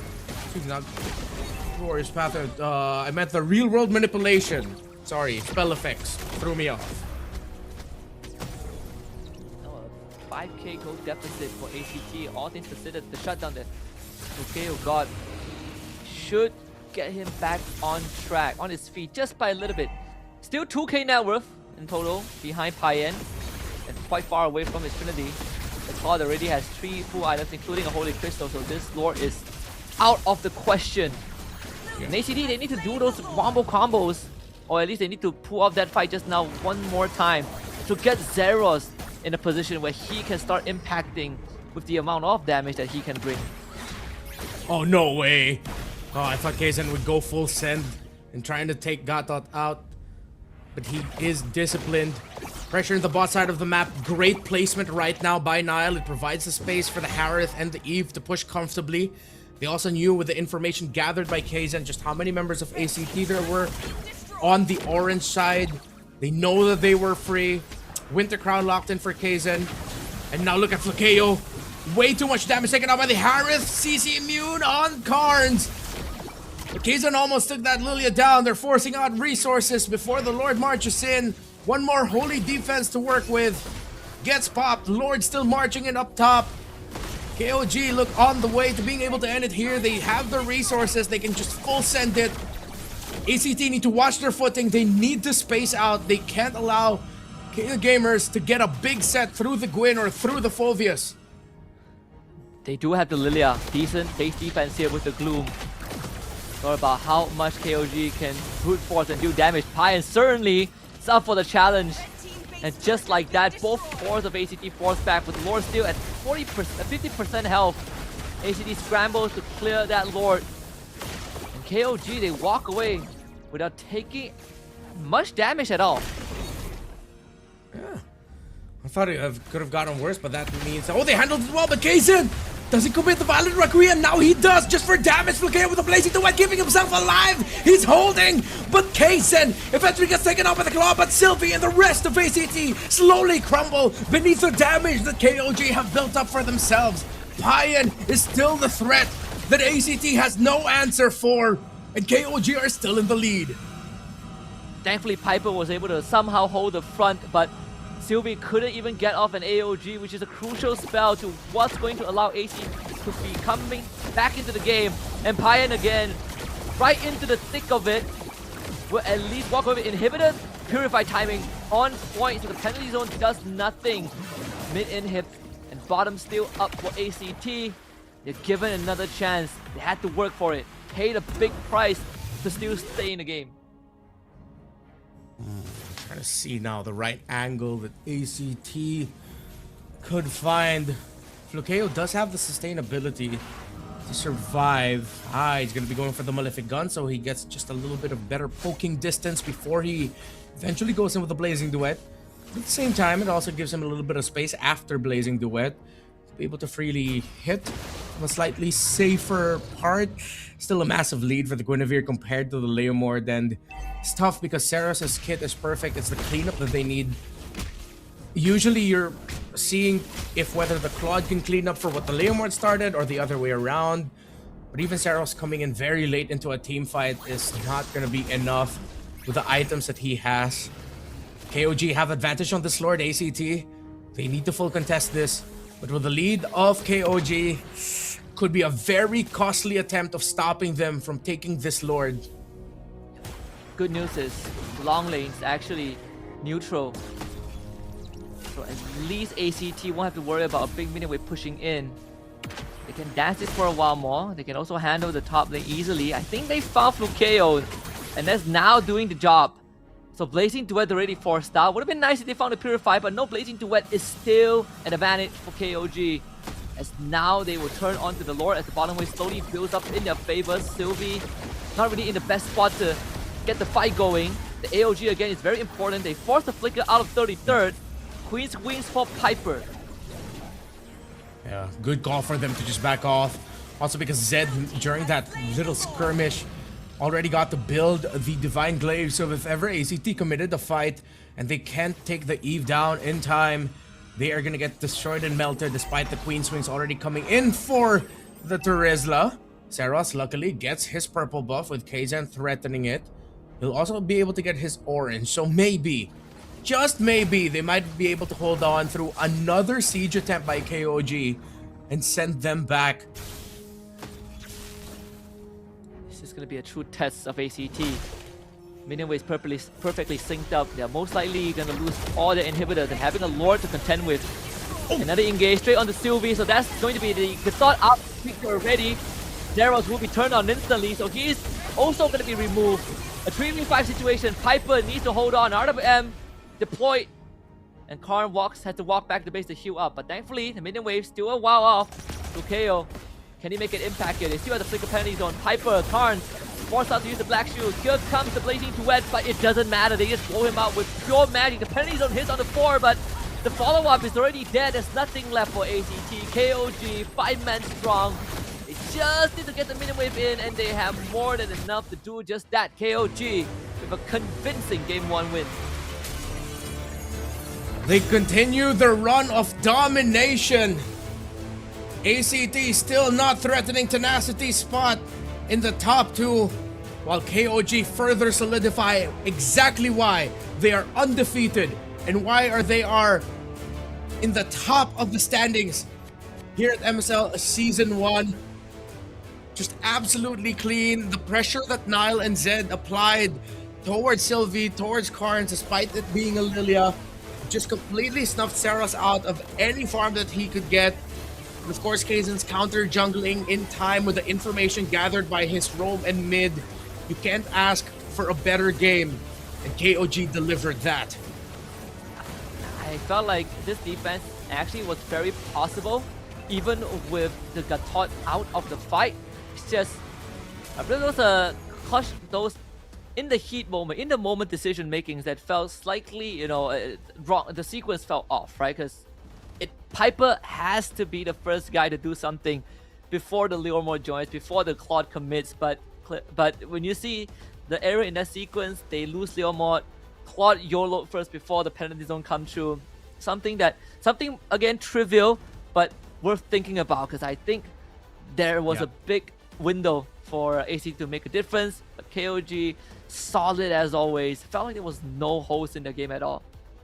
Yeah, it's also a testament to how KOG played this game and how they've been playing throughout the entire season. You see a really good amount of conservation of their key abilities. They're not throwing out abilities left and right, giving information.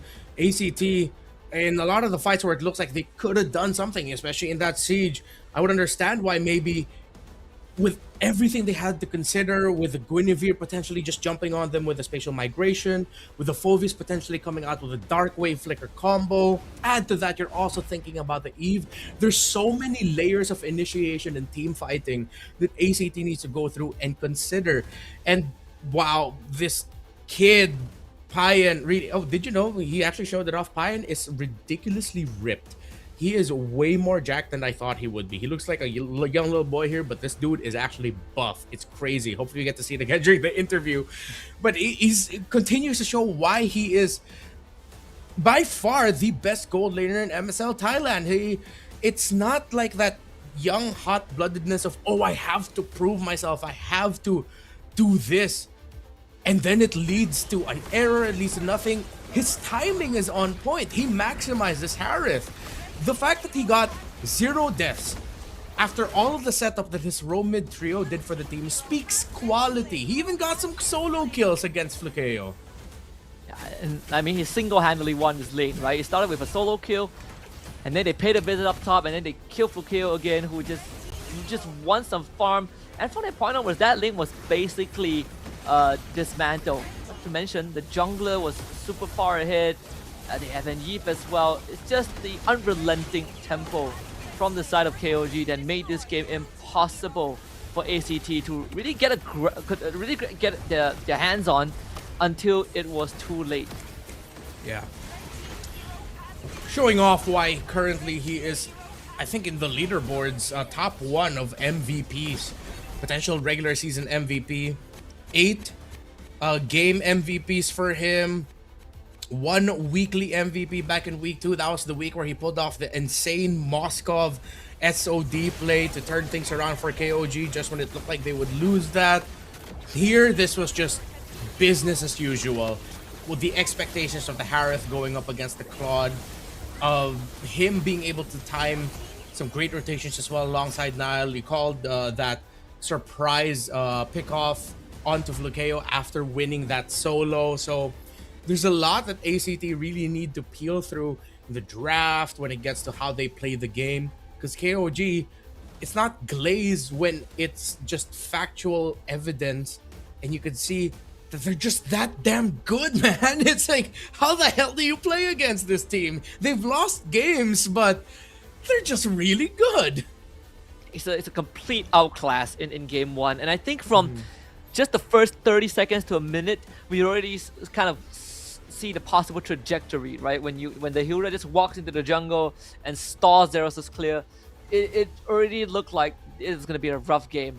And KOG never let their foot off the gas, and also speaks to sort of like the leadership in the team, where you don't really overcommit to get something done, right? You put just enough pressure to make ACT feel it, because there are some teams, they feel that they have the lead, they keep on pressing, and then they go overboard. And then cup runner full, they start losing that lead, but not KOG. Yeah, looking back though at the earlier games that KOG played, they were a little bit more susceptible to that, which I think is very understandable. New league, new season. Of course, there's the most likely, what do you call this, factor that's always there for imports. It's the language barrier, but then it didn't take too long to see everything just click for them, where suddenly it feels like the entire team is on the same page. Where Kaizen, I don't know how he talks about it with this Roman mid, but they are fearsome. It's like they're not always going together. There's always one splitting off from the 3 once they get to the point where they can just very safely go into the jungle. On one side, you'll get the I believe it was the Hilda he was with, the Hilda and Guinevere attacking Beetle, attacking Orange. On the other side of the map, Eve is taking care of mid, while also looking to see the opposite side to see if he can apply pressure there. And those are things you can really only see from really long-time veteran teams. The fact that you're seeing it from a young team such as KOG speaks value, I would like to believe, of the fact that they have a long-time MPL presence, multiple country presence in Kaizen, but also the quality of the rest of the team to just take in all this knowledge, willingly accept it, and the fact that they can execute it so cleanly, it's just breathtaking to watch. Yeah, and it also shout out to Coach Justin, right? Because we have seen examples, you put the best players together, but you need something that really drives them in the right direction. And I think KOG, the fact that, you know, MSL Thailand now is not just a league, playoffs, and then you wait for the next season. There's actually a slot to MSC. This could be, and I think it is, the favorites to make it there to MSC, and the rest of the regions are probably looking forward to facing off against. And I think it also speaks to the quality of the gameplay, when it sort of makes you wonder how they would fare against all the other regions. How many upsets can they deliver? And KOG so far, the record unblemished in matches. They've dropped 2 games, sure, but it never really felt like they lose control, and I think that's the best way to describe KOG right now.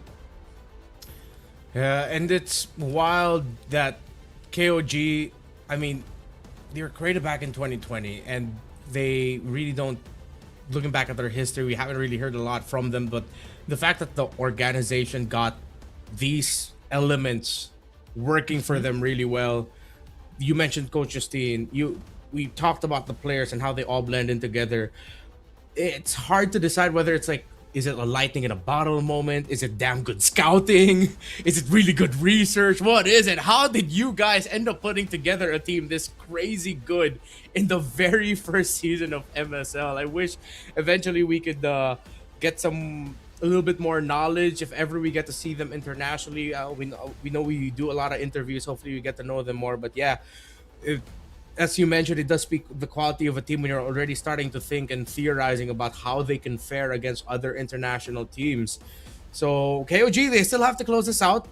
ACT still has a chance to reel it back in, but based of what we saw in game number 1, definitely going to be easier said than done. Yep. I think even when I remember looking back the timeline of the roster itself, they didn't start with an all-star team, right? Like they started with players that you probably have heard of. Narakorn at some point. Like Song Jinwoo was also with the team at one point, but it really came together earlier this year in March, and that was like what, a month plus before MSL Thailand actually started. Actually, no, less than a month before the league started. That's where the acquisition of Kaizen and Payen was finalized, and now they are the monsters of the league.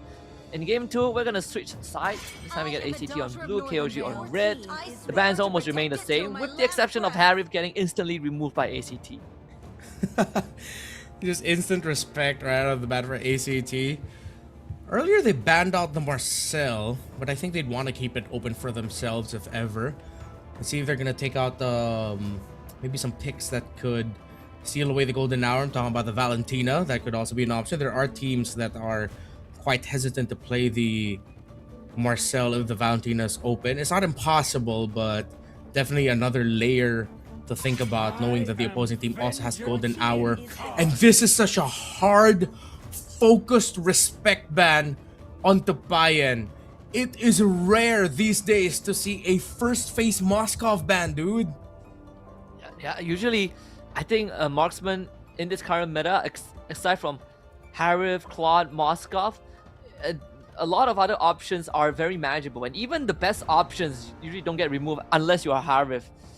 But Payen has shown his I think his ability so much that I think ACT, I don't blame them for the respect ban, but at the same time it does open up plenty of options, including the Marcel.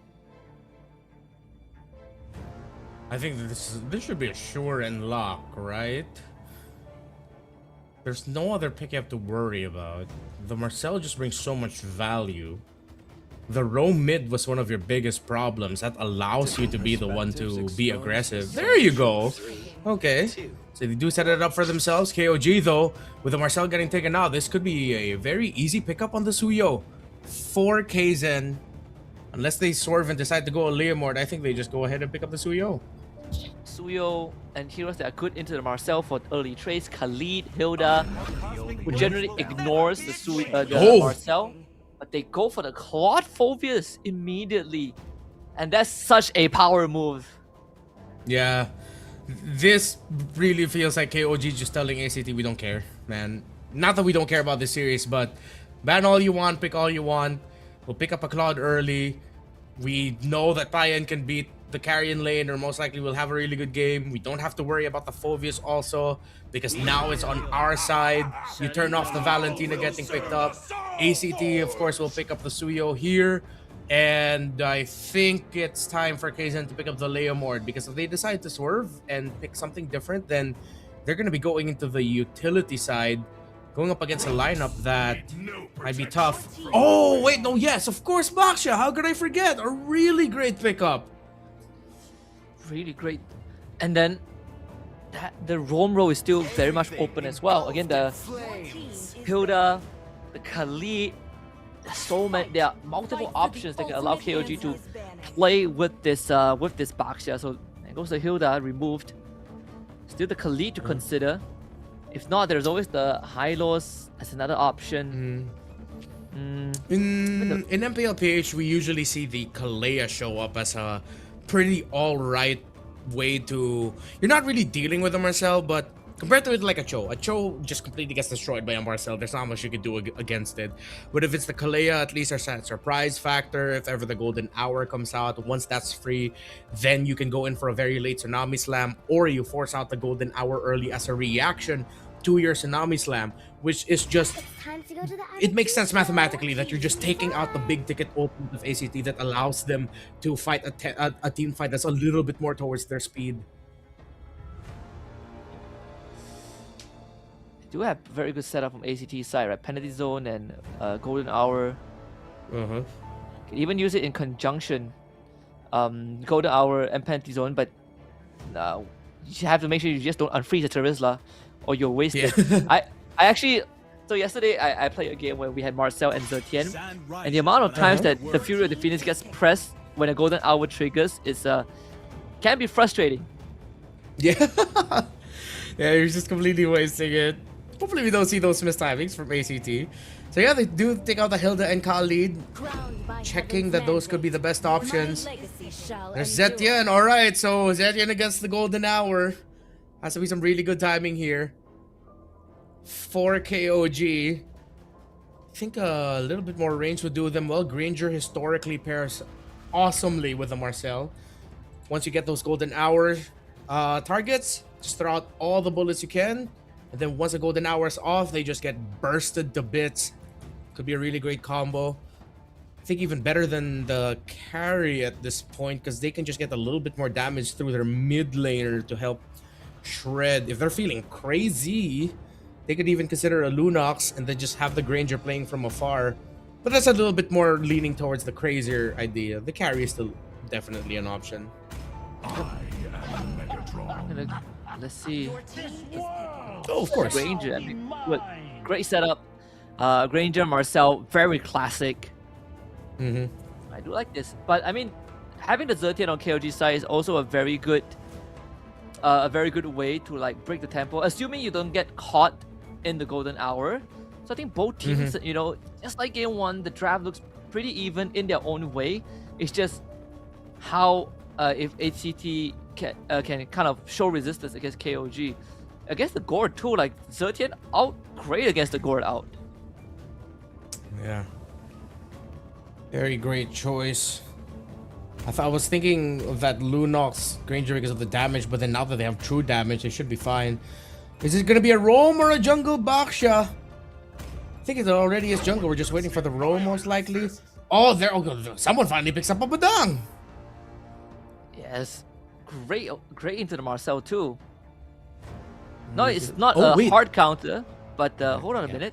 It is, right? Yeah, it's not. Yeah, not a hard counter, but good enough to keep the Marcel in check. Every time you walk up, you eat a punch to the face, and if he delays out the Golden Hour and you're not caught, you can also split the battle line. I think KOG, I feel like Badang is a pretty strong roamer in the right situation, and this is probably one of them. See how they'll be able to make this work. No purifies. Everyone just wants to be able to create distance. Even Payan doesn't mind any crowd control that he sees, because he knows he will be that access to the Granger and the Gord. Gotta give it to ACT. They do have a very good lineup in theory, but let's see again how well Sylvie, Carnes, and Seros can handle the very sharp mid lane rotations of Nile, Zed, and Kaizen together. If they can dance to their tempo, if they can even set the tempo themselves, oh, then this in paper really good lineup in practice is gonna be perfect. Yep. Let's head into game number 2. This time, I believe it's going to be on Broken Wall. There it is. Is it Broken Walls? Or is it Dangerous Grass? Wait a minute. It is Dangerous Grass. Yeah, that is. Yeah, grass. Yeah. Mid lane trade should be quite even. Gord doesn't really have to interact much with the lanes. Just need to throw down his damage. I think he missed 1 minion, which is unfortunate. Yeah. It's Sorry, who? Who missed that 1 million? All right. Ah, okay. Oh, they get to force out the flicker. A bump by Kaizen. Further angle, Sylvie, can he get up? Yep, bailed out. Okay. Healthy take for them. KOG though, showing to ACT that they're just not gonna allow this Marcel to be able to freely get information. You're gonna have to pay with it, with your own life, with your own health. And Payan, while laning really well against the Granger, pushing the Granger back under tower, while Sylvie still gets pressured by Nile and Zed. Yep. And contrary to game number 1, at least this time, Zeros is able to farm his jungle with more peace and security. You don't have a Hilda running at your face, and Marcel, pretty good doorstopper here. Again, earlier we did see they get the flicker out of Zed, so that's something that AC can bank on. Then Marcel can easily pop the Zetian Phoenix Cloak too. Zeros is not level 4 yet though, but he doesn't need the level 4 to access his abilities, which is a good thing here. Alright, first turtle up, both junglers level 4, but Kaizen already used Tortoise's Pisons. With Nile pretty low, ACT will get this first turtle. KOG now will have to defend their side of the jungle, but ACT decides to play it very safely. They already knew they won. Good call by ACT. Just keep it simple. You don't have to really overcommit Sylvie. As long as Sylvie does his job by giving info and keeping Nile away, it should be good enough. But this lineup, aside from Piper and Sylvie, maybe to a certain degree Zeros, they don't really have to interact up front, right? They have long range damage, good spirit profile as well. They cover the bases from physical to magical to even true damage, thanks to having the Gourd. And the Sky Piercer is an auto buy as well. Flicker Fall and Sylvie catches too, but the follow-up not really there. Piper not really gonna commit anything to that. Missed opportunity there from ACT. Yeah, but I think it was way too greedy for Sylvie to use that flicker. Now knowledge for KOG to work with, but KZ knows that he has to run. He gets chased down all the way to the other side of the map. ACT did not want to let go of that box. Payan with a blazing duet just to keep himself alive. Commit to the flicker as well. But ACT, great rotations and great pressure by them. And they cash in on 80% of the gold plating too. That is a lot of gold going over to Flukeo. Fury of the Phoenix slightly late from Zed, which is unfortunate, but the fact that the box shot went down, that is Zeros' wet dream as a Suyo when you're in this matchup. I think we're seeing here exactly why the Marcel is prioritized. Maybe KOG will have an answer for it, or their answer will be a little bit more obvious later on, but the swerve with to pick up the Gourd near the end there, Ranger as well. ACT definitely drafted a high potential winning lineup here. That early kill with that box shot will force that issue with a stun, and the Mystic Gush brings that down low. This might be greedy. Final snap shield, keeping Karn safe just in case. There's also the golden hour as a response. Many tools for KOG to reset the fight. Golden hour drops, catching two. The Badang isolates the fight. Nile doing his best to keep them all behind. They get the pull on the Karns too, but still they take the turtle and the penalty zone from Piper as a good follow-up. Fury the Phoenix to stop them in their tracks. So KO forces out Nile to go for the flicker. Karn does go down to 33rd off screen, but still a win for ACT. Major win. Beautifully executed by them. Karns, though, at least 33rd had the very right idea of just making sure that they could get something out of that. Minimize the wins that ACT are getting. At least try to balance out in terms of their own economy. Because they know it's going to be tough. Sylvie's presence, Piper's gorgeous, absolutely gorgeous entry with a penalty zone flicker. Reaching all the way to the back line. It ruined the tempo of KOG's team fight. And I think now KOG, especially that Claude, might be thinking, maybe I should have picked up that Purify. Very offensive minded. Definitely there's a great line of thinking as to why you would pick up the flicker in this scenario. Again, you are the reach. There's a lot that you want to avoid. It's also great if ever you get caught by the Mystic Gush. It allows you to either dive or just slightly reposition to still be in range of Blazing Duet. The Purifies are getting sorely missed right now by KOG. The ward I think picked up by Zeros too. A lot more staying power in the fight. Shale, not a problem there. Can back up the right. Thunderbelt has been put by Sylvie. Okay, is this enough? Whoa. Ooh. Timing actually not quite as instant as I thought it would. Yeah. It's able to dash out there just in time. Maybe a nitpick would be for Filkeo to at least aim those bullets a little bit more ahead of where he could dash onto. Usually you want that direct line only if it's a really close target, like right on the border of the golden hour, because that's going to be a sure hit. So once the golden hour goes down, you still have to continue the animation. Piper getting pressured up top, already forced to use a penalty zone. He still lives, but I may have spoken too soon as he gets taken down by KOG. They have some room to work with up top to maybe push, but ACT have their eyes set and getting advantage in the mid and in the turtle. It's concealed by Nile and Payan. Piper kept his flicker too. Nile didn't get the engage and he wants Spirit to finish. Gonna cancel out the Mystic Gush. Good interception again from Sylvie. Blows his flicker to get away. Kaizen didn't have Retribution, so the turtle goes over to ACT. At the end of that, I think the top tier 1 would still stand. So KOG's pickoff instantly neutralized by the turtle take. Whether or not it was intentional, Seros being able to stop the entry of Nile was big for ACT. They were banking on that big conceal play for the Badang, not getting it. Gold-wise though, still not impossible for KOG to come back, while ACT still very clearly in the lead. And I appreciate this, that Gourds, when they play their Gourd like a Farsa. You know how Farsas know that you don't need a perfect set. You can just use your Feathered Airstrike to get that right little bit of minus, a little bit of deduction to see if you can force something out of your opponents. And as long as it's far from objective timers, it's fine. So if cards can keep this up, this is constant pressure for the front line of KOG. It's like limit testing here and there. Yeah. It'll be constant annoyance too. You're getting blasted by bullets from the Granger, the occasional stun from Karns, and not to mention every time you jump someone, Sylvie will be there to basically just break your ankles for a while, you know, force you to take a pause whether you like it or not. It's ACT's turn to some sort of invade. Kaizen holding in, they unload their utilities. Here's the Phoenix, hits on the tree, and Nile gets the wall breaker there, but the penalty zone has a good follow-up. And that is Badang gone. 33rd finds the Gourd, but Sky Piercer attained for Flukeo, and he cashes in. This is gonna keep snowballing upwards for the Granger. Flukeo's positioning himself really well. The pressure onto the response of KOG every time they go in. Oh, the entry with the Blade Surge, immobilize Kaizen! And he just becomes another Sky Piercer stack for Flukeo. This could not have gone any worse for KOG.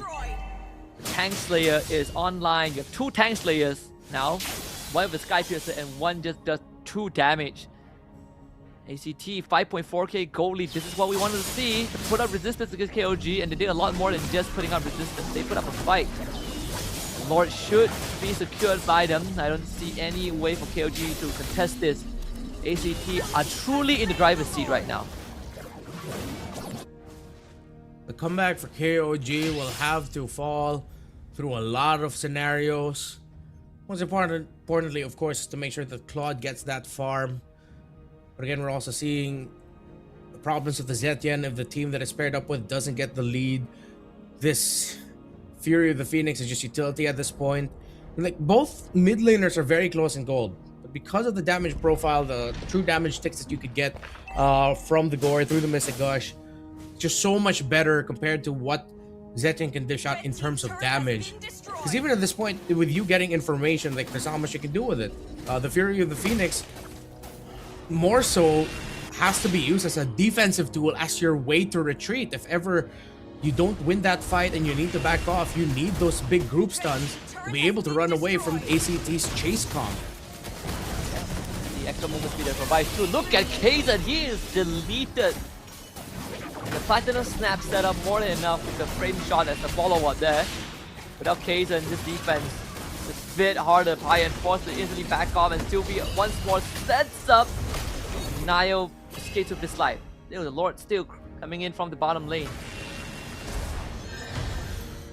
You know, looking back at the draft, maybe that Claude might have just came in just a little bit too early. Might have been a little bit too much of a flex and not in terms of flexibility, but in terms of just flexing on your opponents. Here comes a flex by Nile, Fury of the Phoenix, but they still don't have the follow-up that they need. 33 gets taken down. Here comes Kaysen going after Flakeo. They finally take down this Granger, but they still have Zeros and Karns to deal with who are alive. At this point, any win for KOG is a big win for them to slowly chip away at ACT. For now, that's something that they will have to settle for, but it's good enough overall. They got the shutdown on a 4-0 Granger. They take away his Sky Piercer stacks. On top of that, give themselves a bit of a shutdown go. I believe the go went to Kaysen. Would have been nice if it went to the Claw's pocket, but beggars can't be choosers. Kaysen granted 0 access to his own jungle and being treated a taste of his own medicine that he did administer in the first game towards Zeros. KOG still are in deep waters. To get out of this trench is not easy. I just come down to Nile and 33rd just sending it and hope they blow up someone before the fight drags on too long. Yeah, I think it was also a heat check for ACT, especially Flakeo. Now he's been positioning really well there. I don't think they just expected or even respected the possibility that KOG would just run out of base like that and decide to just all jump on them. Sylvie in a perfect angle to stop this attempt. Fury of the Phoenix might buy a little bit of time, but Flakeo gets taken out. They felt the target. Somehow, someway, KOG made it work. 2 times in a row, they find a Granger and another portion of his Sky Piercer stacks cut away. And the worst part was ACT saw that move. They saw the conceal, but they had no way to stop it. The Mystic Dodge instantly cancelled by Fury of the Phoenix. The extra movement speed that it provides allowed Nile to just run up and give him the knuckle sandwich. And now Kaysen's gonna get the wraparound behind. They find a Gord again. The creative angles from KOG giving them a chance. Zed, they get the safety. Zero's on his tail. They're gonna fall back to the left. Nile stops Sylvie in his track. The golden hour comes through. But Paya now in a 1v1 against Zeros wins that one. And KOG back in control. Nile with the block to save the team that could have been devastating. It looked like they were all lined up to a Zeros chain of kills. But Nile shows up just in time with the fist break. You gotta love that at your KOG. They're still breathing, they're still fighting. They don't want this to go to a game 3. But every sequence gets tougher and tougher. But Payan gets more and more gold. A little bit more room to work with despite the lead ACT has. KOG are starting to threaten the lead. Changing their approach, they realize a frontal approach isn't the most effective way, so they went and find these creative angles, these nooks and crannies, and it has paid off so far. The bomb rush the Lord down, golden hour to stall out the Lord take. Is that enough for ACT? They will try, and it ends in success. Zeros with the objective. Sylvie will trade his life in return, and ACT putting up a good fight, but Zeros need to get out of there. Able to place search to safety. Nile blocks them in place, but it's gonna be Flukeo that gets the kill on the 33rd. KOG, that could have gone so well for them, but ACT recovered mid-fight despite the stun, kept their formation tight, made sure Flukeo was safe, and 33rd and Sylvie became the trade. So ACT wanting to slow down this minion wave push, they won't be able to stop the Slord from getting close to KOG. Sylvie won't be back in time. Let's see if ACT can somehow find the minion wave to push with to at least take down one of these turrets as they now threaten the bot side. KOG takes down the Lord just before it charges up for the turret. It's getting harder and harder for Karns to have an impact. Not only can they jump him and dive him, but they can easily cancel out his ultimate with Zed's ult.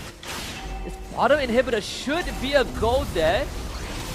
Nio still survives. Good patience from KOG holding on to crucial resources. And Kaysen is always looming around some blind spots of ACT. All the waves have been cleared out. And KOG keeps all the structures. This must be really frustrating for ACT after the game that they've had. More and more as this game extends, they feel the resistance coming off the KOG camp. And this 3k gold lead at this point is nothing. maybe an item for someone, but in terms of the cores, the main carries, they have what they need. KOG. Payan has only died once. That one time he died early, hasn't died since. And as he lives, as he continues to live, the hope that KOG can turn this game around and ending it with a sweep, it will continue to breathe. But ACT, they've been playing it really well. Despite all of the pushback from KOG, they've handled their minion waves. They're checking the requirements for the team fight. They're not overzealously thinking that once it looks like a really good angle, they just blow their all abilities. They're timing their own ultimates and dashes as well. Very important in team fights. So you gotta appreciate what ACT has done here to make it tough for KOG to come back. Yep. Put up a big fight for sure. ACT had dominance in the early game. They replicated what KOG did to them in game 1. And now it's an even state. Nio, especially, him and Sylvie has been playing footsies the entire game. It was Sylvie that's getting these good interceptions and engages. But Nio definitely caught up to that. And now he is the one that is acting as the bouncer for KOG. Big fat wave stacked up top. KOG setting up a slow push at the bottom as well. So eventually, when they need to dance for the Lord, KOG will have the wave in their favor. A little bit of help for ACT is the fact that Sylvie now has the immortality, so he can really afford to just get up into the face of KOG, while Piper has the radiant armor, which should help him survive a little bit longer with all the space needed for Flakeo to act. It's all on this Granger, it's all on this Gord, while for KOG, it's all on one man, their Claude. Yep, there's a wraparound there, and they catch cars, and they hit all 5 of them! With the might of the Empress, KOG have already secured, but they want more buy-in. Unsatisfied with just one. Gets on the Flukeo again, they catch the course. Flukeo comes back to life with the immortality, and Piper will hold the front, but KOG have done more than enough damage. Now they turn to Lord again, and unlike the last time, I don't think Zeros will have a chance in hell to steal this away. And it all boils down to this, the fact that KZ and Nile found the perfect angle. Nile setting it up after the information provided by ACT, because they full set, or at least the Gord did, onto that Phoveus. Nile found the Gord and KZ got the wraparound perfectly, and of course the Fury of the Phoenix coming out of that Zetian. Then Payan caps it off with a great play to flicker forward with his blazing duet, forcing Flakeo to get that immortality. Immo gets popped, and then he gets to get away. Fury of the Phoenix again, and another blazing duet to send them back into the wraparound by Kaizen. Plus the fist break and fist crack. What the hell are you on? KOG are delivering the comebacks of all comebacks. They might have done enough to make it happen. The game wouldn't end here most likely, but KOG looking very promising with Karn still half a minute out. And Payan incredibly healthy. The cooldown should be back soon.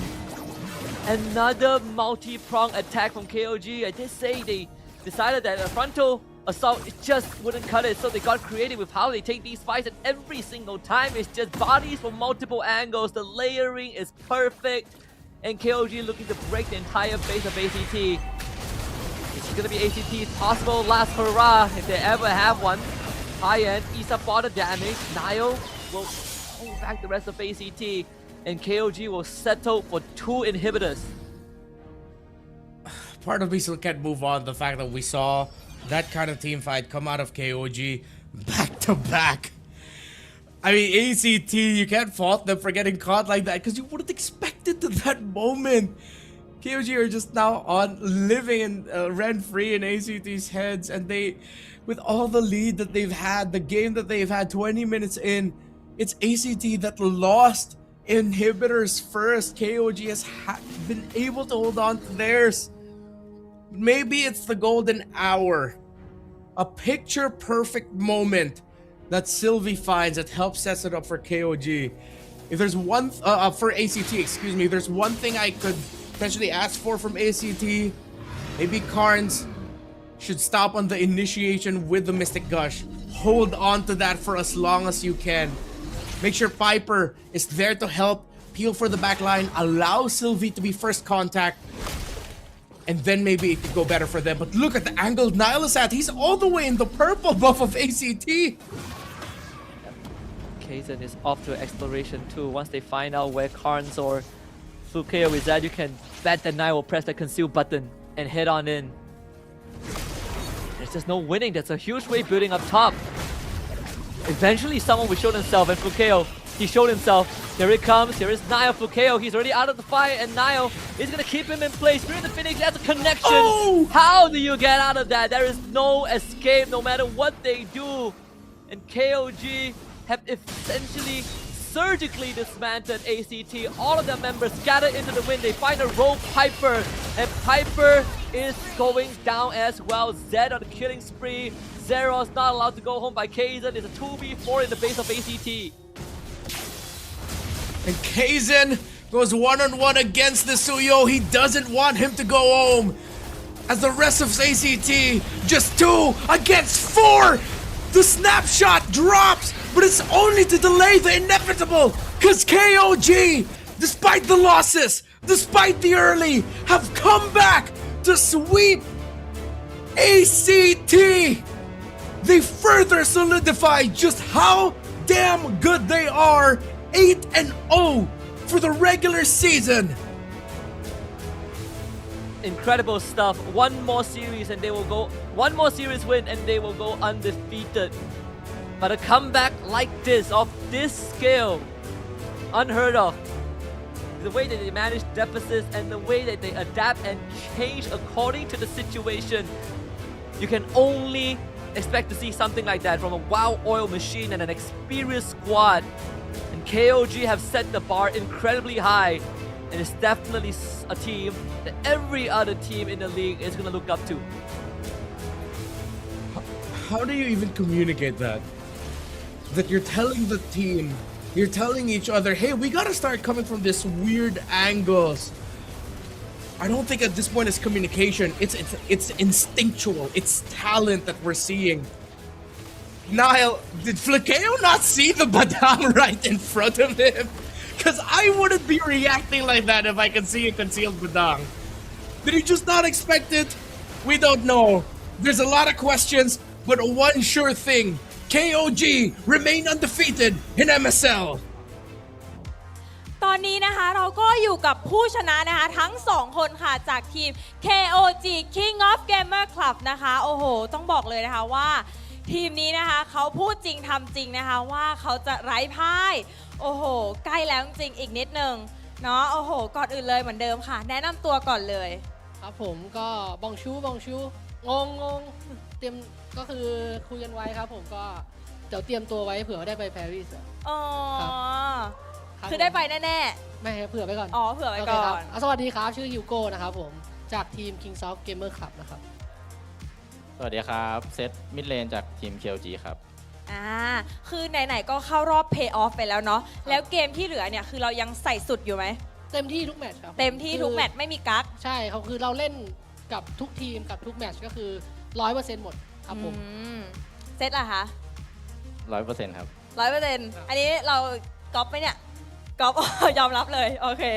คิดว่าอะไรเป็นจุดแข็งที่สุดของทีมเราคือเรามีแผนการเล่น 7,438 แผนหรือว่าเราเล่นกันแบบว่าเข้ามือเข้าขารู้ใจกันสุดยอดครับผมยังจำไม่ได้เลย โอเคครับก็จริงๆถ้าเกิดเป็นจุดแข็งของเราเนาะผมเชื่อว่าน่าจะเป็นทีมเวิร์กแล้วกันทีมเวิร์กระหว่างเพลเยอร์ด้วยกันทีมเวิร์กระหว่างผมก็เป็นทีมโค้ชกับโค้ชจัสตินนะครับกับเพลเยอร์คือทุกคนแบบคอนเน็กกันไปหมดเลยก็คือเป็นทีมเวิร์กระหว่างเราการเตรียมตัวการฝึกซ้อมนะครับผมแล้วก็ที่สำคัญผมเชื่อว่าเราเป็นหนึ่งในทีมที่มีการสื่อสารระหว่างคนไทยและต่างชาติที่ดีมากๆครับเซตค่ะความเป็นระเบียบครับที่เหลือพี่พิวพูดมาแล้ว ก็คือโค้ชเขาทำการบ้านมาดีเพราะว่าเขารู้ว่าเขาจะต้องมาตอบคำถามเนาะทุกวีคเลยทุกวันเลยโอเคอีกแมตช์เดียวค่ะเราก็จะกลายเป็นอินซีดำไร้พ่ายของจริงแล้วมีอะไรอยากบอกแฟนๆค่ะที่คอยมาเชียร์เราหน้างานตลอดแล้วก็ทั้งออนไลน์ตลอดเลย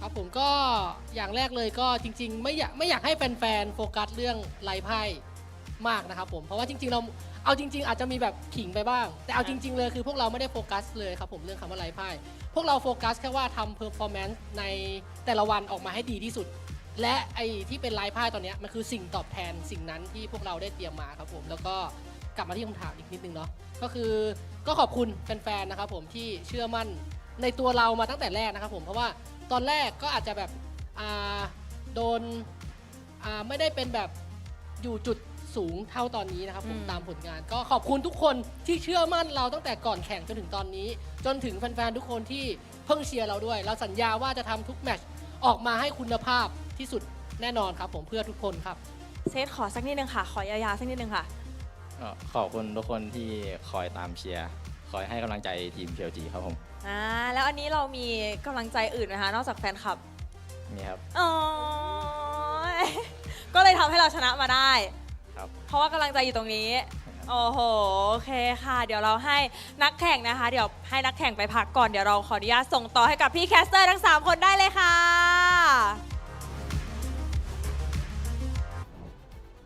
Thank you so much, Minnie, and it's also great to hear from the members of KOG. Husky and I just can't help but gush over this team and what they've done because, man, I hope they get some love internationally. I can't wait to see them if ever they are the team to make it to wild cards or MSC because their approach in the game, their angles, how they were able to hold on, bro, that's just damn good MLBB, as I love to say. It's one of those games where you watch it, you watch it, you know, you feel in shock and awe, and then you just go home happy knowing that that is a good game. That is generally just, it's not the fault of ACT for playing poorly. Both teams, I think, played the best, but then when you see a team really lock in and they really start showing you the endless possibilities of what you can do to come back in a game, that's peak right there. Like, that's cinema. You know, you give me a pie chart, I'll tell you that both colors are peak. One is peak in yellow, one is peak in KOG. Yeah. And Zed on the Zetian, though tough for him in the early game, he kept it close in terms of the farm, in terms of the economy, and that is the difference maker between a Zetian that has a difficult early compared to their lane counterpart. How close can you keep the farm? If you keep it close, you are on the right track. 92% kill participation. His timing of the Fury of the Phoenix paired up with the Badang entries, with the Baksha entries as a deterrent to the initiation by the Marcel as we got later into the game.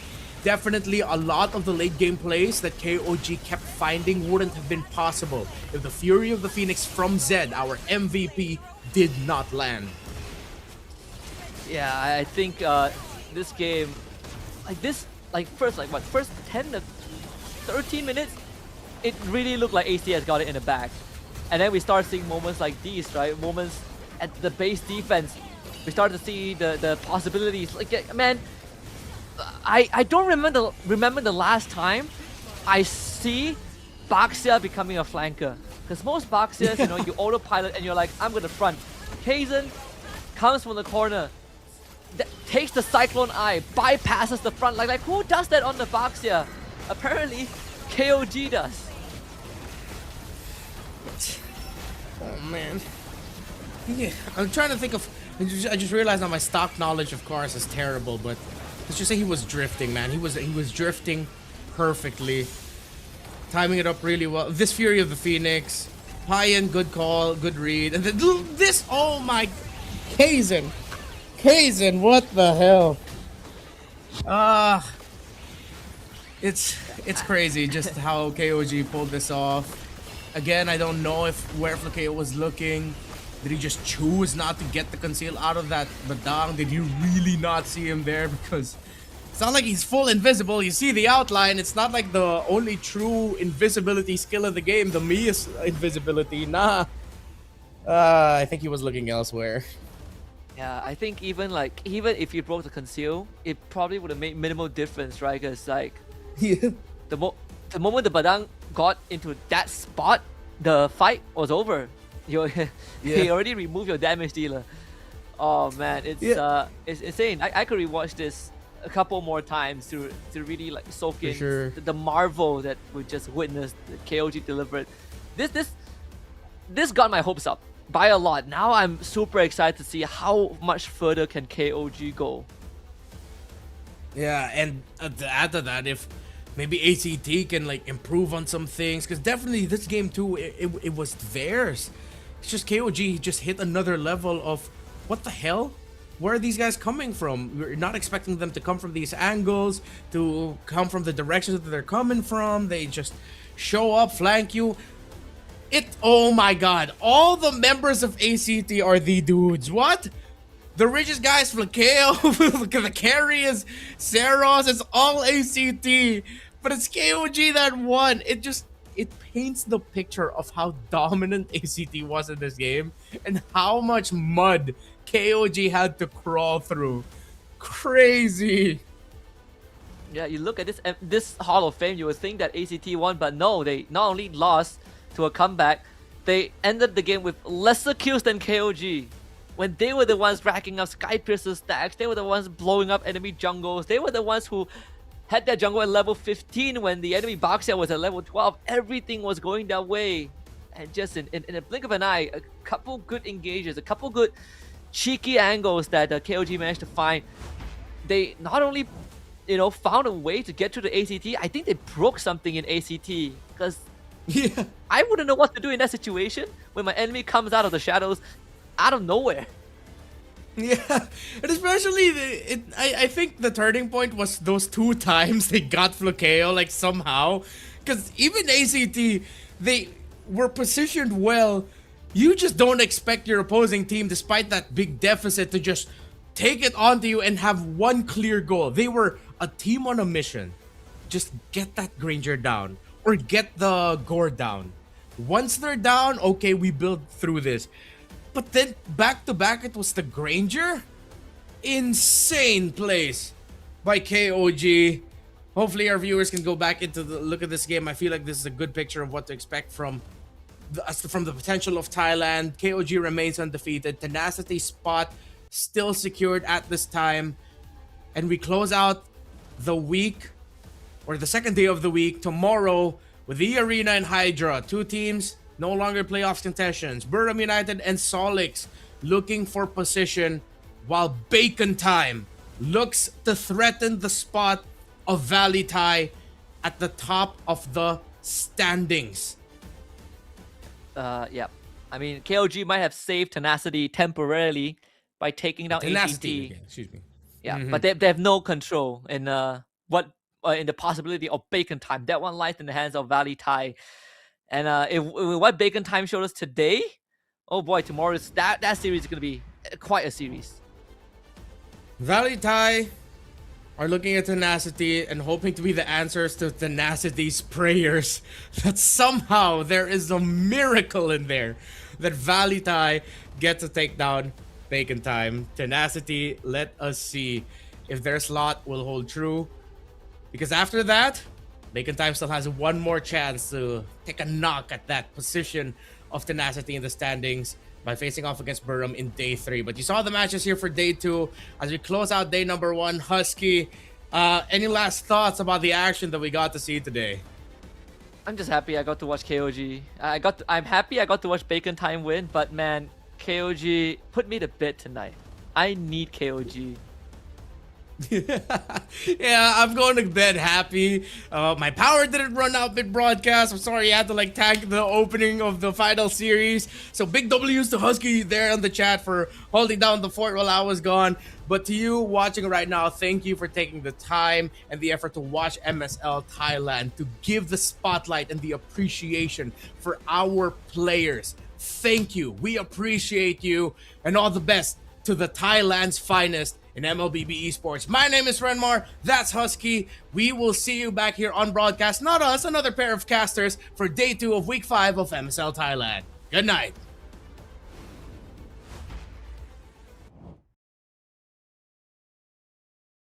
สเตอร์ทั้ง 3 คนนะคะพี่พลพี่บีและพี่มาร์คค่ะที่มาช่วยเพิ่มความสนุกความดุเดือดของเกมมากเข้าไปอีกนะคะและขอบคุณผู้ชมทุกท่านเลยค่ะกองเชียร์นะคะทุกทีมที่มาดูมาเชียร์หน้างานในวันนี้และในออนไลน์นะคะทุกช่องทางเลยค่ะอย่าลืมนะคะว่าวันพรุ่งนี้เนี่ยเรายังมีการแข่งขันอีก3คู่นะคะสำหรับวันนี้นะคะมินท์มินนี่มินท์และทีมงานทุกคนขอตัวลาไปก่อนค่ะสวัสดีค่ะ